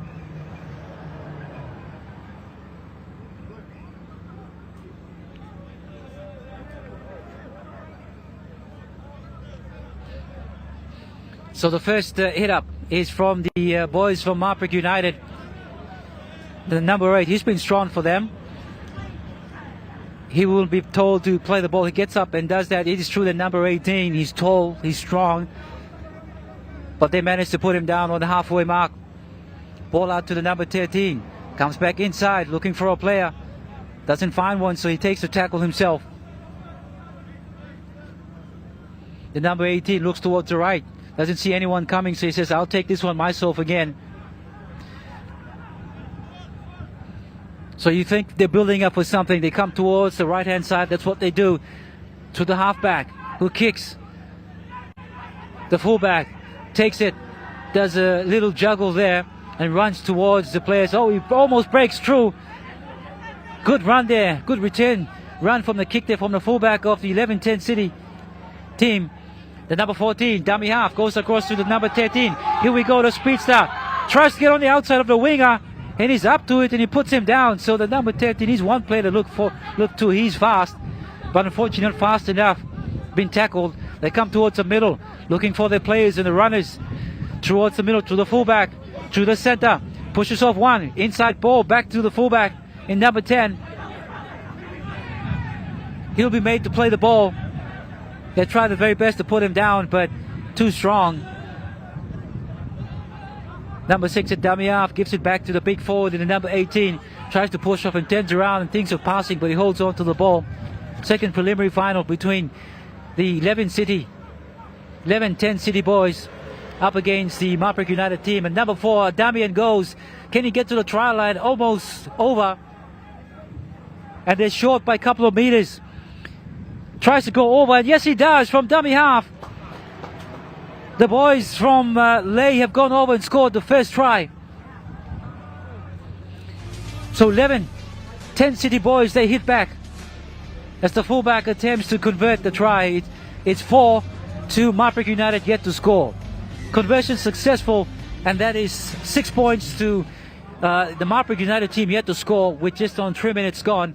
As we continue with coming down right on the right hand side, we look towards the one of the center, three-quarter centers, the number 6 it is, playing the ball. Bit of sidestepping there from the winger, the number 5 of the Marik United side, towards the side. He plays the ball, picked up there from the number 6 towards the middle, throws the ball, no one picks it up, one bounce into the arms of the number 8 who picks it up, but runs into a wall of defense, two-man defense there from the numbers coming up from the 11-10 City boys. Can a defense of 11-10 City hold up, or can the boys from Marik, can they break the defense and score the first try in this second preliminary final? A kick to the top, looking for his winger, but that wasn't read out, so the winger comes in too late. It's picked up there from the lanky winger. In return, runs through, and he's dropped the ball in the process. Well, he tried to get away and was tackled in the process. He dropped the ball, so he's handed the ball back to the United team, and they've got another opportunity. What can they do? He plays the ball. The United team, the number 13, takes the first tackle. He'll probably be taking it up, and then he'll be made to play it. He'll get up. Let's see where we'll go. Towards the short side, and that's what they do to the center. And he dubbies away. Pushes off one, and finally is to make 5 more meters. So 5 meters away. Can they score their first try in this second preliminary final? Throughout the middle, tries to push forward, sees a gap, and wants to reach out and score. And the referee says, yes, he's gone over and scored. And the crowd goes up. Marik United have scored their first try in this preliminary final. And the score is now 4-6 with a conversion to come. As we see the number 13 on screen. And he goes his attempt. And the flags go up, so both teams, they've got their game plan on. And both teams are locked up at 6-all.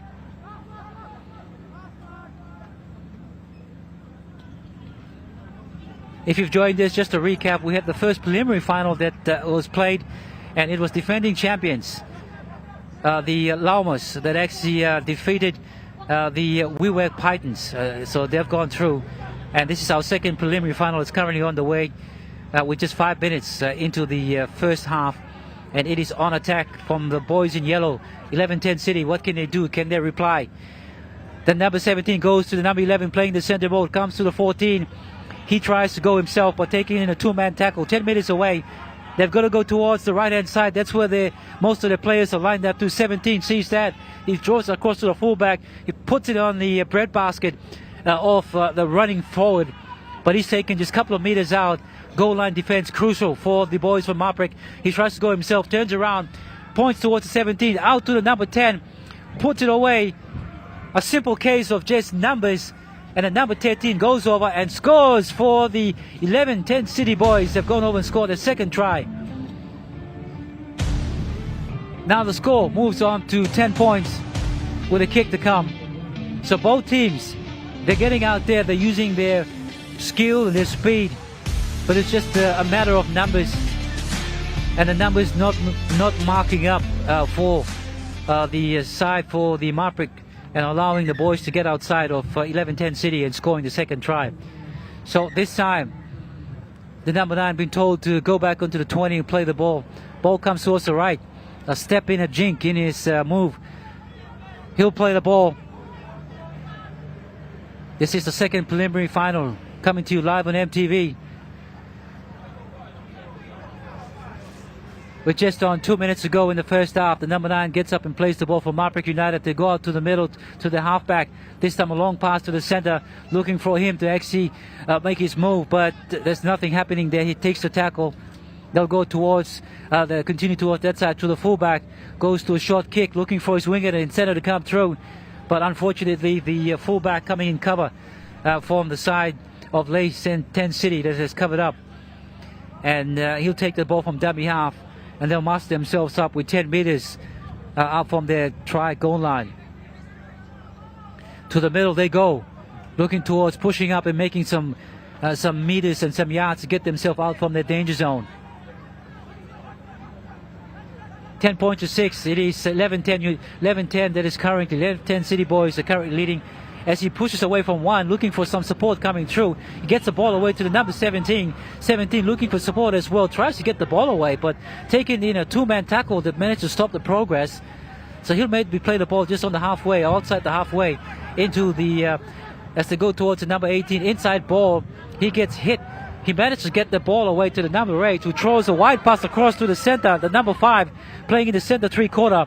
He pushes away from one, comes back to the number 18, who tries to push away, but defense too strong. They come in a two-man tackle and pick him up, leg and all, and drive him back on his back. They go towards the right-hand side to the fullback. They're calling for it on the right. If they can get numbers through, they've got numbers out wide. They go to the halfback. It goes to the center, to the number 6, and he'll simply just throw back in and score under the post. And the 11-10 City go over for the 10th try for this afternoon. So the Marik United team just not covering up and manning up in defense, looking a bit tired there out wide, and they've caught them out wide napping. A tap taken there in reply, so conversion successful. 16 points to 6 it is. The second preliminary final here in Wewak for the 2026 JS 9s tournament, SEPIK 9s tournament. It's currently on the way. We're into the business end of it. Preliminary finals, got the big one coming up, grand final. As they continue on, it is the boys in white from Marik United. Unfortunately, he's turned that ball over, so you've got the boys in yellow. They go on the counter, they spread the ball out wide to the center, looking for the speed man and the winger. He gets up, he's not tackled. Number 14 tries to get the ball on the inside, but taking in a ball and all, tackle, and he'll go down. So it is the team from 11-10 City on the attack. They're in their 20. A wide ball that drops down. Not a really good ball there from the fullback. In fact, throwing it in front and it drops over. And the number 11 actually knocks it on. That brings the end of the first half for the second preliminary final. And it is going to the halftime break. 16 points to 6. And you could say more or less a convincing performance there from the boys in yellow, 11-10 City. They've got their game plan. They've gone out there and executed it well. And you can see on the scoreboard says it's 16 points to 6. And Marik United, I'm sure they'll regroup and come back and see what they can do to counter and get some points on the board if they want to be competitive and make it to the grand final. Second preliminary final here for the 2026 JS 9s happening here in Wewak, East Sepik Province. If you joined us, thank you for your company watching on MTV, broadcast partner for this tournament right across Papua New Guinea and also on MTV Online. Just a recap of the first preliminary final. The boys from Port Moresby, defending champions, the Llamas. They defeated the Pitons, who were runner-up last year, to get into the big one, the final. And we've got our second preliminary final that's on the way. 9 minutes away to find out which team will play the Llamas. Well, crowd has slowly moved in. We've got a good crowd here to watch, anticipated crowd to find out which team will be the next team that makes it into the final. So teams cheering on. And weather here a bit overcast here, but this hasn't stopped people from enjoying and cheering their teams, enjoying the company and the atmosphere as well. And I hope you're enjoying it in your lounge, in wherever you're watching, at work, or if you're out and about here in many parts of Papua New Guinea and enjoying this live.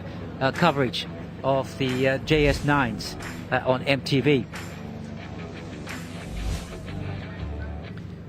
Now we're hoping coming up this afternoon we'll have the pleasure of the Governor of East Sepik Province, the Honourable Alan Bird, to be here for presentation alongside the owner and of JS Commodities, who are the naming rights sponsors of this JS9s tournament for 2026.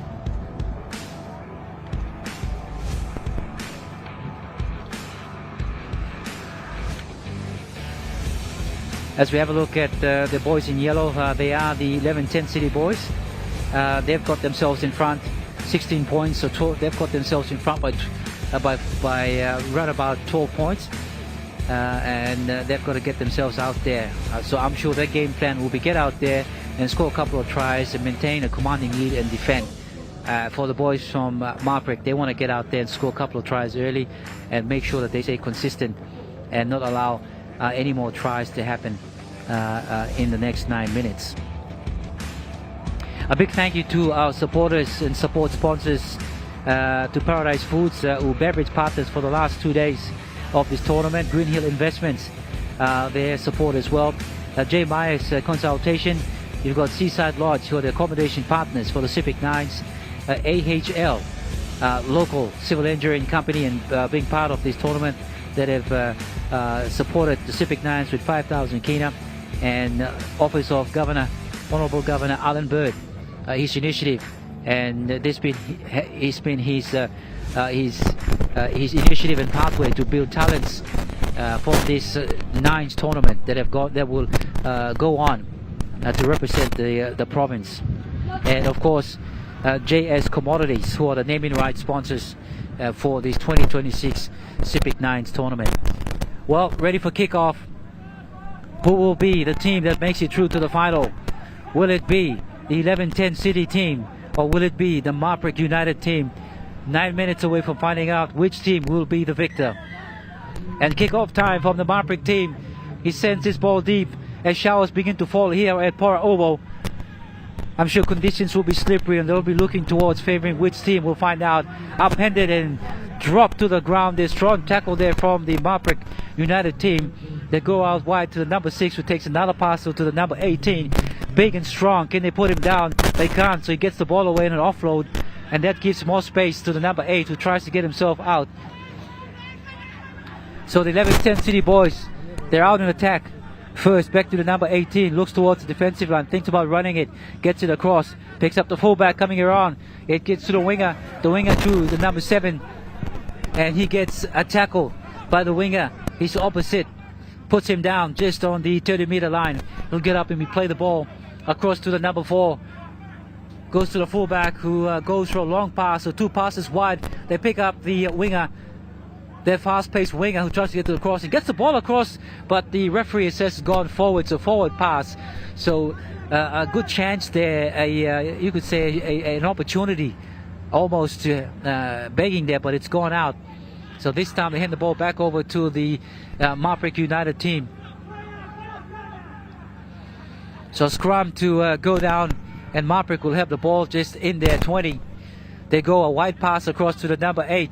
A sidestep from him, another drinking sidestep, pushes off one, but the defense up to the task, and they hold him and pull him back about a couple of meters back onto the 20-meter line. He'll get up and play the ball. And the referee says that, mate, you've lost that ball. So good, strong defense there, and ill discipline coming there from the Marik side, where they can't hold on to the ball at the moment and giving away defense and their territory. So this is the number 4. Can they hit first? They're currently in the lead. The second preliminary final coming to you live on MTV here in Wewak. That's the number 8. He takes a big hit. It is the 11-10 City boys. The 16 points to 6 with Marik get to score. Here comes the number 11, turns it inside, looking towards getting the attack, but they lift him up. And the referee says that's okay, he wasn't horizontal. He plays the ball, the number 6 at dummy off. The fullback, the number 10, comes in with the headgear, tries to get up and pass the ball to the number 6, but he's taken the ground. Defense coming up quick. Marik, can they defend? Can they keep the 11-10 City Boys out? They go towards the right-hand side. A long pass across to the number 8. He dummies inside, looking for a runner. Tries to find a gap. Number 3 comes with the help of another player from the Marik United team and pull him down. So they're just about 5 meters away. Here goes the number 1 from dummy half, and the marker just too lazy, not marking up, and he sees there's a gap opening and runs right through and scores for the number 1. Goes over and scores for the 11-10 City team with 3 minutes gone in the second preliminary final. As we see the kick unsuccessful, and the score goes up to 20 points to 6. Marik United on the attack to the number 5. He throws the ball back. It's picked up there by the number 5 again, but the referee says that penalty to the Marik side. So they've got an opportunity. They advance by 10 meters. Takes a tap and go. He's eager. He wants to get out there quick. What can they do? Lines are set towards the left-hand side. Comes across to the number 13, playing at 5'8". He goes inside. Tries to use that tall, lanky body of his and see if he can fend off. But the defense up to the task. He'll be made to play the ball just in middle of the uprights. The number 18 does the same thing. Not going anywhere, the Marik side. They look towards the right-hand side, and that's where they go, towards the number 1. Out wide, tries to draw it past. The number 6 gets it over, and the Marik team will go over and score their try. So great, good effort there. So draw and pass, and they finally go over and score their try with just 4 minutes to go in the second preliminary final. And it is 10 points to 20 at the moment with a kick to come. So Marik United have scored in reply. And with this kick goes in, they'll be just 2 converted tries away from catching up. And the kick is unsuccessful. So it's a 10-point ball game, 20 points to 10 with 4 minutes to go in the second preliminary final. It is the 11-10 City Boys in yellow. They march themselves up to the fullback, to his center. Jiggles away, dances away. In between defenders, gets tackled and put down, puts the ball down, wants to quick play the ball. Referee says it's a knock on. You've actually put the ball down, it's knocked on. In the process, the ball comes back. He plays the ball from the Marik team. Here they go. Can they get themselves up and score a try? The number 3. He's taking the ball.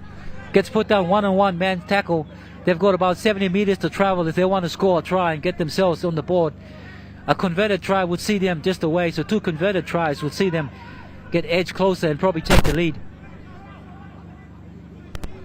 It is Marik United trailing by 10 points. Coming out of their 20. A kick downfield. Sending it over there. Teddy picked up on the full there from the number 7 of the 11-10 City team. He dances away. Paves away from the defense coming across, and finally they tackle and put him down just outside, 5 meters outside of the halfway line. Gets up gingerly and plays the ball. The number 1 at dummy half picks up the ball, gives it to number 19. Strong run from the number 19, keeps on going, kept his legs pumping, and he continues on. Number 1 at dummy half, number 17, looking for runners coming through. That's one go. Across to the number 4, the center, outside to the winger, and there he goes. The center for 11 gets the ball away to the winger, and the winger goes away and puts it a try. But unfortunately for the 11-10 City team, it's a forward pass. So they've had a couple of opportunities in forward passes that have let it down, and it's a let off there with 2 minutes and counting to go on the clock.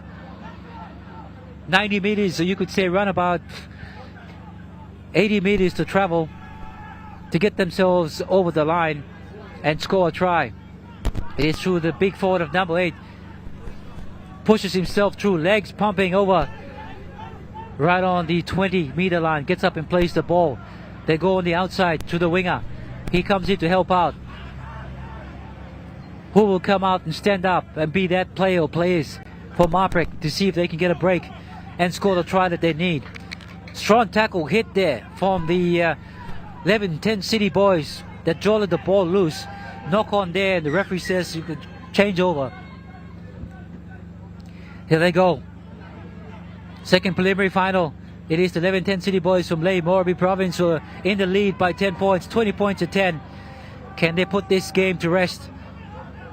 Can they put the nail in the coffin, you could say? A kick over the back of the fullback running back, and he chips it over and kicks it dead. So they saw there was no fullback and they kicked it over, but unfortunately the player retreating back to cover it has managed to get the ball over, dead and go, but he's also picked up an injury in the process. with the clock winding down with a minute plus to go. The 11-10 City Boys in the lead. Can the Marik side, can they work there, conjure up a miracle and score 2 quick tries to get them there? A try would definitely lift up their morale and set them up. So it is the second preliminary final. A win here would see a team here from the to get into the final. So it is the number 9 for the Marik side as he sees himself escorted off. And it'll be a line goal dropout from the Marik side. And let's see if they can get some distance from this dropout. The dropout goes and it's right on to the 40, so it goes 40 meters in flight, 1 bounce, and picked up from the number 7, gives it to the number 8. He goes in and crashes over 2 defenders coming in from the Marik side. They push away, go towards the left-hand side, looking for their big runners to run through the small players in the Marik side to create that momentum as they set themselves on the right. The number 17, no marker, and runs straight through. Can he go all the way? Turns in the inside to the fullback, sidesteps away, back inside there through there. One of the big players who dives across and scores for the 11-10 City Boys, their big forward. All he had to do was just roll over and gently puts it down and they score. And they put this game right beyond the reach of the Marik side. And the game goes to 24 points with a kick to come. Conversion unsuccessful. With seconds counting down, can the Marik side score a complimentary try? He tries to do a little goose step for himself, but that doesn't work wonders for him. He'll get up and play the ball slowly. From dummy half, it's number 18. Tries to create something. Runs to the defense. Defense holds him up. And he gets the ball away to the number 4, who'll run away and score a complimentary try for the Marik side. And the score comes to 14 points to 24 with the kick to come. As we await the kick to come, the conversion is successful, so it is 16 points to 24. A tap taken there. The number 10 fullback, and he'll voluntarily take into that tackle. And congratulations, the second preliminary final has been won by the team from Leh, and it is the 11-10 City Boys that have defeated the team from Marik United. So congratulations to both teams to make it into the preliminary final playoffs for this afternoon in the 2026 JS SEPIK 9s. Unfortunately, it can only be one team. And congratulations to the players of the boys in yellow, 11-10 City, that made it into the final. And they will play the Llamas to find out who takes out the trophy for the 2026 JS SEPIK 9s. As you can see, the teams congratulating each other. Well, how exciting was that? But in the end, too strong, too fast. And the 11-10 City Boys, they just had the pace and outpaced their opponents, the Marik United team, 24 points to 16. So it's great. It's great to see that you've got a team from outside that's going to be playing a team also from the outside as well.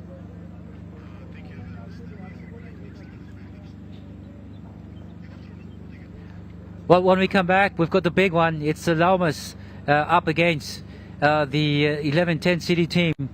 And we've also got more for the JS 9s, SEPIK 9s tournament right here at Bora Oval in Wewak, East Sip Province. You're watching the live coverage of the JS 9s tournament on EMTV. We'll break and back with more.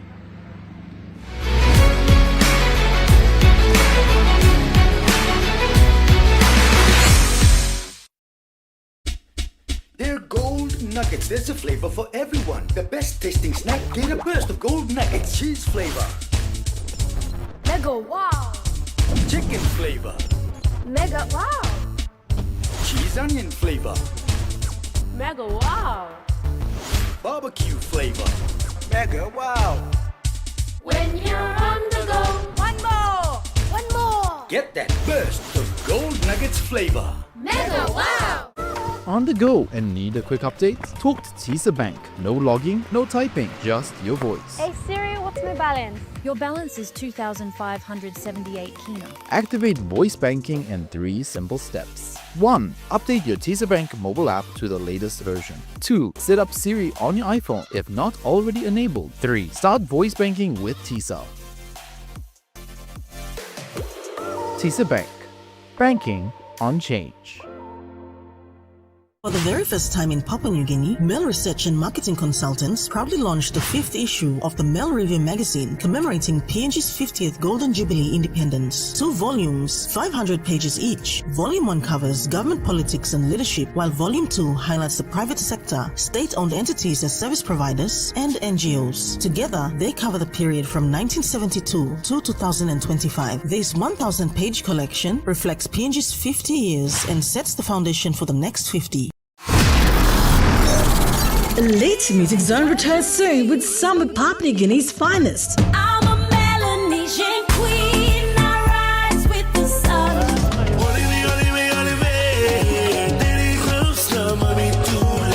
Missing you best for us, never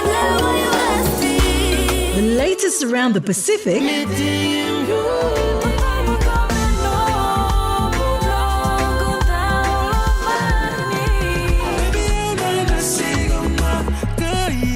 The unforgettable classics.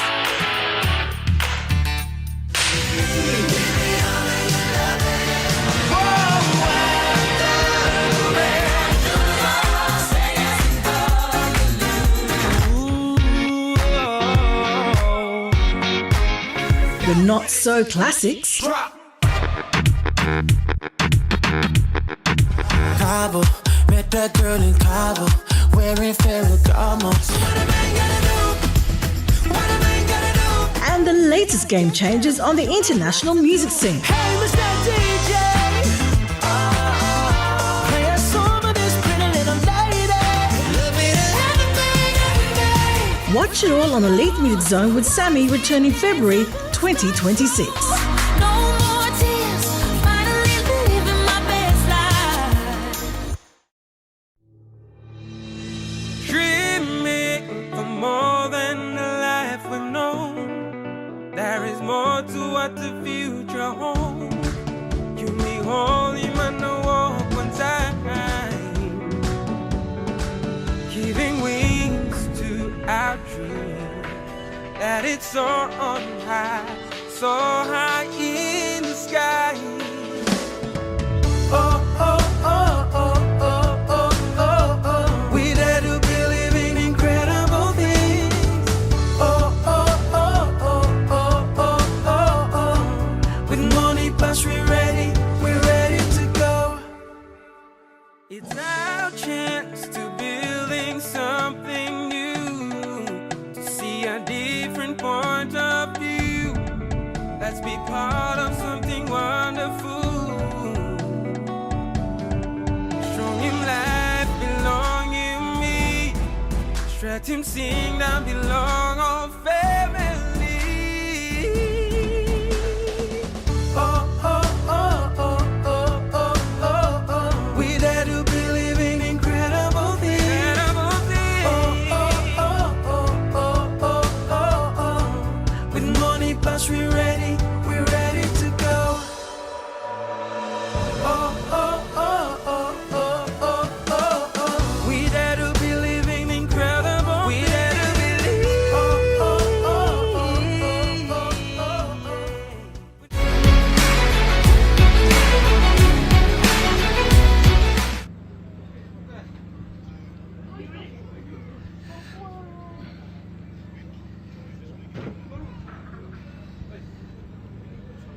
Welcome back to the 2026 SEPIK 9s, JS SEPIK 9s here in Pora Oval. You just witnessed the 2 preliminary finals that have gone on to bring which 2 teams will make it into the grand final, and what exciting 2 preliminary finals it is. 4 teams have made it through. We started off the tournament yesterday with 8 teams that went off the points round robin matches, and of course they had Pool A and Pool B in the matches. And the teams that fared up in the pools, they were actually put into the preliminary finals and also playoffs as well. And you had the elimination finals, which went on today. So those are some of the things that actually went on yesterday. And today we witnessed some of those preliminary finals that were a part of the program for today. Let's have a quick look at some of the stats to get through. And as I mentioned, 8 teams played for this competition. You had the team from Marik United, you had the Warriorman Bulls, you had the FH Llamas from Port Moresby, you had Wewak 1, the Llamas are defending champions, you had the Wewak Pitons, who were second runner-up last year, and you had Tarangao, and you had Kurumba RP, and the 11-10 City boys. So 8 teams took part in this year's tournament, which saw, as you have a look at some of the highlights go through, and while we just explain a bit about some of these teams that took part. So after that, after yesterday's games, these teams are put into Pool A and Pool B, and in those Pool A and Pool B determines which teams actually play off for today, and then the table and the table settings for that. So this is the highlights of the Pitons against the Llamas, and it was the Llamas that actually defeated the Pitons to went on. So it's just a rematch of last year's grand final, and it was the Pitons that actually started off strong. It was the Llamas. Usually you'd see the Llamas start off strong in most of the tournaments, but it was the Pitons that was strong. Yeah, so you can see those highlights there that the Llamas actually threatened the line of the Pitons a lot, but it was strong defense from the Pitons. They actually deterred their attack, but it went down to probably who wanted it the most, and of course the Pitons actually led you could say led the better half of the game, and then the Llamas came back at the end of it all to take out that match. So strong game, strong effort from both teams and all the players that took part as well for the last 2 days, and they all did well for this tournament. Yeah. So having a look at some of the highlights, if you joined us live on EMTV and right across Papua New Guinea, this is the live broadcast of the 2026 JS Nines coming to you from Wewak, East Sepik Province. These are highlights of the preliminary final that was played between defending champions, the FH Llamas, who are currently in their maroon jersey, as you can see, and in the green and gold jersey were the Pitons, Wewak Pitons team. And they're a team, as I mentioned, they're made up of boys from Hagen and boys from Wewak combined to actually play. So both teams very consistent to end up the preliminary final, because they won most of the matches from yesterday, and both were put into preliminary playoffs. And of course the first match was between both of them, and it was the Pitons that lost to the Llamas, and then they got played again today in the preliminary final. Unfortunately the Pitons have went down to the Llamas winning. Yeah, so as you can see, the Llamas on the attack, using the speedman out wide, and their winger who scored a couple of tries since yesterday and today. So he's one player to actually look forward to for the Llamas. And then you've got the Pitons also. They've got a couple of players that played well for them and dominant, especially their number 3 and their fullback. So this was a try that was scored, and they put the Pitons in front.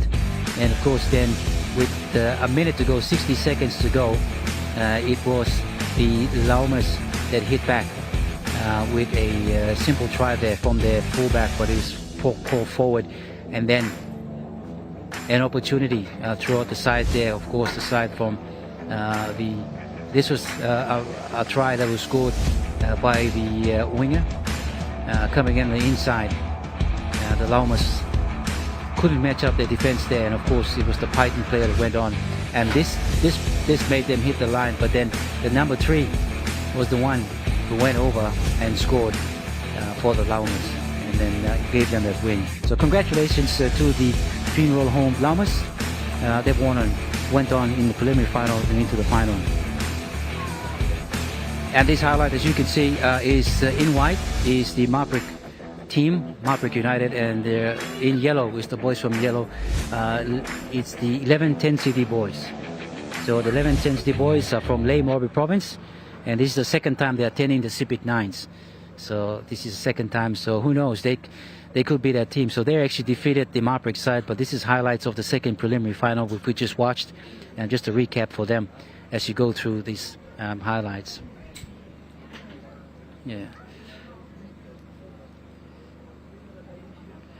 So both teams had big players. They've got big players in their side, and they use some of those big players to actually run through some of the tired defenders, especially the small defenders as well, and score the tries. But it was down to which team actually won it the most and played consistent. And the team that went ahead and scored and was leading it at halftime was the 11-10 City Boys.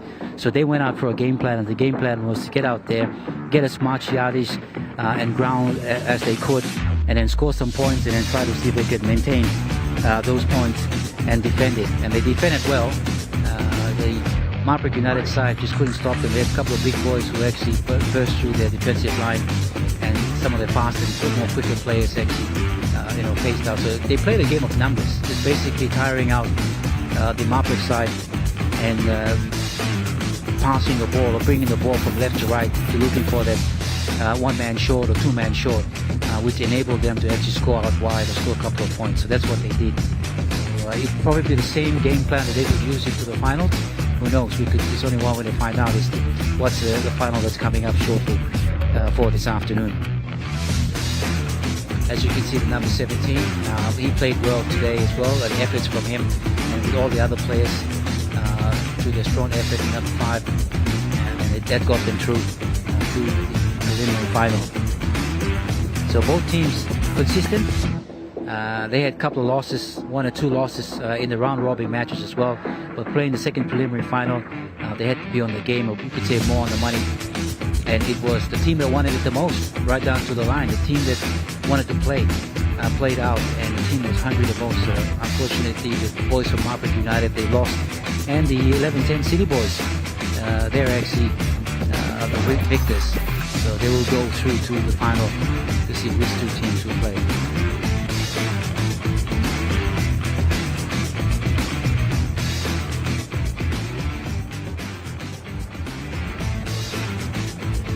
Well, as you can see, officials stand there. They're actually getting things ready for the finals matches that are about to happen. It's the 2026 JS SEPIK 9s, live and exclusive, coming to you from Wewak, East SEPIK. Beautiful Wewak, East SEPIK province. What a place to be, and what a place to have your SEPIK 9s tournament. So everyone's looking forward to the finals matches. And of course, this JS SEPIK 9s wouldn't be possible with the support of its support partners as part of the 2026 competition or tournament. And we'd like to acknowledge those sponsorships, and firstly to J. Myers Consultation, partners for the 6th time, and supports the event through sponsorship and consultation with business houses. Then you've got Green Hill Investment, civil engineering company that serves the people over a decade and have come on board with the 2nd time to support the event with 2,500 kina. Then Paradise Foods, the beverage partners for the 1st time, and supported the event with 50 cartons of water for the 2 days tournament. Seaside Lodge Accommodation, partners of SEPIK 9s. This is the 6th time and have been supporting ever since the Rugby 9s tournament started. AHL, local civil and engineering company in East SEPIK that serves the people of East SEPIK. They've come on board with 5,000 kina. And the Office of the Governor, Alan Bird, initiative, a program since 2020. The brainchild of the sports desk of the Governor aims to showcase talents and create pathways for talents in East SEPIK province. And of course, JS Commodities, naming rights of the competition for the 1st time after 5 years being under Agma Company. Now, JS Commodities is a local export company, but buys coffee and supports our local coffee growers. So big thank you to Mr. John Simon, his management, and of course his organization for supporting the development of Rugby 9 and continuing the sponsorship as the naming rights sponsor for this year's 2026 SEPIK 9s tournament. And which team will be the first team to lift that cup, the cup that gets written as the JS SEPIK 9s Cup tournament. So we'll wait to find out, and as the officials will advise us.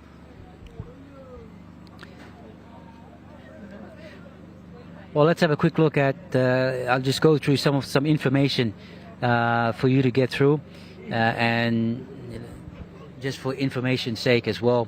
Now you had the points table after the round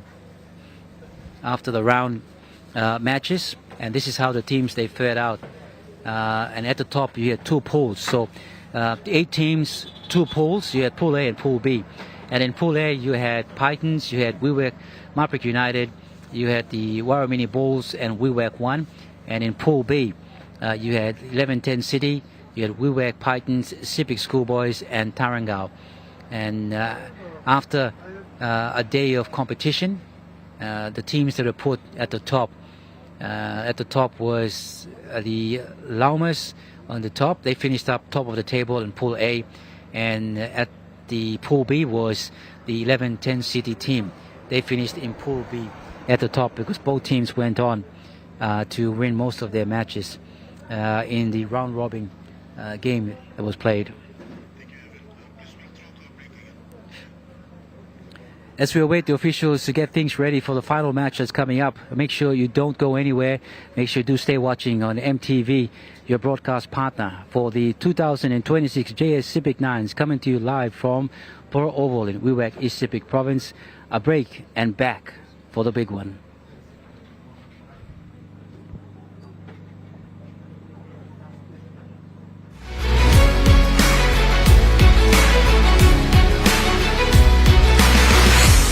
For the very first time in Papua New Guinea, Mail Research and Marketing Consultants proudly launched the 5th issue of the Mail Review magazine commemorating PNG's 50th Golden Jubilee independence. 2 volumes, 500 pages each. Volume 1 covers government politics and leadership, while Volume 2 highlights the private sector, state-owned entities as service providers, and NGOs. Together, they cover the period from 1972 to 2025. This 1,000-page collection reflects PNG's 50 years and sets the foundation for the next 50. Meet UmiPay, your digital wallet from TISA Bank. Your gateway to seamless transactions. Withdraw cash anytime at your nearest TISA agent. Send money to family and friends anytime, anywhere. Top up and pay with just a scan. From taxis to coffee and small businesses, UmiPay makes every payment simple. UmiPay, powered by TISA Bank. Hi, I'm Chef Jules Henao, and this is where my true inspiration for cooking started. Like most of us, I learned to cook from my mum. Nothing beats simple recipes where fresh local produce is at the heart, especially when it's a home-cooked meal, prepared and shared with the ones you love. And in PNG, no meal is complete without rice. And my choice is always True Guy. True Guy, true inspiration through generations. Some days feel grey until someone brings back your smile. Happiness, sometimes all it takes is a bite or a scoop. Late again? And sometimes it's waiting in the freezer just for you. Share the love, share the happiness in every moment with Gala. Gala Yum. Dreaming for more than the life we've known. There is more to what the future holds.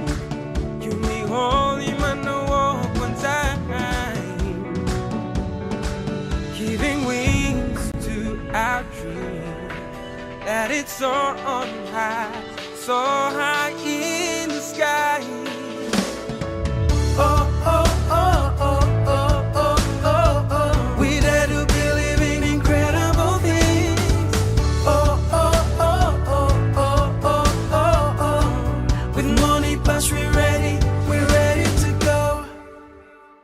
It's our chance to building something new, to see a different point of view. Let's be part of something wonderful. Strong in life, belong in me.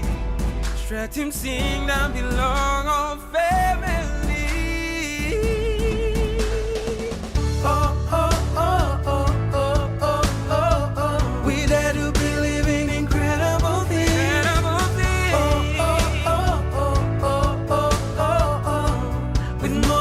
We're ready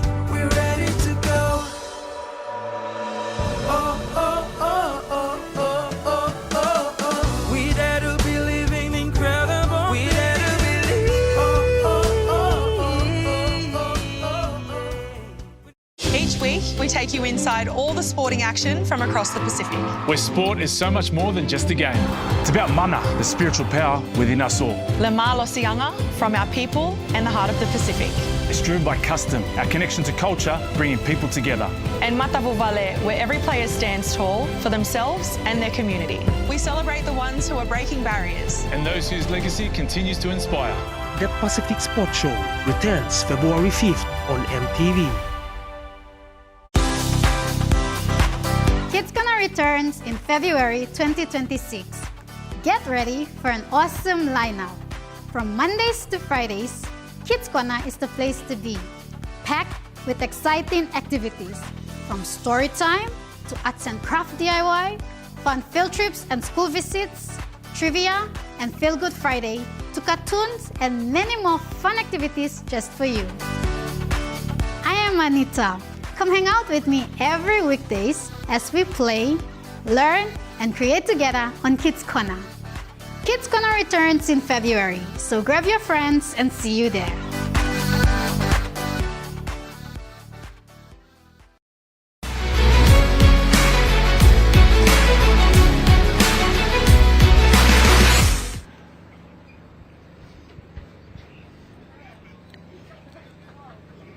Welcome back to the 2026 JS SEPIK 9s, coming to you live on MTV right across Papua New Guinea and here in Wewak, as we have a look at the scenes of fans getting themselves ready for finals actions that is coming up shortly.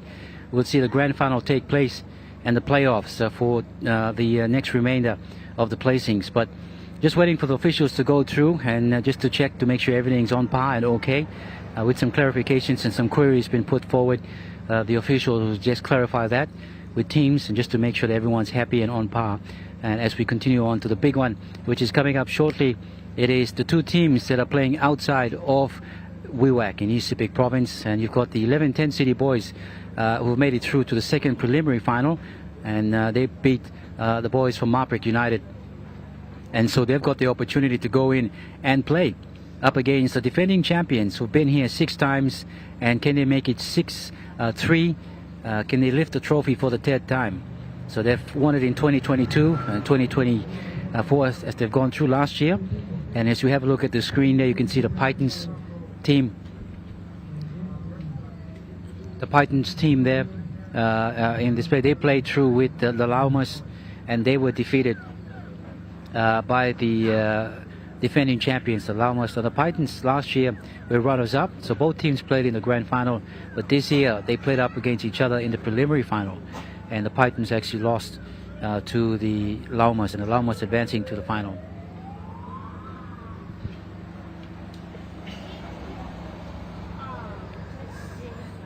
So now coming up shortly, we'll have a look at the Pitons. They'll play up against the Marik side of United to play for 3rd and 4th placing. So and then we've got the big one coming up shortly, which is the grand final of the 2026 JS SEPIK 9s. So make sure you do stay viewing for that. Don't miss out, because we've got two teams that are filled with excitement and filled with the atmosphere around here in the stadium that are ready to play. So the referee is actually ready to go as we have a look at the boys in white, which is the Marik boys, and we've got in green and gold, which is the boys from the Wewak Pitons. And here we go, the playoff for 3rd and 4th. It's Wewak Pitons in green and gold up against the team from Marik United. Marik United, a father and son team that was formed by former Kumul Anton Kui. So him and his son formed the team and have participated in this event. In fact, Marik United local boys, the team started in 2016. And looking at the team from Pitons, they're runners-up last year's grand final, and they unfortunately won't go further to try to get that opportunity to win or take out the cup. But they play this afternoon for 3rd and 4th positioning. Well, as the referee plays on the way, but unfortunately the teams are actually in front. So you don't see that every day happening, being penalized even though you're kicking off. So an opportunity to start off the third final playoff. It is the big number 8 from Marik United. He takes it forward. He's over the 20. This is the winger. Sidesteps in and out. He's evasive, hard to tackle. Finally, he comes towards the fullback, who holds him in a bear hug and puts him down. He gets up to play, wants a quick play the ball. Number 4, dummy half, goes across. A wide pass, looking for runners. They've got some room out wide. If he can get it out there quick to the halfback, he turns it in, but defense quick comes through and puts him down. So let's see what happens next. Do they go for the short side? They continue back to the halfback. Says, I'm going to go back this way and try and score. He tries to roll himself over, and he's just inches away from the try line. Number 7 thinking he's actually scored, but the referee says no, you've got to go back and play the ball. They go through the numbers, they let one go, try to dummy, and this time he takes the ball himself. And the referee says, well, you got to go back. In fact, they've used up, so they've got to play the ball.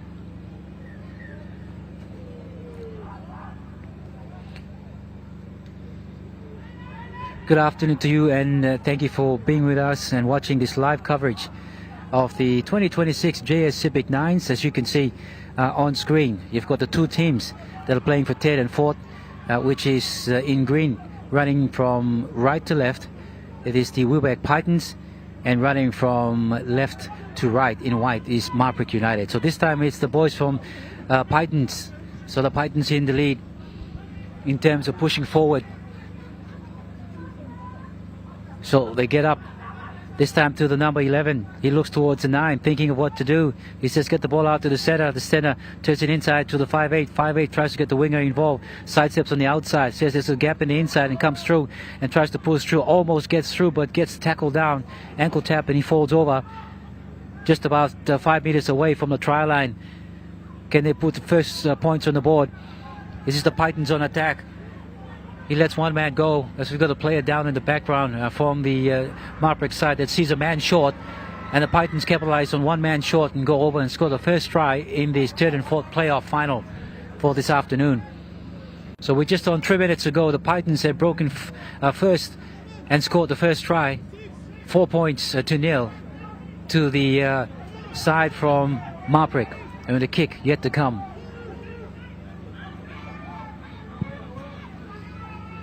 And the kick is unsuccessful. The score remains Pitons 4 and Marik United 0. And the referee says you're going to go back and get the game played. Number 8, he's been there towering of, you could say, a battling ram for the Marik side. And he loves taking a ball up and get hit. This time it's the number 17's turn. He takes a tackle. They go towards the blind side, short side, looking to create something. Nothing happening. The number 18 comes back in, gets tripped and falls over. Defense comes to him. They continue going towards the right hand side, looking for gaps to open. Throw and pass. Number 7 tries to flick at the top. It's been touched and comes back into the hands of the fullback. But the referee says it's going to go back and play the ball because it's been touched. So a chance for the Marik United side. Can they score? Currently just after 4 minutes of play, it is Marik United 0 and the Pitons scoring first blood and scoring 4. So 4 points to 0. Playoff for third and fourth it is. Number 17 goes right through some defense and not putting him down. He just goes right through and scores. So both teams just letting off their guard, and the teams are just running through and scoring. So Marik United have scored 4 points to 4. If he can convert this, he'll take the lead. And yes, he does. So Marik United takes the lead, and the score goes to 6 points to 4. And here goes the boys in green and gold, the Pitons.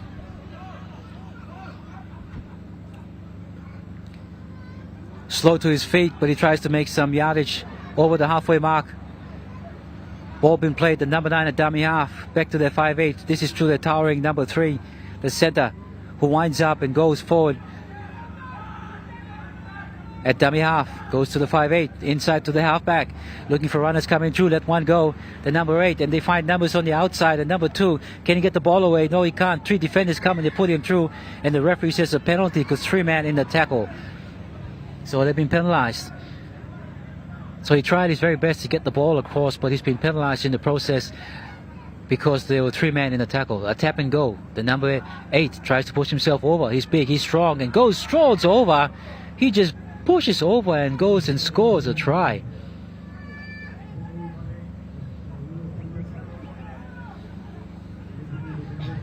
So it is the another try scored there by the Pitons.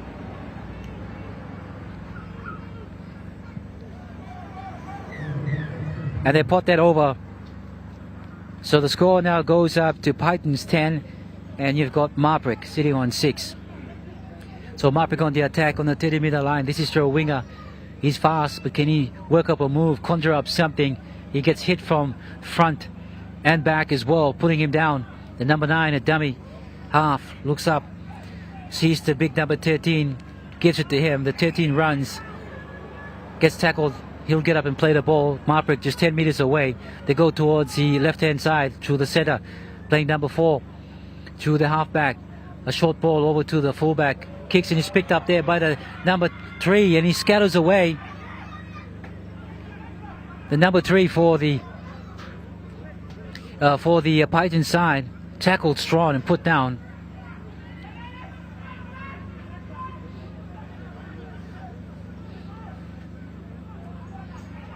So this time they move forward, and this is one of their players, the number 11 for the Python side. So the Pythons currently leading 10 points to 6, and they go out wide looking for runners coming towards the left-hand side, and they find their players to their number 4. He tries to push away. He gets up and he plays the ball. This is their fullback. The Pythons fullback looking for some opportunities. He turns around, gives the ball to the 5'8". He sees a gap open. If he can get the ball across, they've got numbers towards the right-hand side. It's through the center. It comes back in, gives it to the 9. The 9 turns around and goes back the same way. He dummies on the inside, but no one has fell for it. And the defense up to the task, and they tackle and put him down. Picked up a dummy half. They go. This is the number 5 into the number 3. And 3 sees an opportunity, gives it to the 6. And the 6 will run. And will he get it over? No, he loses the ball. Just about to go over the try line. He loses it. Strong defense coming across in cover from the Marik United team as they bring it back from their try line.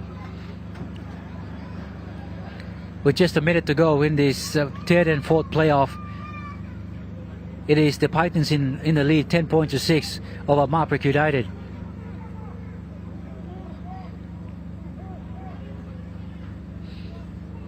And here we see the big number 8 trying to make some meters, gain some meters yard and get them out of the danger zone. Legs still pumping.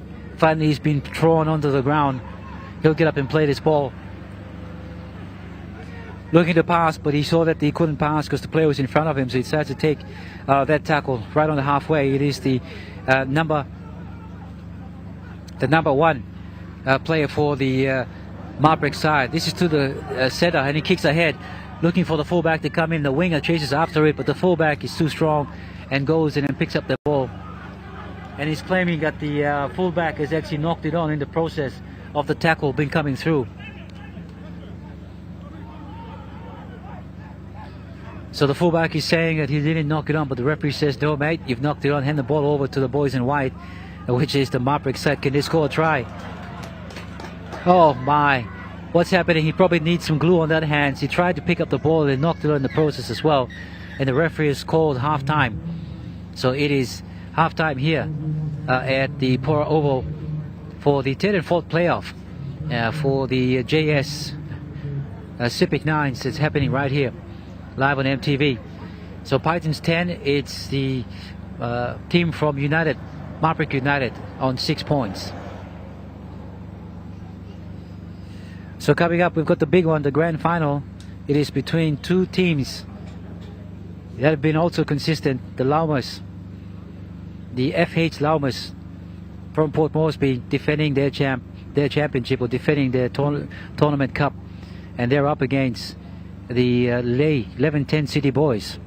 So which team will be crowned the champion after this match? But in the meantime, we've just finished the first half of this match, which is the third and fourth playoff between the boys from Marik United and also the boys from Wewak, the Wewak Pitons.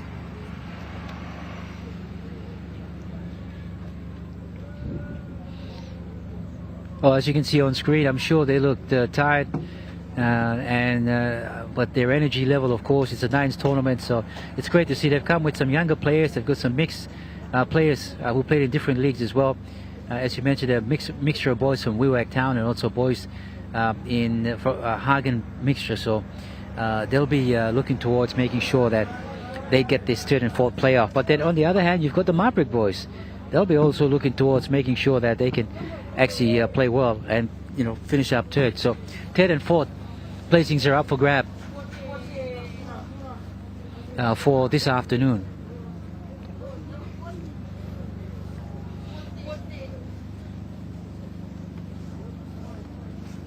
Good afternoon to you, right across Papua New Guinea as well. Thank you for watching us on EMTV Online as well. We thank you for being part with us for the last 2 days for the nines, the JS SEPIK Nines tournament here in Wewak, East Sepik Province. And we've seen some great action of rugby nines tournament. It's been fast, it's been exciting, it's been thrilling as well. We've seen skill levels, the endurance of it all, disappointment for some teams not making through, and of course the heartache of some teams dropping out. And we've gone through it all. We've come through the end of the business end of it, which is the finals, the preliminary finals, and now we're into the third and fourth playoff.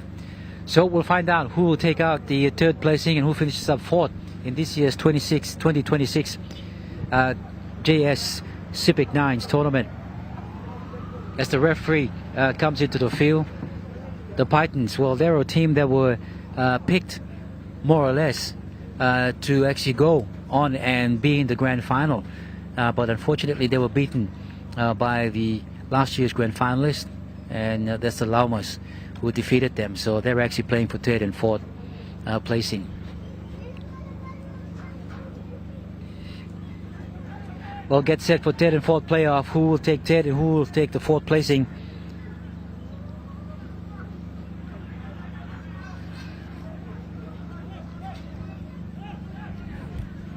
Referee gets ready to get time on and signals for everyone to stay online. As we await, kicking from right to left, kicking off is the Marik United team in white, and receiving in green and gold is the team from Wewak Pitons. And there's the kickoff. Second half of the third and fourth playoff coming to you live on your number one to watch EMTV. Blockbusting run there from the big forward, or the center, or the winger. It's more or less the winger wearing a number 5 jersey there. He takes it strong. This is the center who comes in and also puts another strong run. So both the winger and the center have both picked up some really strong meters there, and goes out wide. Inside pass coming through. This is the number 8, the prop. Pushes himself through and runs over and continues on, and he'll run straight through everyone and go through the middle and score.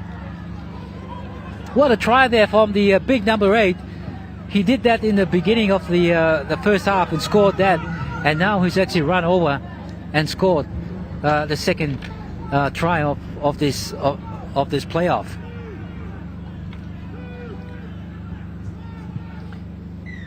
Conversion is successful, and the Pitons, they move on to 20 points. Or 16 points to 6, in fact. So 16 to 6, Marik United yet to score. This time they pick the ball up to their winger, the number 5. He gets held up and almost tried to throw him to the ground, but the referee says you're held. Picked up from Damiaf. It's a number 15. Try to create something from nothing, but it's nothing happening because defense too strong there from the boys coming up in numbers from the Wewak Pitons. So Pitons defense strong. Just 20 meters outside, they go through the number 8. He's in the middle, gets a pass away to the center, looking towards the halfback who's playing out there in the third quarter. He tries to get the ball away, and the referee says there's 2 men in the tackle, so he penalizes the Pitons team for 2 men in the tackle. So the Marik side will take a tap, and they'll go back on the attack to the number 14. He tries to brush himself through and scores a try. What an easy try that is. All he had to do was just tap and go. How easy was that? You can tell, looking at by what's happening from the defense, you can see players are getting fatigued, and that's the reason why you can see players just running straight through and scoring. So big number 8, can he get this ball over? Yes, he does, and the score goes to 12 points to 16. So this game very much in it, with just on 3 minutes gone in the second half for the third and fourth playoff. So reset and we go again. This is through the Pitons, as through their number 10. He gets up and plays the ball slowly. They go towards the left-hand side. In fact, this is the number 10 running, and he runs at the line, bumps off one, he continues going. They try to trip his leg in the end, but eventually falls to the ground and takes the tackle. He'll get up and play the ball. They go towards the left-hand side. They're looking towards their 5'8", who picks out the man, cuts out one, picks up the center to the number 7. He tries to duck away and bump away and try to get his hands free, but he's taken in a ball and all tackle by the United center there. So they'll come back in the middle and look for a gap to open. They goes to the line and throws a wide pass that comes across to the face. Picked up there over the head, pass to the winger. The winger tries to sidestep himself in and see if he can get onto the line. And yes, he does, and scores over the line. Too strong, too big. And the winger for the United side just couldn't even, you could say, try to stop him. So he just goes over and scores. So they hit back with 2 tries back to back, and that will extend their scores. So the Pitons team on the attack with just 5 minutes to go in this second half, and we wait for the conversion to go through. So conversion unsuccessful, so score remains the Pitons 20 and the Marik United on 12 points. So it's still anyone's game. If the Marik boys score 1 or 2 tries, they'll get back into this game. So Marik United, they're on the hunt, or more or less you could say. On the 20, picking the ball up, they go towards some of their bigger players. They try to run and try to get there, but then tackles one-on-one. So not much happening for them in that attack. Pick the ball up, they go towards the left-hand side. Number 17 takes a one-man hit up. Nothing happening, 3-man tackle. Finally they put him down, and he'll get up and made to play this ball. Looking for a quick play the ball, but that won't happen. At dummy half, number 4 tries to run it, sees the halfback, calls for it, tries to let one man go, tries to pass that over to the winger, tries to create an extra man happening on the outside. Unfortunately, the winger wasn't expecting that ball, so he just knocks it on. So a chance and opportunity not happening for the boys from Marik, and they've handed the ball over across to the Pitons. So Pitons on the attack again, but this time in their own goal, so they've got to make some yardage to their fullback, the tall fullback who's played well for them in this tournament. And they want to put him down, but he's too tall and too strong, so he'll be made to play the ball. So he plays it out on his 20, and a penalty. And will go against the attacking side, which is the fullback, because improper way of actually putting the ball down and playing it. So he's been penalized for that, and it'll come back to the Marik United team. They'll have another opportunity to crack the line with less than 4 minutes to go. What can they do? So they haven't put something constructive through, so what can they do? They just need some of the senior players to step up and see if they can work some magic and some consistent completion of their rates. It is the 9th tournament coming to you live here on MTV in Wewak from the Pora Oval. Hope you enjoyed all the finals matches, fixtures that have gone through for today. Don't forget, coming up, we've got the big one, the grand final between Lay City, 11-10 City, up against the Llamas. As we continue on for 3rd and 4th playoff, this is the Pitons in green. They try to bring it up strong to number 15. He's been put down. He'll get up and play the ball. Works himself away, 2 passes away wide to the middle. They try to steady the ship. He tries to be up-hitted and thrown down. Referee calls hell. He'll get up to play the ball. Looking towards the right-hand side, that's where they go, looking for the fast man. They send on the outside, gives it to the winger. Here goes the winger. He'll dash away. Can he have the pace to go? Here comes the fullback in cover. He gets there, but the winger just ducks back in, and he'll go all the way and score under the post. What a great effort there by the winger. So both the center and the winger combining to put that score through. So now we've got the Pitons team. So they'll go 24 points with the kick to come.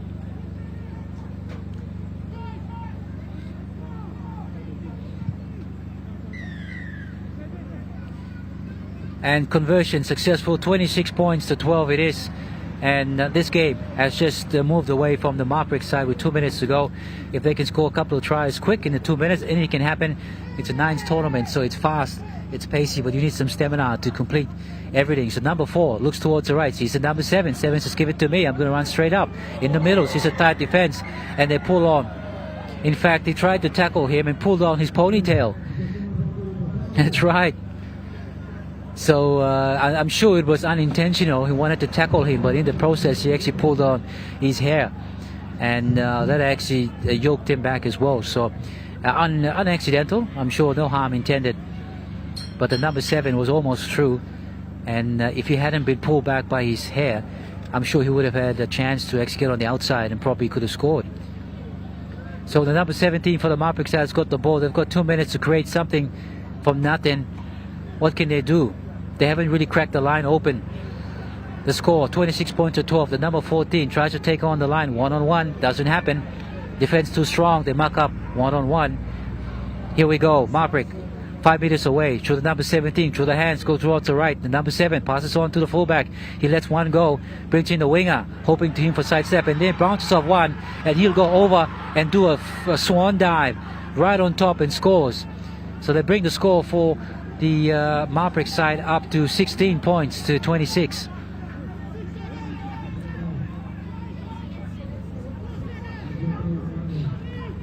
With just 1 minute and 30 seconds to go. And rebounds off the uprights, unfortunately. So conversion unsuccessful. 26 points to 16. It's a 10-point ball game. This is the Pitons of Wewak. Can they hold on for another 1 minute? And they could finish up third overall in this JS9's tournament. The number 7 takes the tackle. Referee says there's a player down. So they've got to go back and then just quickly make sure that the player is okay. But both teams have come out firing with nothing to lose. And both teams have played well today as well. But unfortunately, they haven't made it right through to the big one, which is the finals.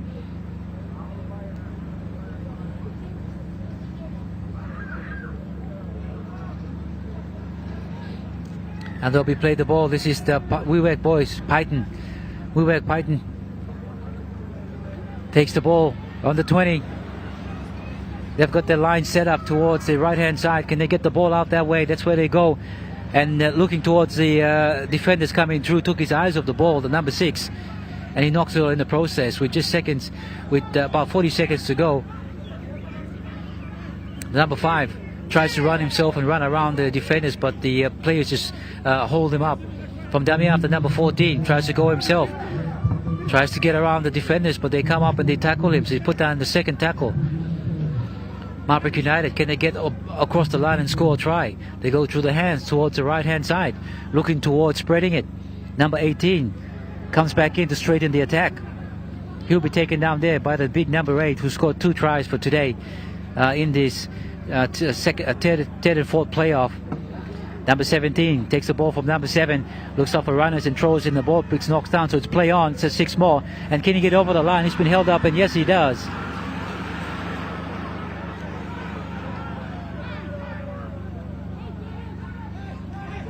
So the referee says that you're going to come back here and play the ball. So he takes a kick to number 14. It goes out wide, so score remains at 16 points to 26. In fact, he scored the try. So it remains at 20 points to 26.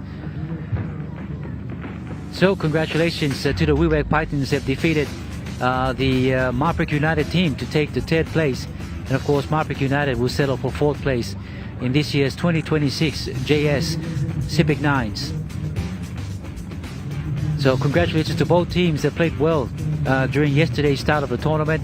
They've come through all the way to play here in the finals playoffs for today, and they've managed to make themselves right through to finishing 4th overall, which is the Marik United side in white, and the green and gold side who missed out in making the grand final. They end up being in 3rd placing, which is the Wewak Pythons. So the final score, 3rd and 4th playoff, 26 points to 20, with the Wewak Pythons finishing 3rd overall in the competition in this year's 2026 JS9's SEPIK 9's tournament. And Marik United will settle for 4th placing. As you can see, camaraderie, both teams there in a huddle, of course.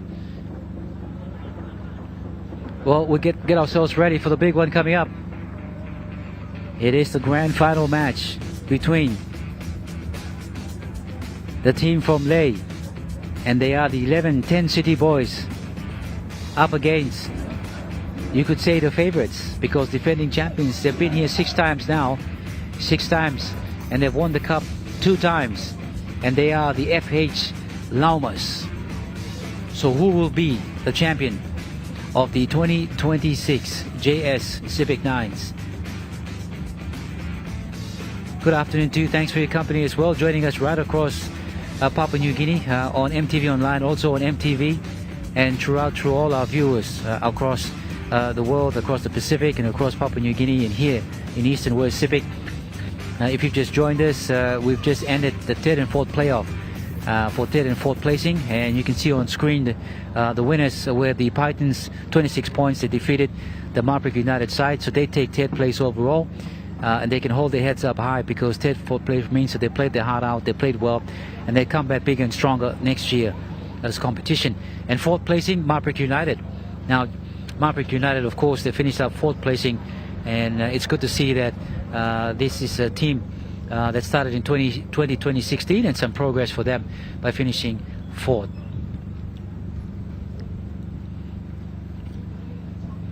Well, the big one, as you can look across the official tent there, you can see both teams. Towards my left hand side, you can see in the maroon color is the funeral home's Llamas, and you can see on the yellow, bright sunny yellow, is the Lay 10 City Boys, the 11-10 City Boys. Can they do an upset? Can they do an upset here today? Can they beat the defending champions and take home the cup to Lay? Or will the defending champions defeat the boys from Lay and take the cup back to Port Moresby? There's only one way to find out, and that's by stay viewing on your number one to watch MTV as you bring to the action, the live action and the atmosphere of the grand final. This is all it's come down to, all the training. This is all the determination. This is everything that they need to do, the preparation, the mental toughness of it has come down to 18 minutes of victory. Who will win it? Who will lift that trophy this afternoon? This afternoon as well, we're hoping we will have presentations coming up, and of course the Governor for East SEPIK Province, the Honourable Alan Bird, and Mr. John Simon, the owner, of course, of the JS Commodities. They are the naming rights sponsor of this year's 2026, and a big thank you to JS Commodities for taking on the role as a naming rights sponsors after 5 years under the helmship of Agmark, who've run the major in terms of the naming rights, and the committee, of course, that have done well. So here we have it, grand final. You can feel the atmosphere building, the momentum. It's all come down to this. Exciting times. You can say it's exciting because we get to watch two of the best teams. So these two teams are the best teams that have come out of this competition for this year. They've made it through their pools and they've come out on top. They've gone through their preliminary finals and the semifinals, and finally to be crowned the two best teams. But only one can be the best of all for this year, and we'll find out.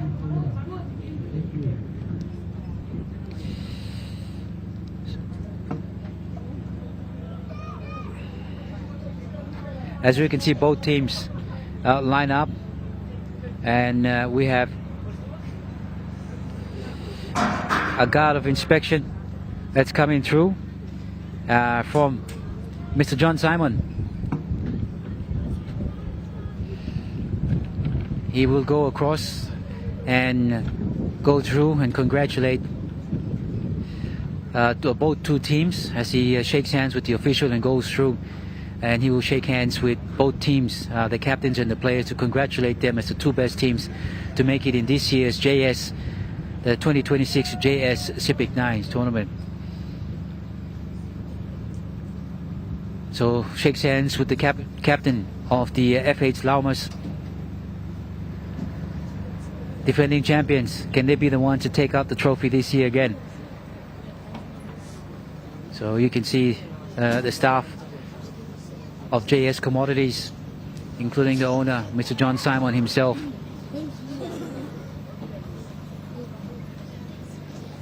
On screen there, congratulating the players for making it through.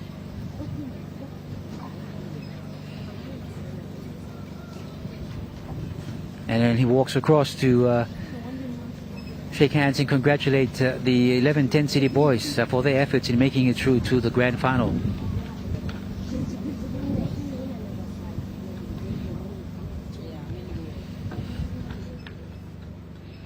as he goes through the shaking hands with players. I'm sure most of them it's an opportunity to meet the owner and the man behind the JS Commodities sponsor, the naming rights sponsor for this year's 2026 SEPIK Nines.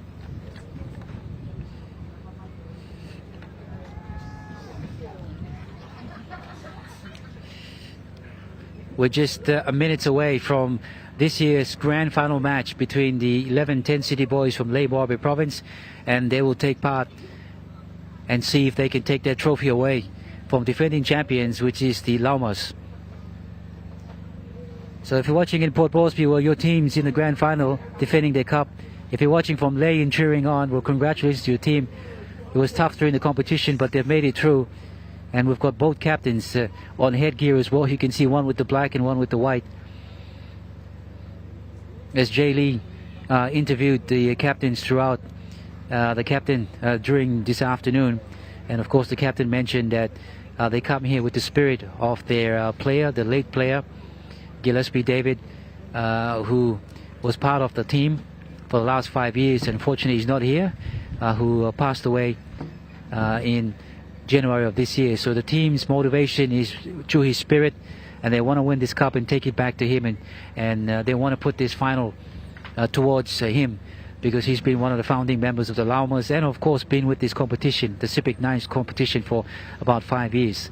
So they're taking that as part of the spirit and motivation.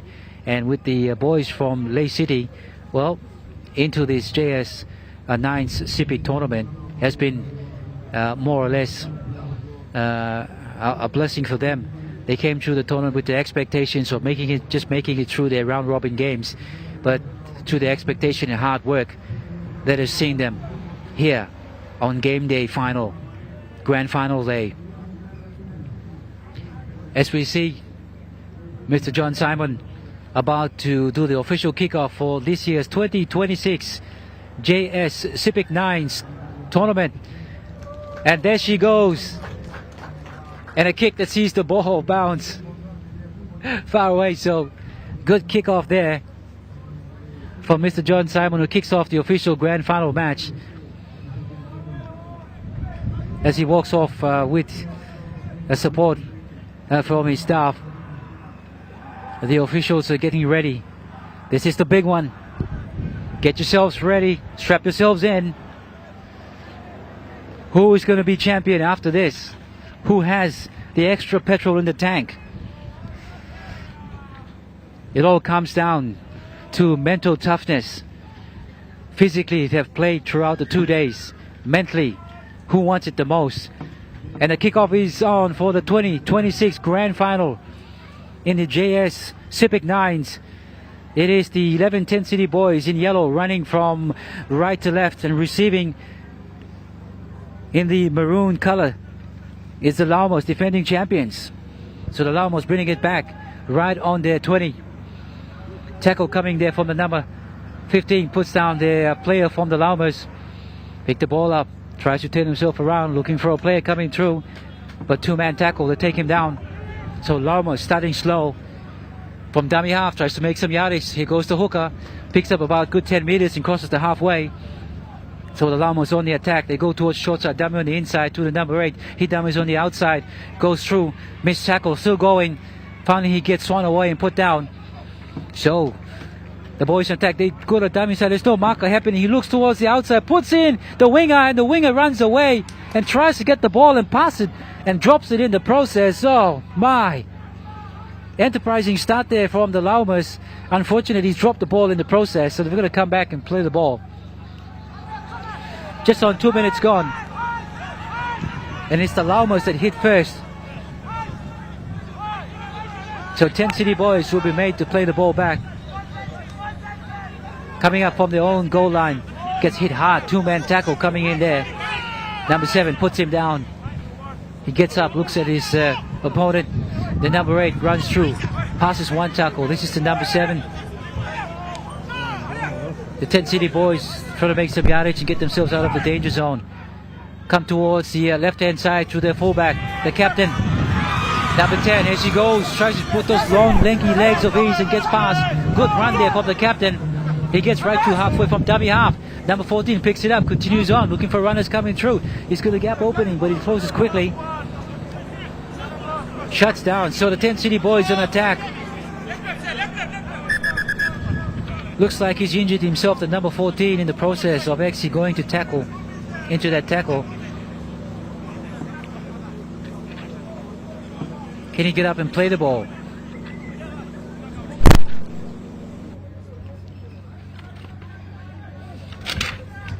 It is grand final and you're watching it live and exclusive through MTV, broadcast partners for the 2026 JS SEPIK 9s, coming to you live from Wewak. This is the big one. Both teams have made it through. After 18 minutes, we'll find out who will lift that trophy.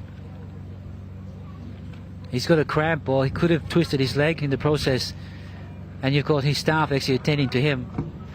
So 6 minutes on the clock, and both teams had chances. In fact, it was the Llamas who started out with an opportunity to score and drop ball, and in counter attack it is the 11-10 City boys who are up there. They're just 20 meters outside the Llamas goal line as the referee gets ready to get play back on the way. The number 8 will play the ball. It goes to the number 17, looking out wide. They go towards the right-hand side. He lets one man go through the center, tries to push away and get his winger and play him in a good position to come in.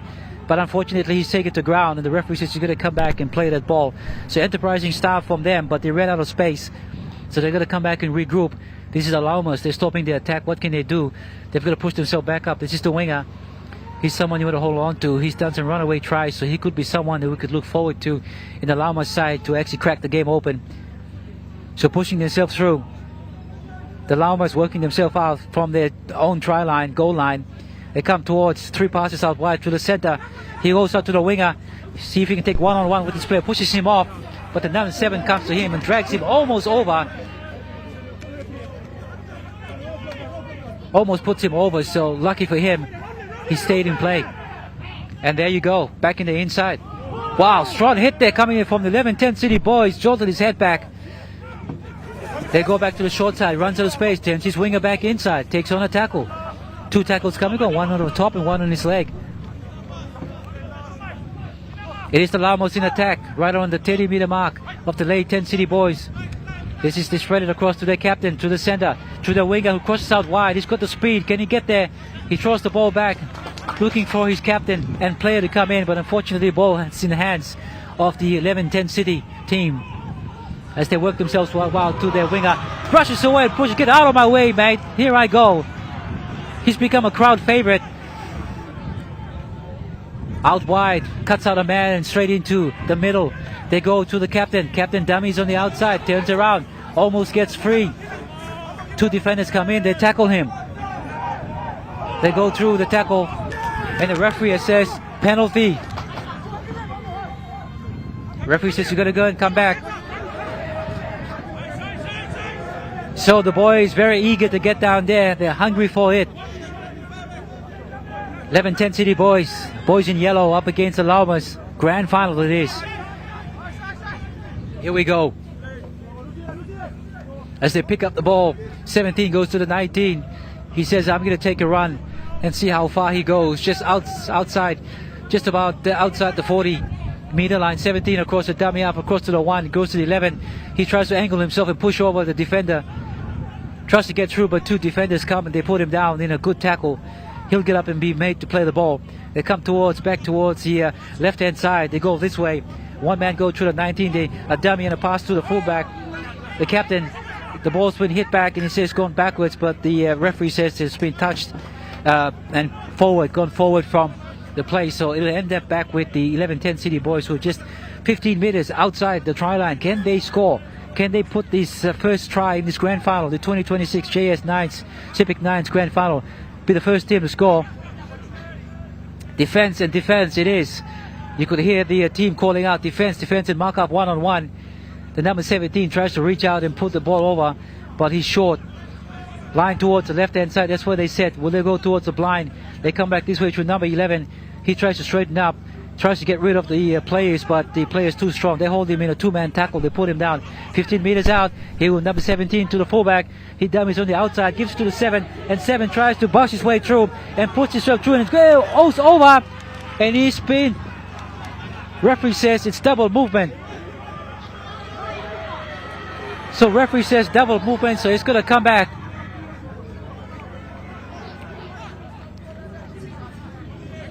So a try going there for an opportunity there, but the referee says it's double movement, so he's going to come back and they're going to defend. So the 10 City boys firing a warning to the champions that you could be champions, but we are from Ley Morbi province, and we can play the 9s as well. As we see the number 12, that's a sidestepping. Tries to get away across on his outside, gives the ball to the number 2, one-on-one with the number 13. That's a matchup that you love to see. Both speedsters, number 13 up against number 2, both fast. And the number 13 has tackled the Llamas number 2 winger and put him aside. So both teams chancing themselves, and both teams looking for opportunities out wide. But unfortunately, they've got cover defense coming through. So with just 2 minutes on the clock to go, it is the Llamas up against the 11-10 City in the grand final of the JS SEPIK 9s. On the move, 17 gets it to his captain. The number 10 does some light stepping, and the crowd loves that. Bit of entertainment going on the field as well. Number 17, a dummy half, runs to the line, looks up and sees the number 8, gives it to the 4. The center tries to push away, so they run about 15 meters away from the try line. Can they score with just a minute to go? Number 13 tries to push himself through. He's strong and fast. Does he get the ball down? The touch judge says no, he doesn't. In fact, he drops the ball. So he'll be made to come back to the 20 and play. So both teams chancing themselves over the side of the wing. Both teams trying to score some of those tries that they can do.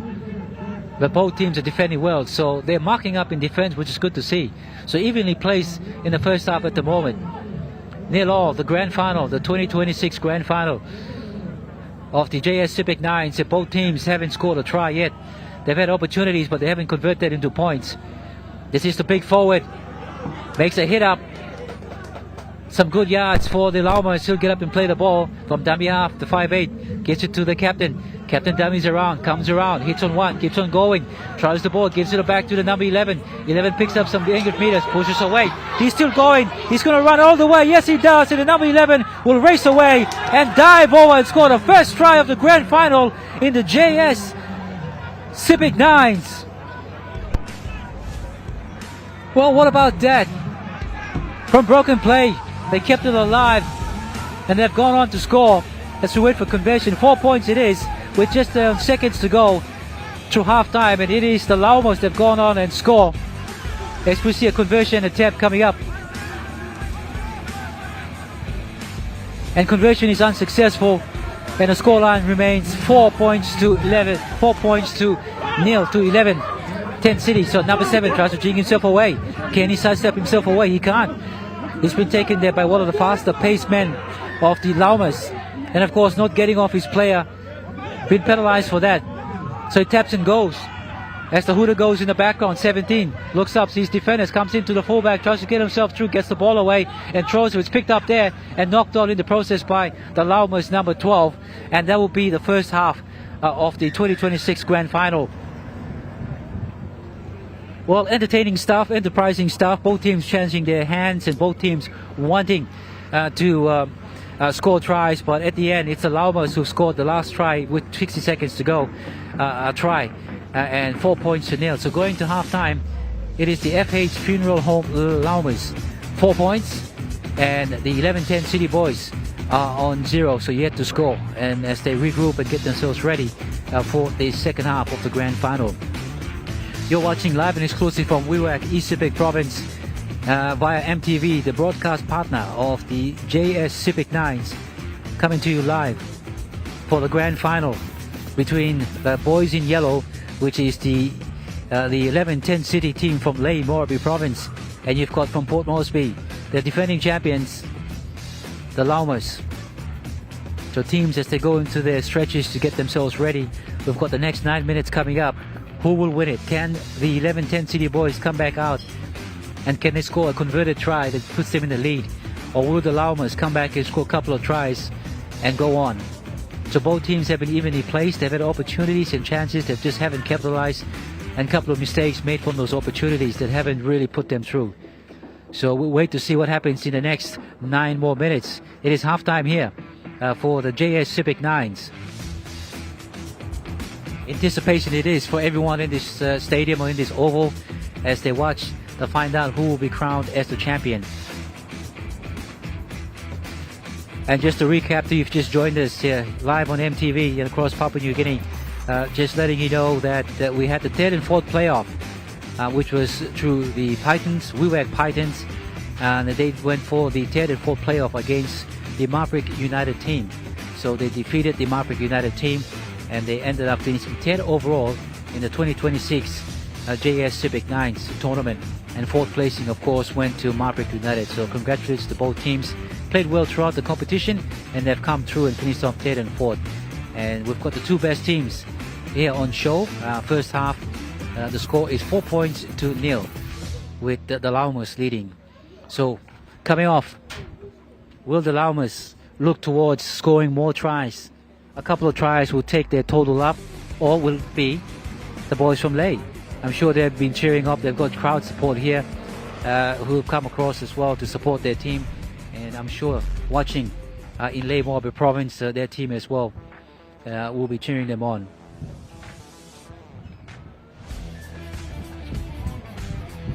Well, get set. We're coming up to the last 9 minutes. This is all it counts down to. All your preparations, all the efforts you put through, everything that you've done mentally and physically, it comes down to this.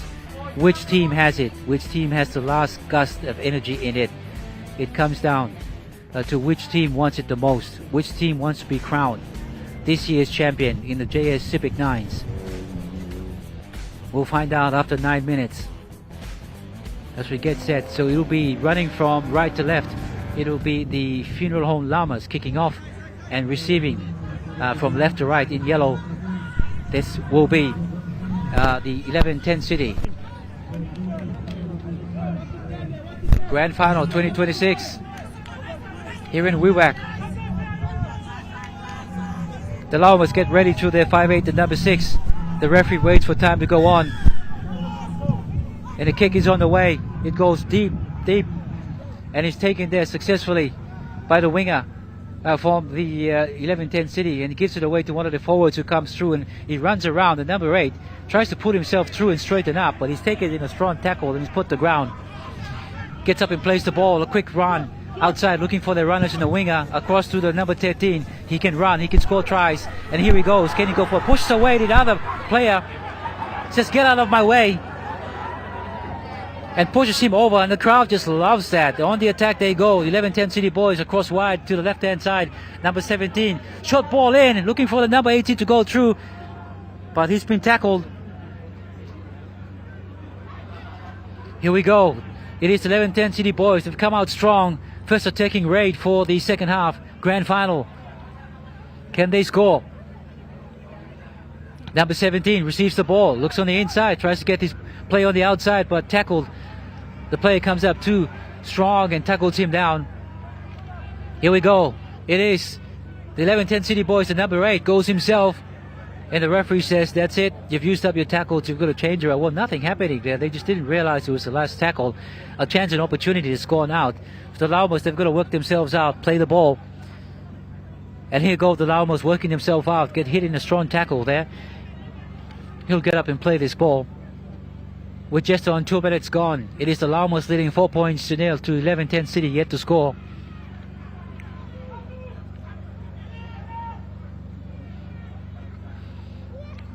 As they go out to the man in the middle, he comes and turns and tries to straighten up, but he's taken in a strong tackle. So basically trying to get themselves up out of the advantage point. The number 1 comes in and draws the defense and gives it to the center who runs across, this time to the winger. Can he get a pace? And he cross on the outside and he goes in the winger. He's fast and pacing and run all the way and dive over and score. The Llamas go over to the winger and score the first try of the second half.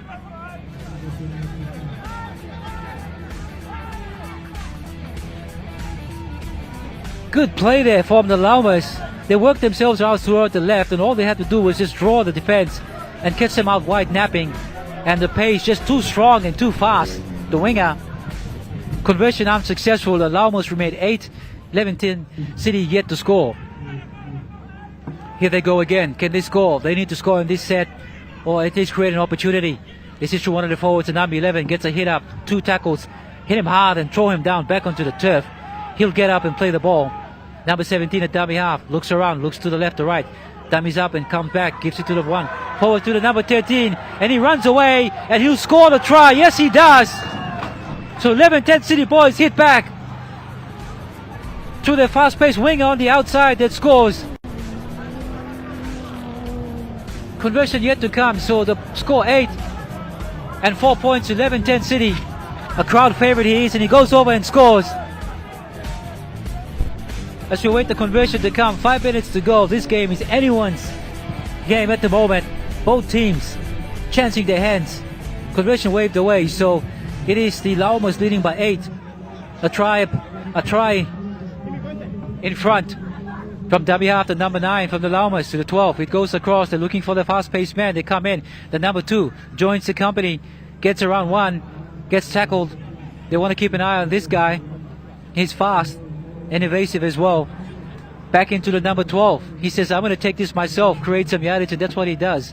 They've got a line stretch out towards the left-hand side, and that's the way they go. The dummy half says, no, I'm going to go myself and create some yardage. Sees some lazy defenders and tries to get around, gets his passes, looking for players coming through. So he'll get up and replay the ball. So it's the Llamas in attack. 8 points to 4, they lead. Can they score? Another try, a dummy on the outside towards the left. They go towards the right to the fullback, looks at right and goes over and scores. That was just so easy. The forwards from the players from 11-10 City were just standing up there and looking at each other and just allowed the players to move forward. And he's gone over and scored a try. So try from the Llamas with just on 5 minutes gone, 4 minutes to go in this 2026 the JS 9s, SEPIK 9s tournament. 12 points to 4. Conversion is unsuccessful, so the score remains 12 points to 4, and allow the Llamas in defense put down the attacking raid from the number 19 of the 11-10 City boys. Number 14 doesn't go anywhere, actually slips and falls down onto the turf. He'll get up and play the ball. Dummy half run from the fullback. Sees a gap opening, that's where he goes. Tries to find his numbers. Throws a pass to the number 6, who took his eyes. He was looking at the defenders coming through, just took his eyes for a second and dropped the ball. So that's going to cost them. Now you've got the Llamas working themselves coming up. 3 minutes to go. Grand final it is. This is the number 3. He's been quite good for them throughout the tournament. He makes 10 meters in his run. He'll get up and play the ball. Slowly he gets up. They go across in the middle.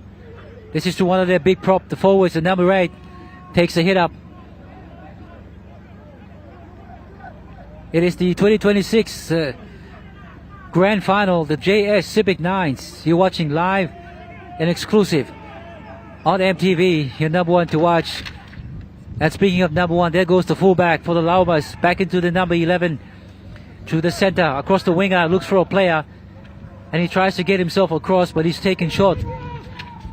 They come back to the inside, looking for players. And he tries to throw the ball, but he sees that he can't. Tends it inside. For one of their players who gets closer. He's just inches and meters away, 2 meters away from the try line. And number 7, he'll get up and play the ball. They go towards that side dummy, but they come back towards the left hand side. This time they go back again towards the blind side. Number 11 shakes and moves towards number 3, tries to kick himself and over. And yes, he scores. Well, the Llamas team, they're starting to score now and they're moving away. A 4-pointer, so that brings the score to 16 points to. With just on 2 minutes to go, the Lay City team, they've got 2 minutes to score. So 4 points to 16. It's 11-10 City on 4, and 16 it is. From Llamas, conversion is successful, so the score moves to 18 points to 4. As we reset and we go. They come back this way through number 17. What can he do? Looks in forward, puts a pass through number 1, almost puts him through a gap. He turns around. They look, the number 17 at dummy half, appealing for a penalty, but doesn't come. He tries to put his man through a gap and dummies and goes himself. Puts an inside ball to the 11 who follows up. Gets hit. Strong tackle there from the Llamas, gets hit and the ball jolts out. And the referee says that you've lost the ball, so knock on. So it's an actual turnaround, but they've given the ball back across to the 11-10 City Boys. So they've got to score a try from this set. The number 8 goes to ground with just a minute to go. 18 points to 4. Can they get across and score? Yes, he does. The number 17 pushes himself through and under the post and scores. So they've got to get themselves back and regroup. Conversion to come. And that brings the score to 8 points to 16. He's missed the conversion, it's gone wide, so 18 points to 8 is the score. With just on a minute to go. Can the Llamas go on and score one more try and seal the deal for this grand final for this afternoon? This is the big number 8. Slowly over the halfway mark. From dummy half. Decides to go himself. He looks around for runners. There's no one coming. Gets an ankle tap and gets down. This is the number 9. Number 6, in fact. Goes towards the right-hand side. Comes inside to one of his players who takes the tackle. So they're playing it down. In fact, they're playing the clock down. More like it. He tries to pass to himself, the number 11. That's a 360. Takes a ball and 3 tackle. He gets up slowly and tries to play the ball. The number 6 on to the number 8. He'll take the tackle, gets it inside through the number 6. It is the number 15 to the side. They try to create an opportunity, but nothing happening. In fact, they're just willing to wind the clock down for this grand final. Picks from dummy after number 9, goes his way, turns it back into 15 to 8, and 8 goes to 11, and there goes the siren and the hooter, and the number 8 kicks the ball into the crowd, and it is, congratulations, victorious. The defending champions are once again champions on top.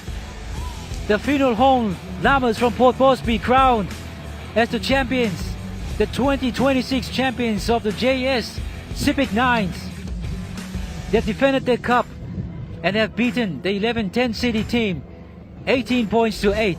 Congratulations to both teams who played well in these 2 days of tournament. They've come through, and both teams will be the both best teams in this year's 2026 JS SEPIK 9s tournament. Unfortunately, it is the champions who've defended their cup and the winners for 2026. Well, there you have it. Full-time score. The funeral home Llamas 18 defeating the 11-10 City Boys from Ley Moravi Province 8. Congratulations to the boys, the management, and the players of the Llamas. They've come through. It's tough, but they've been the most successful team, winning all the round-robin matches and including the preliminary finals and making it through to the grand final and crowned as the champions. So they will lift the trophy here this afternoon. Well, live and exclusive right across Papua New Guinea on MTV. You've witnessed and watched some of the best 9s rugby tournament matches that have gone on with 8 teams that have participated in this year's 2026 JS SEPIK 9s, and have gone down right to the 2 best teams, as I mentioned, and they are the 11-10 City Boys, who can have their head up high because they've made it to the grand final runner-up, and I'm sure they'll come bigger and better, new season experience as well. But the champions, 10-time champions in this year's competition, the 6th year in the running, and 2026 defended their cup here at the Pora Oval in front of a big crowd. So congratulations to the Llamas, and in fact congratulations to every team that's been part of this JS 9s tournament.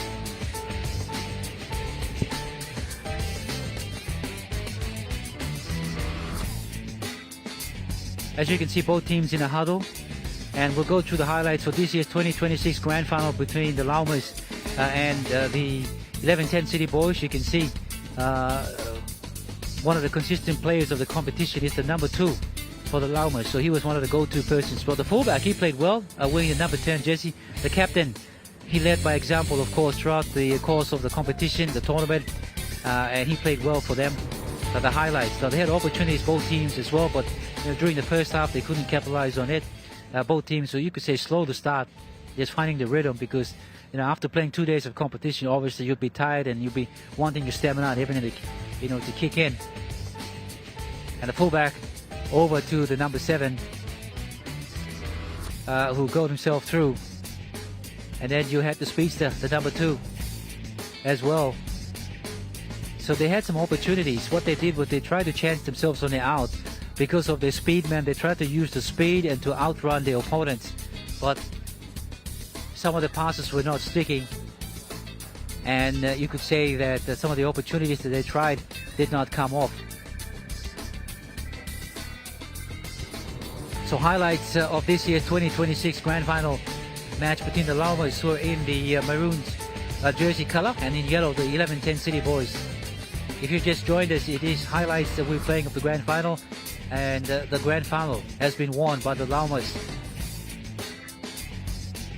And the Llamas played well, of course, through their number 11. They're running away to score a try for them in the first half.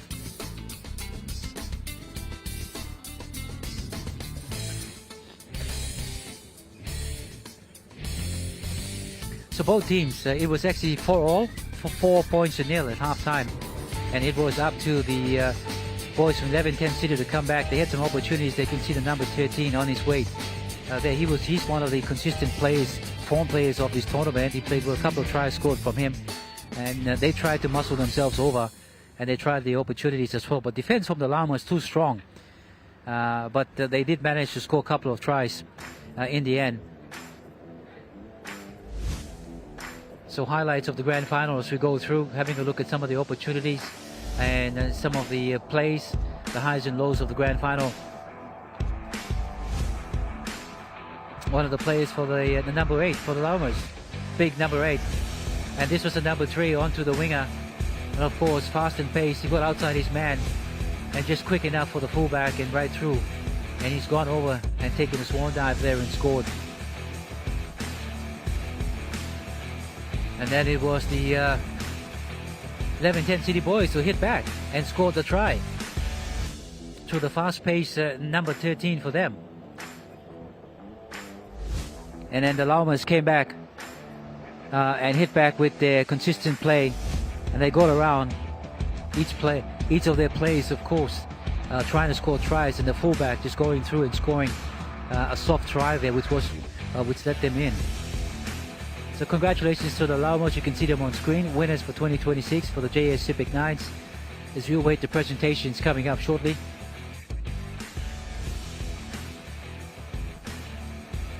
Well, we'll go for a break on MTV.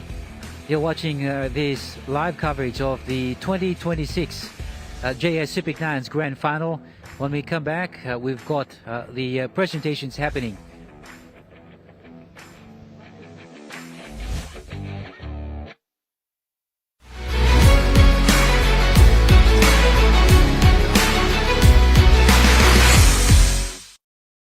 Dear son, you ask me how I live such a good life. Yes, I've had some good luck, like the day I met your mother. But it wasn't always that way. I've made some good choices too, like working hard and keeping my super with NASFAN. They looked after it for me, which meant I could concentrate on looking after my family. Living each day, knowing that when the time came, I'd be ready for tomorrow. Love, Dad.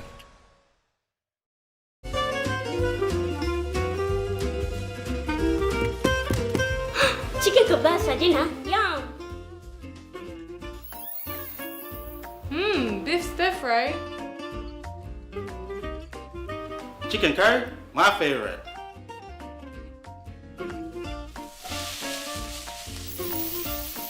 Kebabs for you. Yum. Stir fry for you. And chicken curry for us. Magic in every meal, one cube at a time. At Telecom, we're boosting our network. Households will enjoy better connections. Communities will get faster speeds and wider coverage. And business will profit from new towers and a more secure network. Plus, everyone will benefit from onshore storage that brings browsing home. It's all part of our ongoing billion kina nationwide investment. It feels good to be building a faster, stronger network for PNG. For the very first time in Papua New Guinea, Mail Research and Marketing Consultants proudly launched the 5th issue of the Mail Review magazine commemorating PNG's 50th Golden Jubilee independence. 2 volumes, 500 pages each. Volume 1 covers government politics and leadership, while Volume 2 highlights the private sector, state-owned entities as service providers, and NGOs. Together, they cover the period from 1972 to 2025. This 1,000-page collection reflects PNG's 50 years and sets the foundation for the next 50. On the go and need a quick update? Talk to Tisa Bank. No logging, no typing, just your voice. Hey Siri, what's my balance? Your balance is 2,578 kina. Activate voice banking in 3 simple steps. 1. Update your Tisa Bank mobile app to the latest version. 2. Set up Siri on your iPhone if not already enabled. 3. Start voice banking with Tisa. Tisa Bank. Banking on change. When circumstances aren't quite what they seem. I'm the boss now. 2 sisters, Got a sister? Half sister, dad's second marriage. both determined to do what they think is right. Say you only want to sell her for a bit of the place. Which bit do you want to sacrifice? Couldn't sell the place out from under you. Find that sometimes you have to feel a little lost before you can find your way home. Curious, Claire, what can I do? Getting dressed might be a start. Matt Lord's Daughter, 8 p.m. Tuesday, right here on the number 1 to watch, EMTV. Kai Time returns next week Wednesday at 7 p.m.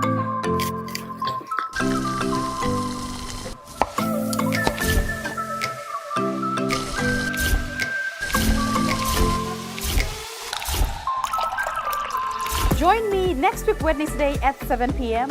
for more simple, budget-friendly meals, cooking tips, plus more, right here on your number 1 to watch, EMTV. Are you seeking fulfillment for your life? Do you want freedom from fear? That's why we're here. Welcome to Jesus 101, introducing you to the real Jesus. And now, here's your host, Elizabeth Talbot.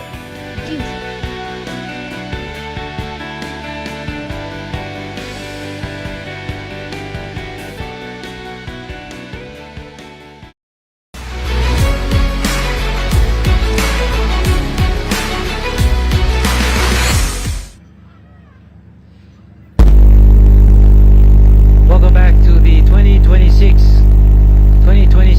JS SEPIK 9s here in Pora Oval, and congratulations to our champions for this afternoon. It is the Llamas of Port Moresby have defeated the boys from Ley at 1110 City. But let's have a quick look at the teams that have gone through.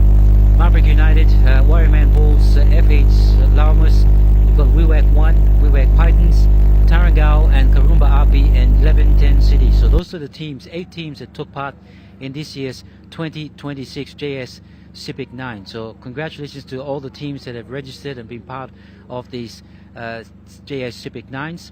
And of course they went through the first day, which was yesterday, where we saw round robin matches from all the teams that are taking part.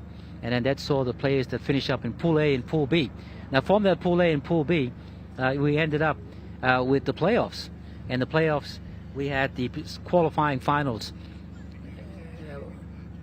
with the Wewak Pitons, and they went on with the Llamas United against 1110 City, and the Bulls and Tarangao and Schoolboys up against Wewak 1 in the eliminations. Well, we'll go to ground level now, and we've got Mr. John Simon, of course, the owner of JS Commodities. They are the naming rights sponsor for this year's 2026 SEPIK 9s. And Jay Lee, it's over to you. Thank you, Evan. Now I'm here with the owner of the naming rights sponsor, actually, JS Commodities, Mr. John Simon. John, now thank you for your time. What does it mean for JS Commodities to support a rugby tournament such as this? Actually, for us, it's about supporting the youths of this country, especially to support a game in Wewak, where it's known for wire catapult and all these other activities. And for us, like the company is like we started here, and it's only better, it's only right that we give something back, and we support sports is to give something back to the community. Our coffee, the main two coffee that we export or we blend as well. The other one comes directly from only SEPIK in the country. We continue to grow Robusta. There's two coffee in this country. One is Arabica, which is grown up in the highlands, and the other one is Robusta, that's grown around the coast. And currently, only SEPIK is the one that's doing that.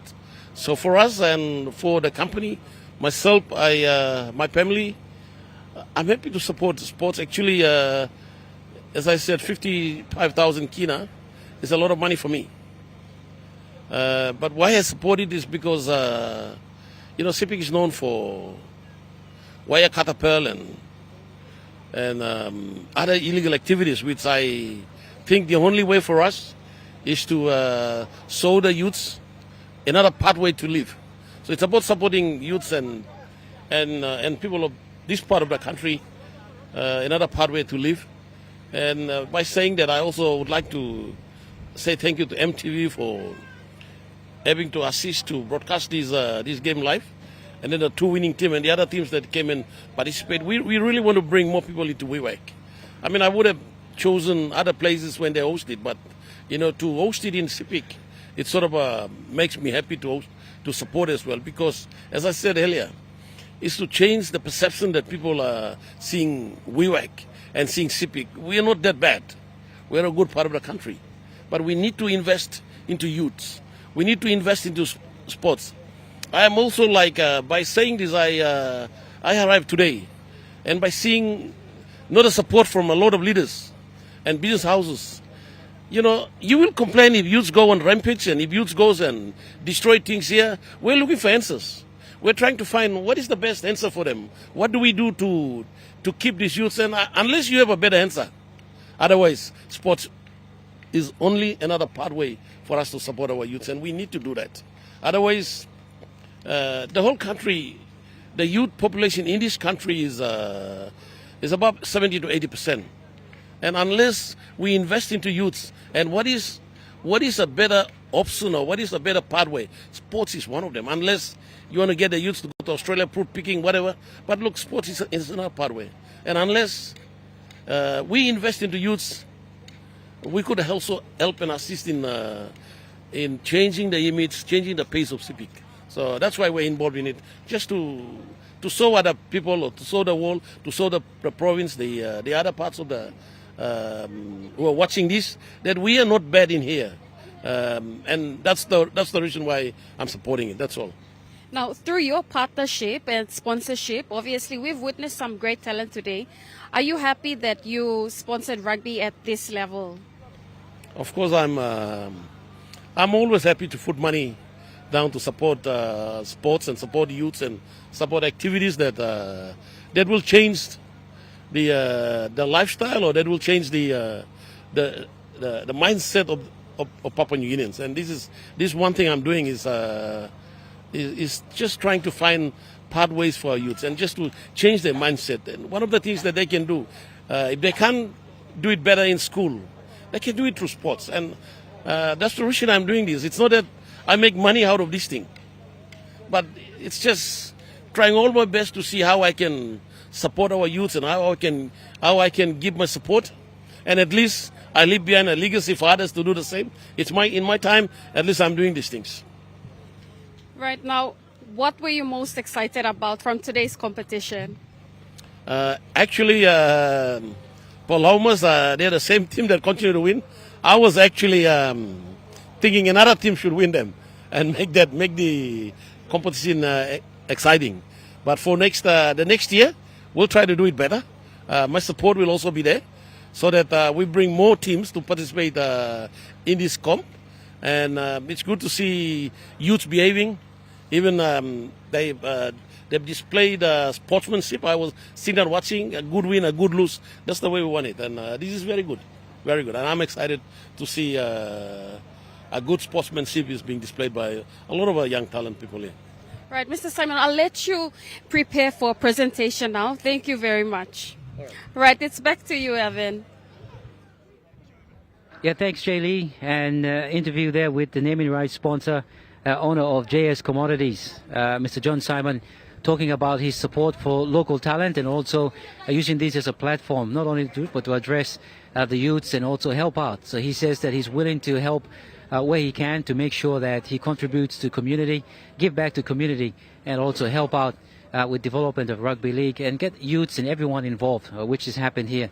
And it's great to see him as well, including all the supporters. So naming rights sponsors for the first time with the SEPIK Nines tournament, in fact in the sixth running as well.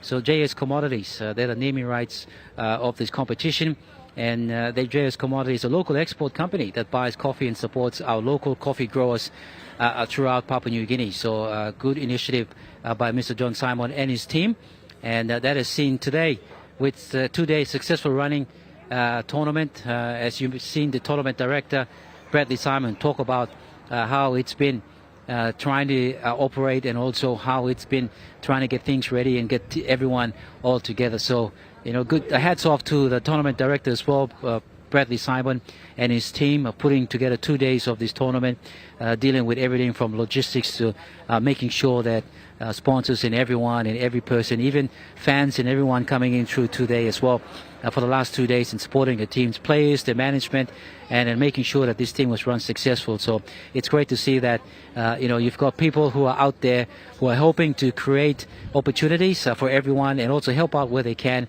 and also help out in the communities and give back too. So speaking of helping out in the communities, and this tournament wouldn't be successful with our sponsors, and we want to say a big thank you and acknowledge the following sponsors for being part of this event, and that's AHL, local civil and engineering company at East SEPIK. Now they serve to the people of East SEPIK through their rural parts and assistance in maintenance and services for the travelling public, and making sure that they can help out where they are. They donated 5,000 kina for this year's 2026 JS SEPIK Nines. And then Seaside Lodge, accommodation partners of the SEPIK Nines, sixth time they've been supporting this event. This is the sixth time this year. Paradise Foods, and thank you very much. Through their True Wara product, we've enjoyed the 2 days of being hydrated by the Paradise Foods people, so thank you to them. Beverage partners, they provided 50 cartons for this tournament. Green Hill Investment, civil engineering company, they serve people as well for a decade here in East SEPIK, and they're giving back with 2,500 kina in sponsorship. And J. Myers Consultation, partners for the sixth time and supporters of the event through sponsorship and consultation with business houses in and around East SEPIK. And then you've got MTV, broadcasting partners for the first time for this event, and of course live coverage for the 2-day event right throughout Papua New Guinea here on MTV and online throughout the Pacific as well, and throughout the world, watching through online on Facebook. Well, both the 8 teams successful have come through. We've gone through the finals, preliminary finals today. It's been exciting, as you can see on screen there, the tournament director. And then we're ready for the presentations that are coming up shortly as we await the officials to start the presentation as well. But I mentioned the sponsors, good on them for giving back to communities here in East and West SEPIK. And this is also an event where it's identified for talents. Like you had the East SEPIK schoolboys. Now there are schoolboys competitions of Wewak coming through. So, you know, those are the future of East SEPIK. And when they look towards trying to get themselves back with the SEPIK pride back into the Dem Cup competitions, this is the benchmark for it. And also looking at other players that have come through. You know, they could go on to play for their provincial teams, identified as well through the SEPIK Nines. So this is a tournament that continues on to provide and give back in terms of its sponsorship and also its pathways. Well, it's been a great day as well. You know, the weather's been good. And the weather's held out. We've had some really good weather for the last 2 days. Big thank you to the venue staff here. They've done great as well, making sure that the turf and everything was ready for this tournament. 2 days of a tournament, and they've done and looked after it. And we've had a successful tournament that's gone through. So big thank you to the more or less the venue staff here and the people. And also a very big thank you to the governor of East SEPIK province, the Honourable Alan Bird. Now he's also a big part of it. Office of the Governor, Honourable Alan Bird. Now he's been the initiator of this program since 2020. So it started in 2020. SEPIK 9 is more or less a brainchild of the sports desk and office governor that aims to showcase talents and create pathways for talents in East SEPIK province to advance forward. So a big thank you to the East SEPIK provincial administration and led by their governor, the Honourable Alan Bird. Well, I hope you enjoyed the coverage thus so far, and if your team didn't make it, well, there's always next year as well. But for those teams that made it through and played the 8 teams and you've gone through to the finals, especially the top 4, congratulations to them. Best top 4 as it. But you know, it's one thing that I've realized in watching this competition is the determination of both teams, and to get here and play and also to get out there and perform. So the Nines is full of it consists of energy, skill, and you've got to be fast. It's a fast-paced format of rugby, so it's good to see that we've got players and we've got people that are actually can play the game as it is.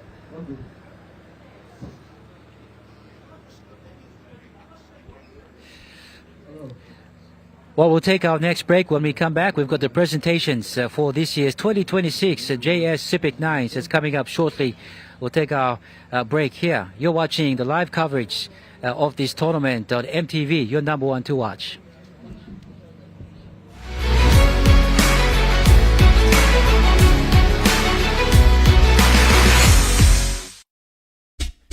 They're gold nuggets. There's a flavor for everyone. The best tasting snack. Get a burst of gold nuggets. Cheese flavor. Mega wow. Chicken flavor. Mega wow. Cheese onion flavor. Mega wow. Barbecue flavor. Mega wow. When you're on the go, one more. One more. Get that burst of gold nuggets flavor. Mega wow. Meet YumiPay, your digital wallet from TISA Bank. Your gateway to seamless transactions. Withdraw cash anytime at your nearest TISA agent. Send money to family and friends. Hello, son. Anytime, anywhere. Top up and pay with just a scan. From taxis to coffee and small businesses, YumiPay makes every payment simple. YumiPay, powered by TISA Bank. Hi, I'm Chef Jules Henao, and this is where my true inspiration for cooking started. Like most of us, I learned to cook from my mum. Nothing beats simple recipes where fresh local produce is at the heart, especially when it's a home-cooked meal, prepared and shared with the ones you love. And in PNG, no meal is complete without rice. And my choice is always True Guy. True Guy, true inspiration through generations.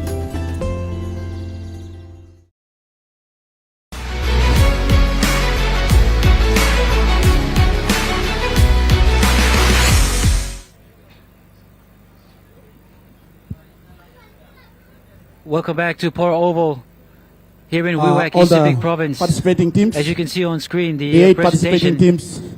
for this year's Please 2026 you make JS your way SEPIK 9s. It's on over the way. to where we are.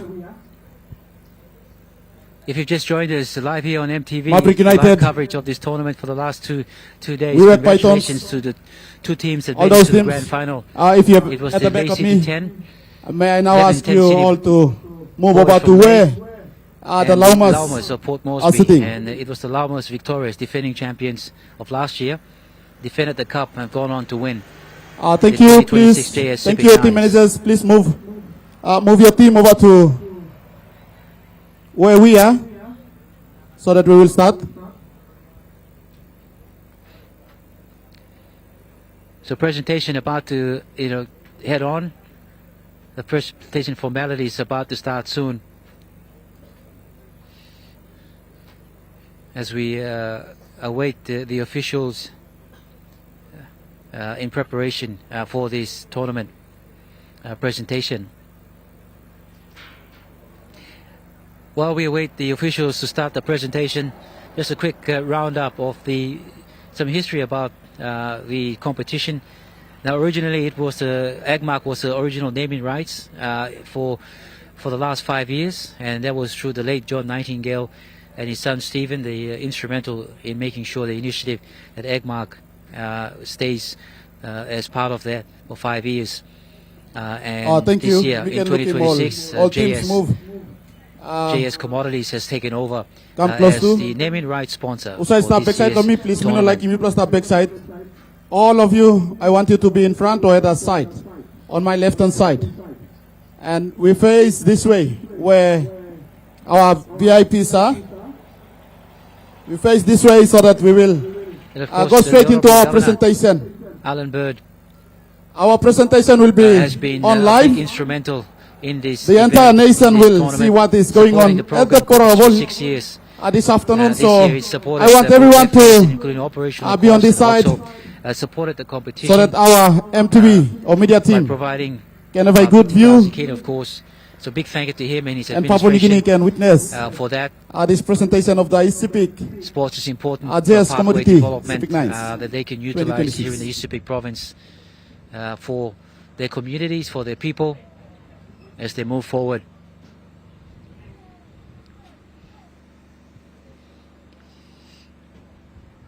On screen you can see the victorious champions of 2026, and they are the runners-up, second place runners-up. They can hold their heads up high, the 11-10 City Boys from Leh. They put up a strong fight, and of course they finished up second. Runners-up, more or less you could say. So crowd in anticipation as we await the preparation. As you see the flag there, Mori province. I'm sure everyone in Leh Mori province, you'll be proud of your team because they've gone on and gone into the grand final. Unfortunately, they won't take home the trophy, but I'm sure the experience and being part of it and their contributions are valued. And when they go back, I'm sure they will come back bigger and stronger, regroup for next year's SEPIK 9's competition. So presentation coming up shortly as well. It's been a good day of SEPIK 9's, you could say of 9's a game. It's been 2 days of fast game as well. And we've enjoyed the participation of teams as well.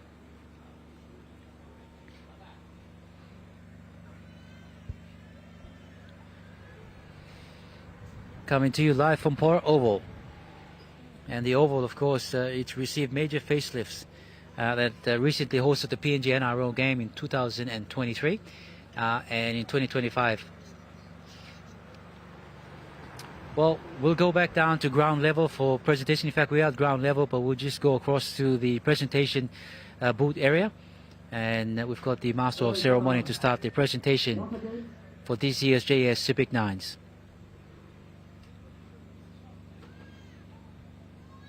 Once again, good afternoon, everyone. As the MC for this afternoon presentation for the SEPIK 9's,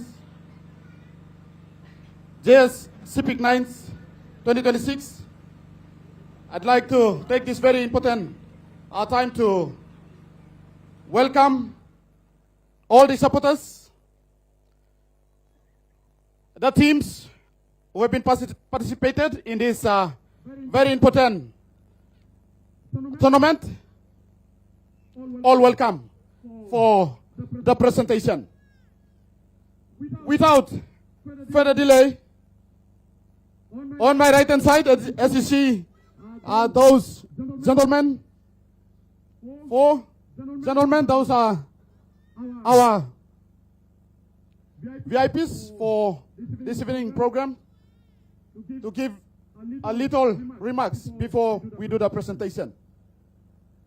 We have from the governor's office, we have Mr. Solomon Reynolds right there. That's Mr. Solomon Reynolds, project manager from the governor's office. Thank you, Mr. Reynolds, for your time with us this afternoon. We appreciate. We have Kevin Mundal, the president for Wewak Rugby League, is also here. He will be representing the Wewak community to give his remarks. Thank you, sir, for your time as well to be here with us. Next to Mr. Mundal, we have Mr. Malcolm Limbai, is the sports Director for SEPIK Province, is also here with us, and we appreciate you, sir. Thank you. Finally, we have the Managing Director for JS Commodity, and that is the man who sponsor this rugby nines for this year 2026. Ladies and gentlemen, let's put our hands together for Mr. John Simon, former member for Marik. All right, thank you. I'll go straight to the program. I will now call upon the first person to give his remarks, and that is Mr. Kevin Mundal, representing Wewak community. Ladies and gentlemen, let's put our hands together for Mr. Mundal. Thank you, Mr. Mundal.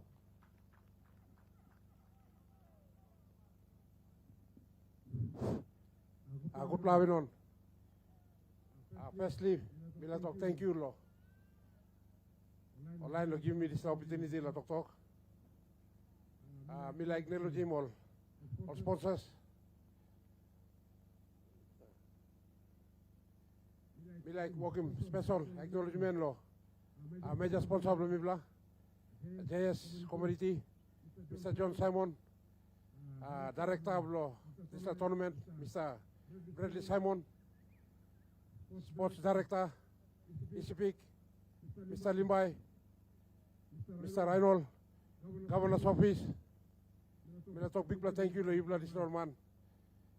Without Ibla, by no silakan something will come up. Thank you, Lord. Tireless support Ibla, Lord. This is the program, yeah. I talk thank you, Lord. Clubs come outside. Lay, Mosby, Pitons.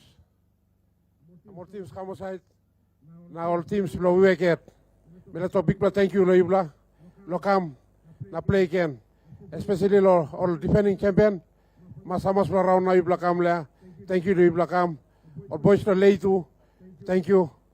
Thank you, Ibla come. I talk thank you, Lord Police. Lokam staff le, presence Ibla. Big bla, important na. Lokat bla, security problem le. All supporters. Wewak community. I talk big bla, thank you, Ibla. Lokam la disla. Last play appeal lo mi go all clubs. Who said all team take parts lo Wewak League. Please, Ibla go straight to Ibla yet. Come back. Register him team lo Ibla. Come lo Wewak League. Naimi run him local league lo Ibla. Prepare him Ibla yet lo next year. Kain tournament come osem. But Ibla can stand up strong na. He play strong. Thank you. Na good labino na God bless you Ibla that. Thank you, Mani Makim. Wewak as a whole, to at least say something. Thank you, Mr. Mundal. We appreciate once again.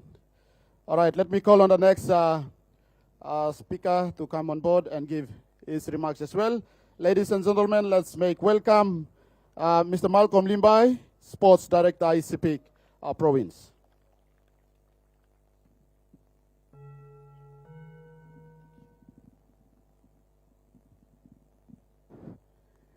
Thank you once again. Good afternoon, everyone. On behalf of the SEPIK Provincial Sports Office, I am honored standing here. Our office would like to appreciate our sponsors,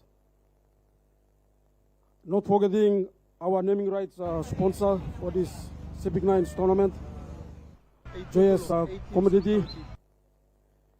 Your support, it is an investment in our youth and the future of sports in SEPIK province. On that note, I would also like to appreciate those teams that's coming in from outside centers. Your team management, our office also would like to acknowledge that management that your Black Sim team come.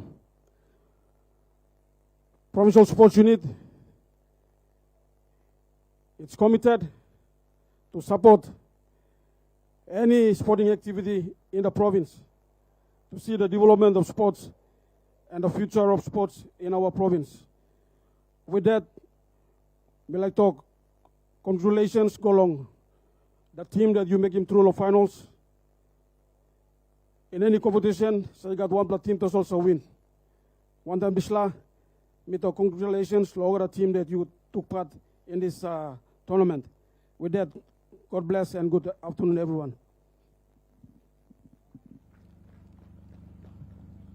Thank you once again, Mr. Limbai, Sports Director, SEPIK. The office as well support this program. We acknowledge. Thank you very much. All right, to the next speaker, and that's a representative from the Governor's Office. Ladies and gentlemen, let's make welcome Mr. Solomon Reynolds. Thank you, Mr. Solomon Reynolds. He's the project manager in the Governor's Office. Thank you, sir. All right, thank you, Master of Ceremony. Let me take this time to acknowledge the presence of our important people on the ground. Honorable Kevin Mundal, who is currently the president of the SEPIK Rugby League. Thank you, Kevin Mundal.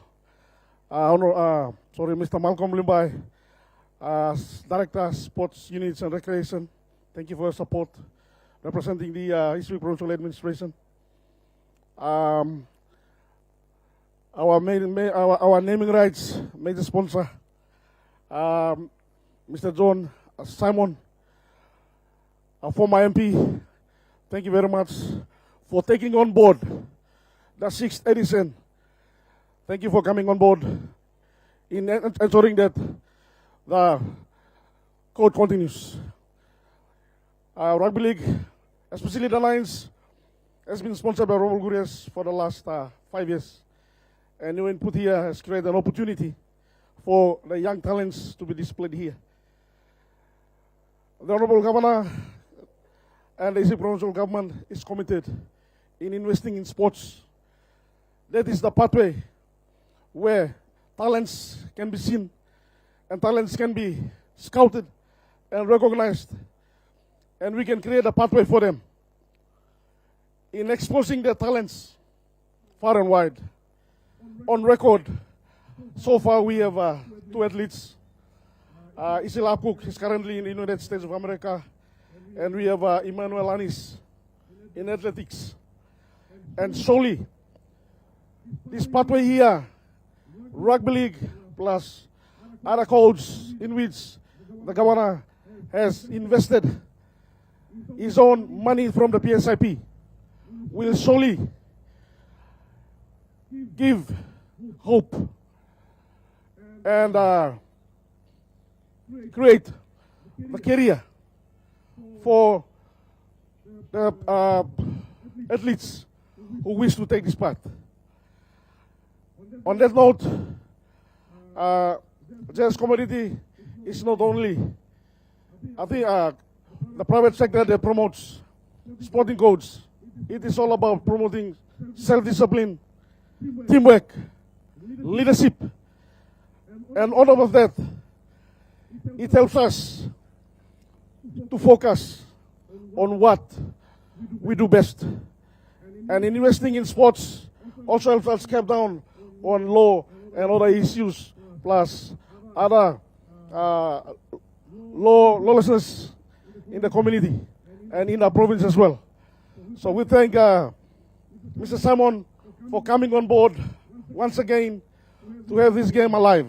And we hope it will be bigger and better 2027. On behalf of the office once again, I'd like to thank all the sponsors, major sponsors, for supporting the program. I'd like to extend a warm welcome. Thank you to the media crew, especially the EMTV. Thank you very much for bringing the game out live to all our audiences in and around Papua New Guinea. And also, let me acknowledge Pillai Pixa. Thank you, Williamson. Thank you as well for your support in promoting the code, especially in putting out in social media, so that the viewers can see what is going on in SEPIK. And also, finally, let me take this time to thank all our players, coaching staff who has traveled far and wide. Our Lake City, 11 10 City from Renile. Thank you very much for coming and supporting the events here. To the FX Llamas, once again you have been crowned the champion for this year. Congratulations.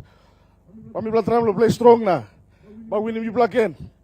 So to all our players in the local league or participating teams from the province itself, we'll go back, train hard, get ourselves prepared, and we'll come back again for 2027. Sorry. Once again, from the office of the governor, I would like to wish you all a blessed evening. Stay safe, take care, and may you travel in one piece. God bless you all. Thank you, Mr. Solomon Reynolds, for the wonderful statement on behalf of the governor's office. And I believe as well that is the initiative from the governor's office, and the office is very supportive to this program since then, and we really appreciate. Thank you very much, Mr. Solomon Reynolds, once again. Ladies and gentlemen, let's put our hands together for Mr. Reynolds. Thank you. All right, finally, another list. Let's make welcome to the naming rights sponsor for this 2026 SEPIK JS Commodity Civic Nights. You may put in one big plan, Mr. John Simon. Thank you, Mr. John Simon.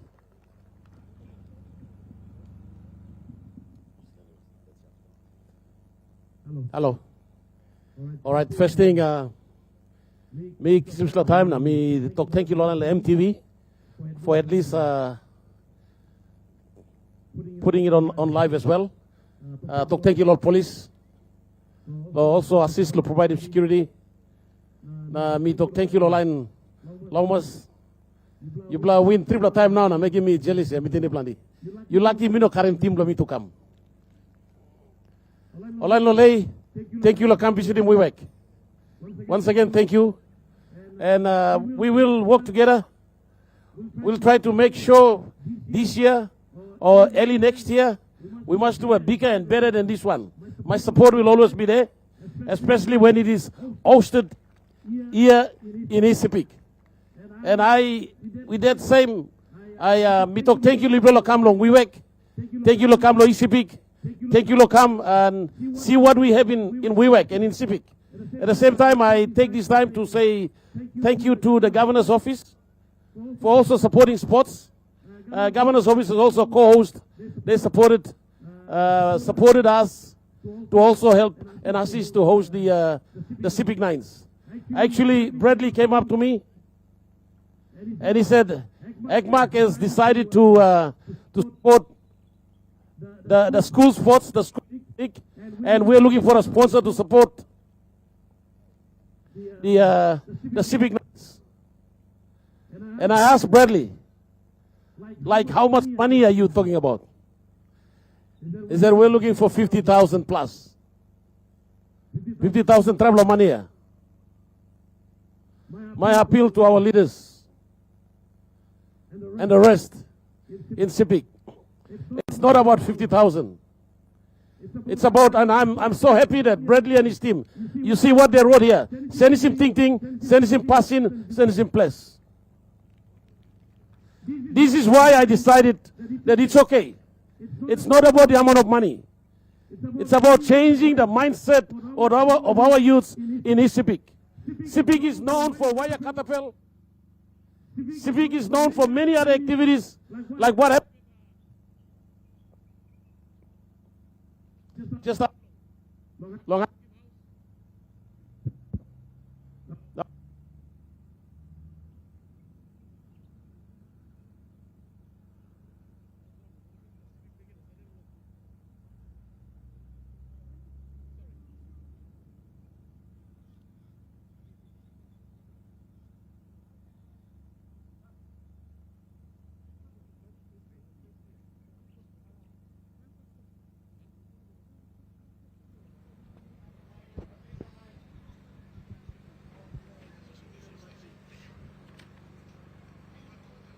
Well, as you've seen, the managing director of JS Commodities, Mr. John Simon, talking about the investment that he's been doing, or that he's done. It's not about the amount of money, but it's about investing back into East Sepik province and using the initiatives to drive and build talents, build on things that they need to do, and preparing, of course, and making sure that the outside of Papua New Guinea can see East Sepik in a different way. And as you mentioned, all about Senesim Tintin, Senesim Pasin, and Senesim Peles, and that's what he'd like to do. So this JS9's tournament, it's also not about sports, but it's also about changing the mindsets of people and using sport as a driving tool to reach people. So as we await him to complete his speech as the naming rights sponsor, we'd like to highlight and also thank all the other sponsors as well for being part of this JS SEPIK 9s. Without the help of individuals and sponsorships, and also this tournament would not continue on as it did for the last couple of years. 6th edition of the SEPIK 9s. This year it's the JS Commodity SEPIK 9, and the managing director has highlighted that he'll continue to support this event further on. And this year's 2026 winners is the Llamas, Funeral Home Llamas from Port Moresby. Thank you. With that, I'll continue. So we'll cross back to the managing director or naming rights sponsor of this tournament. Involved with Waya Katapel. And we need to change the mindsets of our youth. And how do we do it better? That is the question that should be in the mind of many of our leaders, business houses as well. SEPIK stuff good, but you business houses you benefit. SEPIK no stuff good, but how you benefit. So my call as well is to our leaders and business houses in SEPIK. We must support sports in SEPIK. But if we support the sports now, you mean assist of changing mindset long young people, you mean we will have a good province. And when we have a good province, everyone is happy, everyone makes money in here. Otherwise, time will you see send him thinking blow. By you runway one, close him down, town blow you. By you close him down, store blow you. You're not making money long here. And my appeal is we must support sports in here. Not only rugby league, soccer as well, volleyball as well. We must change the mindset of the youth. How do we manage the youth? Unless you have a better idea. I'm like you. There is no better ideas than for us to now try to change the mindset of our youth. And there are many ways you can do it. One of the ways is through sports. We must continue to promote sports law. Town blow you me, place blow you me lawyer, so that sports, you can change him thinking blow picking change him thinking blow young blow man blow you me, young blow Mary lawyer, because youths, let me tell you, youths controls or youths makes up at least 70 to 80% of the population blow you me. You mean all not big blow manos in Mibla, this like an age group. We don't make the population in a lot of part of the country now. Our youths, the youths, when I say youths, I mean to say those between the age group of 20 and 30, less than 40 years, they make up 80% of our population. And if they are not happy, if their mindsets are not okay, next minute they'll go on rampage. Bagaram him up, you can use him police, you can use him army, but that will not change their mindset. That will not help. You cannot continue to use police and army. We need to think, what is the better way for us to assist the youth or involve youth to change their mindset? That is the reason why I decided that it's okay, I'll put up the money. Because I believe in changing the mindset of the youth. It's not about amount of money. It's about changing the mindset of our youth. It's about making a good SEPIK. Make sure people change him name. Name Blamibla Bagarap. Bagarap lo can get something. Waya Katapel, cooking house, drug, marijuana. So you must change your mindset. You must make him. Now continue, invite him, Narbo Kamlo, province lo Yumi. When a Islami Hamas or Long, Laumas lo most become, or Lilo 10 city or Lolay will come. We would like more teams to come here. And we'd like to invite all Team Lolman, all Team Lol Mary, at least for them to come. But they're going to come. But one of the things, always look at passing lo Yumi, behavior lo Yumi. What about lo Yumi? Mas alright, Boli Pilim, same lo Kamlo province lo Yumi. So we need to start investing in this sport so that we attract teams to come into SEPIK. Otherwise, a lot of teams would have come. Some of them are thinking, Mibla go play, but look at Waya Katabel. So as you win in team lo Wewak, Waya Katabel was come inside. You win in team lo Marik, Stone for play come. So this makes a lot of teams thinking. So Mito, thank you, EMTV come. They broadcast live. They've shown the other parts of the country that we can host such an event here peacefully. Now by finish good, now team can go good. And we appeal to other teams that has not made it this year because some like I know bad news about our province. We are better people than what you think. And we can host such an event. No got cross, no got fight. Now Mibla talk, thank you, Loline. Thanks to the teams that participated. Llamas, I think this is the third time they won this, third or fourth, is it? Third time. But congratulations, Mibla too. And congratulations, Long Lolay, and other teams as well that has participated. Mido, thank you, Long ECB Sport Desk as well. Bradley and the team for hosting this event. Otherwise, I'm here to support. And I will continue to support as long as it is hosted here in Wewak or hosted in Marik. My support will continue to be there. It's not about the amount of money, but it's about what I'm trying to do for our youths at my time. Behind time, let me finish some of the time. And time, young club, Karim province, Yumi, district, Yumi. What they will decide to do, we don't know. But at our time, in this time, at least we are trying our best to assist our youths. Now, young club, Yumi, now changing mindset, all. This is what I'm doing as another SEPIK on behalf of myself, my family. I'm trying to do these things so that I assist, I give something back. It's not about the amount of money, as I said. It's about trying to assist to change the mindset of young club, Yumi. And I will continue to do that. Now, I appeal to plenty leaders. Leaders meaning to say, former politicians like me. There are a lot of former politicians in SEPIK. Or current politicians as well. Business houses as well. I'm also a businessman now, running my own business. So I appeal to the other business houses. Let's support sports in SEPIK. Not only rugby league. We have soccer, basketball, volleyball. We can change the mindset of our youth. Once we change it, our youth behave in SEPIK. Passing ball is tennis. Then you will invite and you'll bring a lot of business houses into this place. But it starts with a small sports like this. The Roline Long Office Block Governor only make run him, Bradley and the team, and I've decided to come in as a sponsor for SEPIK Nines. My support will continue this year and next year onwards. My only appeal to them is set a good time. This year, it could have been better, but they had a competition running as well. There's one in Mosby and other parts, like the Rigo Rice competition. Probably that's why we do not have a lot of teams here. But let's do it better. Also, we will try to run the tournament earlier this year. I will appeal to the teams to do it better because that is also in preparation for SEPIK Pride as well. We're trying to make sure my appeal to a lot of other business houses. I'm putting my hands up as also the sponsor for SEPIK Pride. And I want to see us take a team to back into Digital Cup.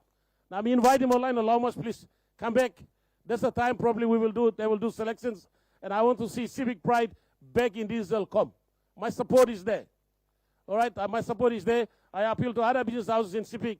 Let's support our youth. Let's support sports, not only rugby league, but other sports as well, so that we change the mindset of our youth, and so that we create a bigger, better SEPIK for the rest of us and for the country, for everyone, so they can know that SEPIK is a better place than what all news report or Dr. Pite, Waya Katabel. We are not that bad. We are a good people. So at least we must make it. Only through sports we can do that. And once again, thank you the teams. Thank you for the teams that has come. All policemen to provide him security. The rest of the teams, all youth lawyer, all any go pass the game to support him. JS Civic Nines. And once again, as I said, my support is there, and I will continue to support. With that, thank you. Thank you, everyone. Thank you once again, Mr. John Simon, for the precise information or remarks made. You know, you're a businessman as well. Putting money in such a program like this, there's no benefit from it. That is from the business background. But it shows a true heart of a leader, and focusing on youth. That is the fundamental art which you change a society, community, province, and country as a whole. Once again, representing the desk of the Civic Nines as well, we really appreciate, and we say thank you as our very own company as well to come on board to support us. Thank you. Ladies and gentlemen, let's put our hands together once again for Mr. John Simon, Managing Director, JS Commodity. Thank you. All right, audience. The time is catching up with us, so I will not drag on. We will go straight to our presentation. So the teams, our players, please move closer. If you are far away, move closer, and we will go straight to our presentation.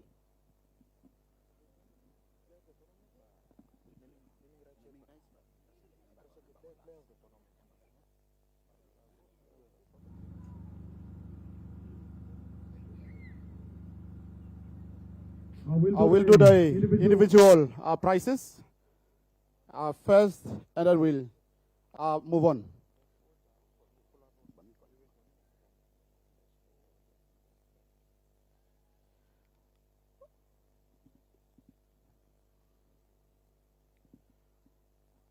All right, audience, on mana Mary, mi go straight lo presentation lo yumi lo disla tournament. I will now call upon the best forward in this tournament. JS Commodity Civic Nines goes to a player of Marik United, number 8, and it goes to Luke Joseph. May I call upon Wewak League President to come forward and do this presentation. Yumi Paitiman, the best forward, this tournament. Number 8, number 8, a player of Marik United, Luke Joseph. And President will do the award presentation to him.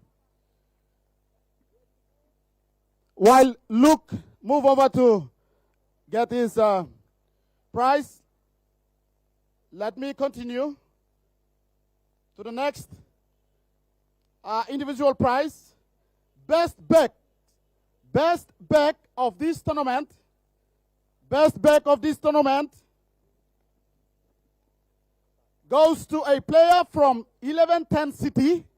1110 City, number 1, Nikki Kepa.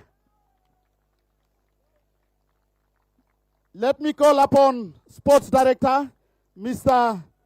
Malcolm Limbai, to do the presentation of the award to our best bet for this tournament, Mr. Nikki Kepa.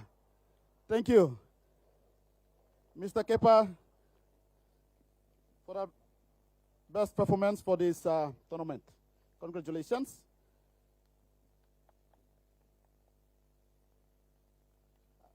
May I ask Mr. Limbai to continue to stand to do another presentation?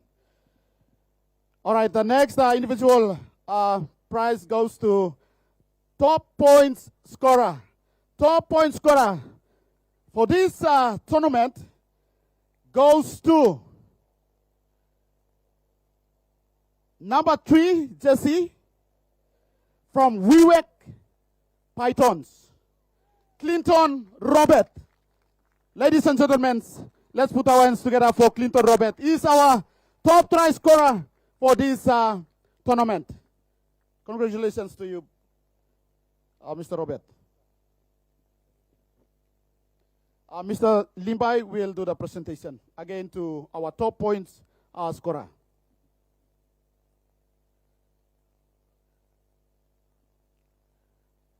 Thank you, Mr. Limbai. Next individual prize goes to a player of the tournament. And I would like to give this opportunity to the office of the governor. Let me call upon Mr. Reynolds to do the presentation to the player of the tournament.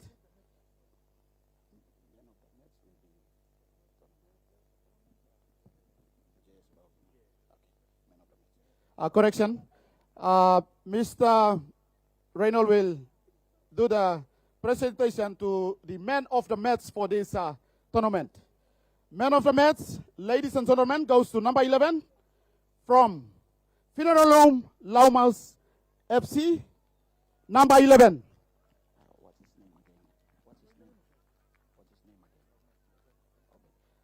Obed.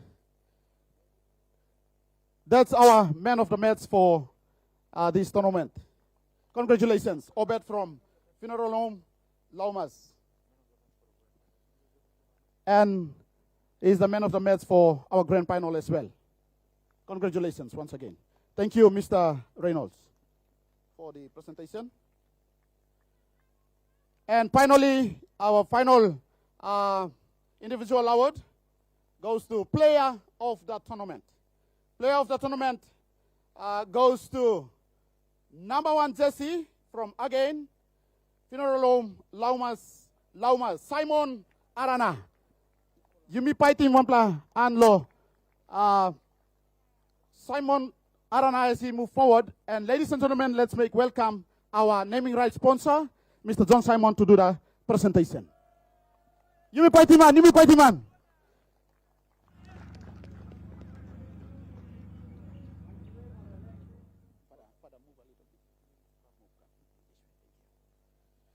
Thank you, audience, ladies and gentlemen. As you see, Mr. John Simon just do the presentation to the player of the tournament, Simon Arana.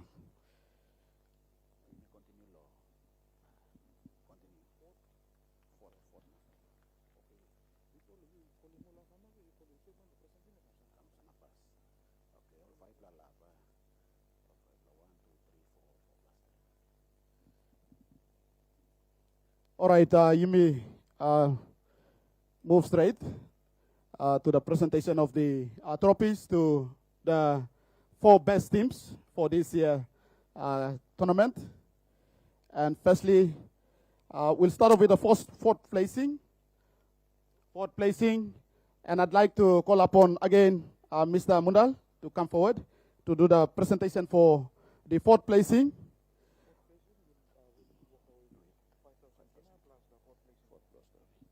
All right, ladies and gentlemen, 4th placing will walk away with a trophy and 5,000 kina cash prize.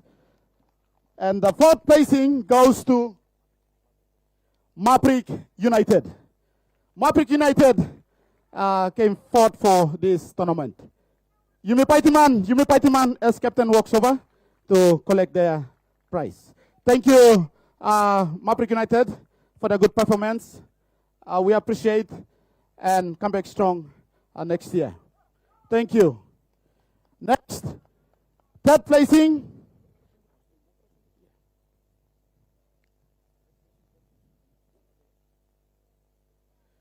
Thank you, Mr. Mundal, for the presentation to the 4th placing to Marik United. 3rd placing goes to Wewak Pitons, and I would like to call upon Mr. Limbai to do the presentation. 3rd place, thank you. They will walk away with a trophy and 10,000 kina cash prize. Yumi Paitiman. Thank you, Wewak Pitons, for the good performance so far. I believe you learn from your mistakes and you will come back stronger next year. Congratulations.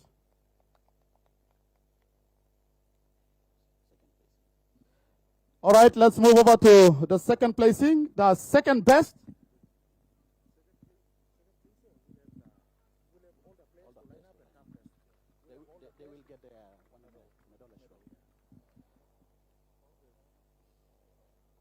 All right, before I call upon the men who will do the presentation to our second best for this tournament, let me call all the players to stand. You will come as well with your captain to receive your prize with individual medal as well. And I will give this opportunity to the office of the governor. And let me call upon Mr. Solomon Reynolds to come forward to do the presentation for our second placing. And it goes to none other than Olmangi Blimi Lo Morobe. Olkam Longo Estret Lo Morobe. Asa Sumba. 11-10 City. Ladies and gentlemen, Simi Paitiman Plan Lol. As they walk over to get their prize.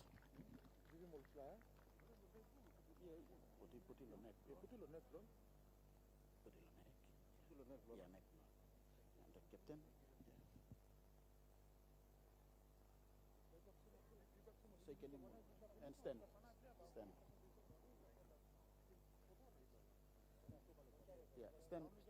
there.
All right, ladies and gentlemen, I will now call upon the captain to come forward to receive the trophy with 15,000 kina cash prize. Thank you. That's to our second runner-up team.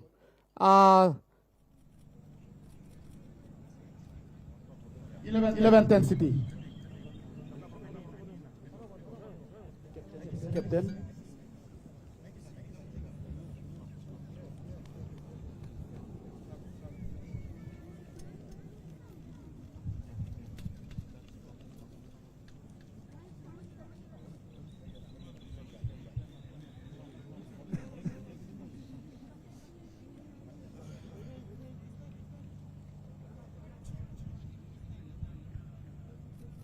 That's the photo shoot with our second best team for this tournament, 11-10 City. With the naming rights sponsor and all the dignitaries. I will have the captain for the 11-10 City to say a few words before you go. Thank you. Are you Paitiman Lo Captain? I'm Captain Blo, 11-10 City.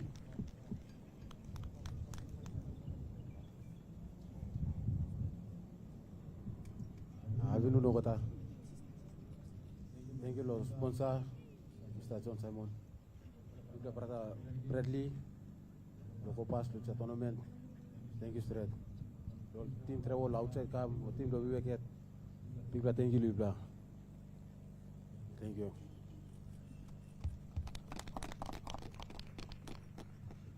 Thank you. You may party my plan, lo captain. Thank you. 11-10 City. Appreciate. Mipla wish you Mipla all the best. Lo next year, I believe you will join. Na safe trip back to Morobe province, Asa Sumba. Thank you. Wanted Bisla, ladies and gentlemen, I will call upon the managing director for the JS Commodity, who is the naming rights sponsor for this SEPIK 9s. This year, let's make welcome to Mr. John Simon to do the presentation to our champion, the champions for this tournament. And it goes to the Pinarolome Llamas, all the way from Port Moresby. And they still defend their champion. I mean, their championship. They have been the champions for the SEPIK 9s since then, and they still maintain it. Congratulations once again, Llamas.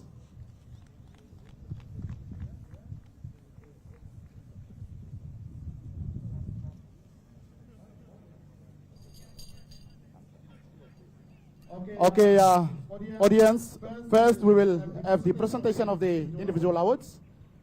Okay, and then after that we will do the trophy and the seal as well.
And congratulations to the 2026 JS SEPIK 9s winners, grand final winners.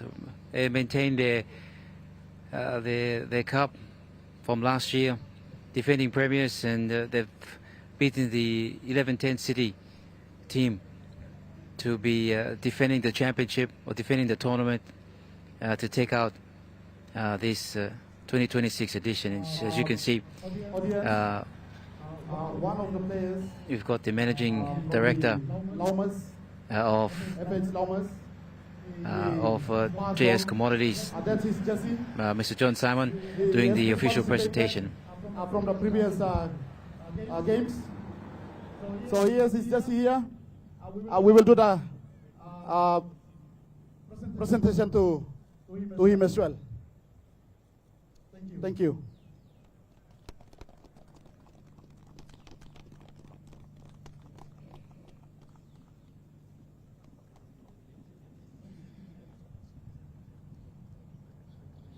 Okay, Llamas. All right, ladies and gentlemen, this year SEPIK 9s, boys standing in front of us, they are the champion, and they have won this tournament as the champion. They defended their title, and they walk away with a trophy and 25,000 kina cash prize. Give me fighting one bloody plan, lol, Llamas. Not only that, ladies and gentlemen, Llamas, FH Llamas will also walk away with a seal for their 3 consecutive wins as they participate in this tournament. 3 years. Thank you. I seal a trophy and 25,000 kina cash prize. You will fighting on Big Plan. Once again, thank you.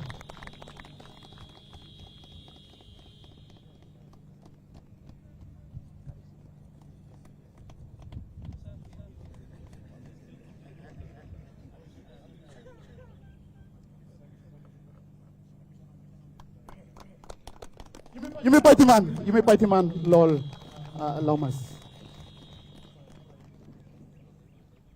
All right, I will give a few minutes to the captain to say something. Thank you, Captain. Good afternoon, everyone. First of all, Mila talk, thank you, Lord. Big man on top. Without them, Slogar something don't come up. Secondly, Mila talk, thank you, Lord. JS community law. Good by support you, good by initiative you put in now. Bunga youths come together now. It's like me talk, thank you, straight. Not forgetting all the co-sponsors want them. Me talk, thank you, Lord. Participating teams. Boys Kalo Lay. I'm also Marik or Boys Yellow Wewak. Talk, thank you. Thank you, Lord. Usaid all. Support us all families. You black and watching me talk, thank you, straight. Thank you, Lord. Boys for me. Good black game put him. You make all one blood racing. You make all play. But I believe you make penis. Last but not least, me talk, thank you, Lord. Final management. Thank you, sir. Well, you can see on screen the captain of the winning team, defending champions for 2026 now, and the JS Nines tournament. That brings us to the end of our coverage. A big thank you to everyone who's been part of it. Thank you to the organizing committee, including Bradley Simon, the tournament director and his crew, and everyone involved in participating in organizing and preparing these Nines tournament for 2026 SEPIK Nines tournament. A big thank you as well to the naming rights sponsor who's made it possible, and that's to JS Commodities. They are the naming rights sponsors for 2026, taking over from Agmark, and thank you to them and the managing director for the vision and the site, Mr. John Simon as well, including the governor, an initiative from him for the last 6 years, the Honourable Alan Bird, governor of East SEPIK Province. A big thank you to him and his support and his provincial administration. And also the following sponsors for making this tournament successful, and that is the AHL, Seaside Lodge, Paradise Foods, Greenhouse Investments, J. Myers Consultation, and of course EMTV, your partners for this tournament. A big thank you to everyone for the last 2 days, and thank you out there in Papua New Guinea as well for being part of this live coverage of the 2026 JS SEPIK Nines. We hope you can join us next time for the next edition when we come to you. From myself, Evan Orvita, including the production crew, and on behalf of our producer, Jaylene Sapies, and each and every person part of this coverage, we bid you farewell from Pora Oval in Wewak in East SEPIK Province.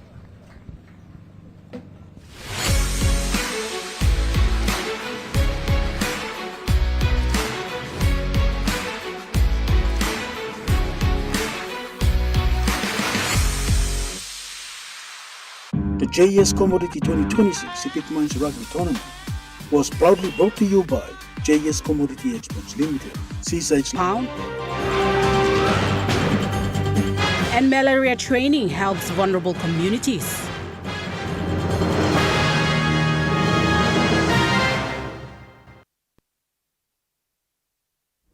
A very good evening.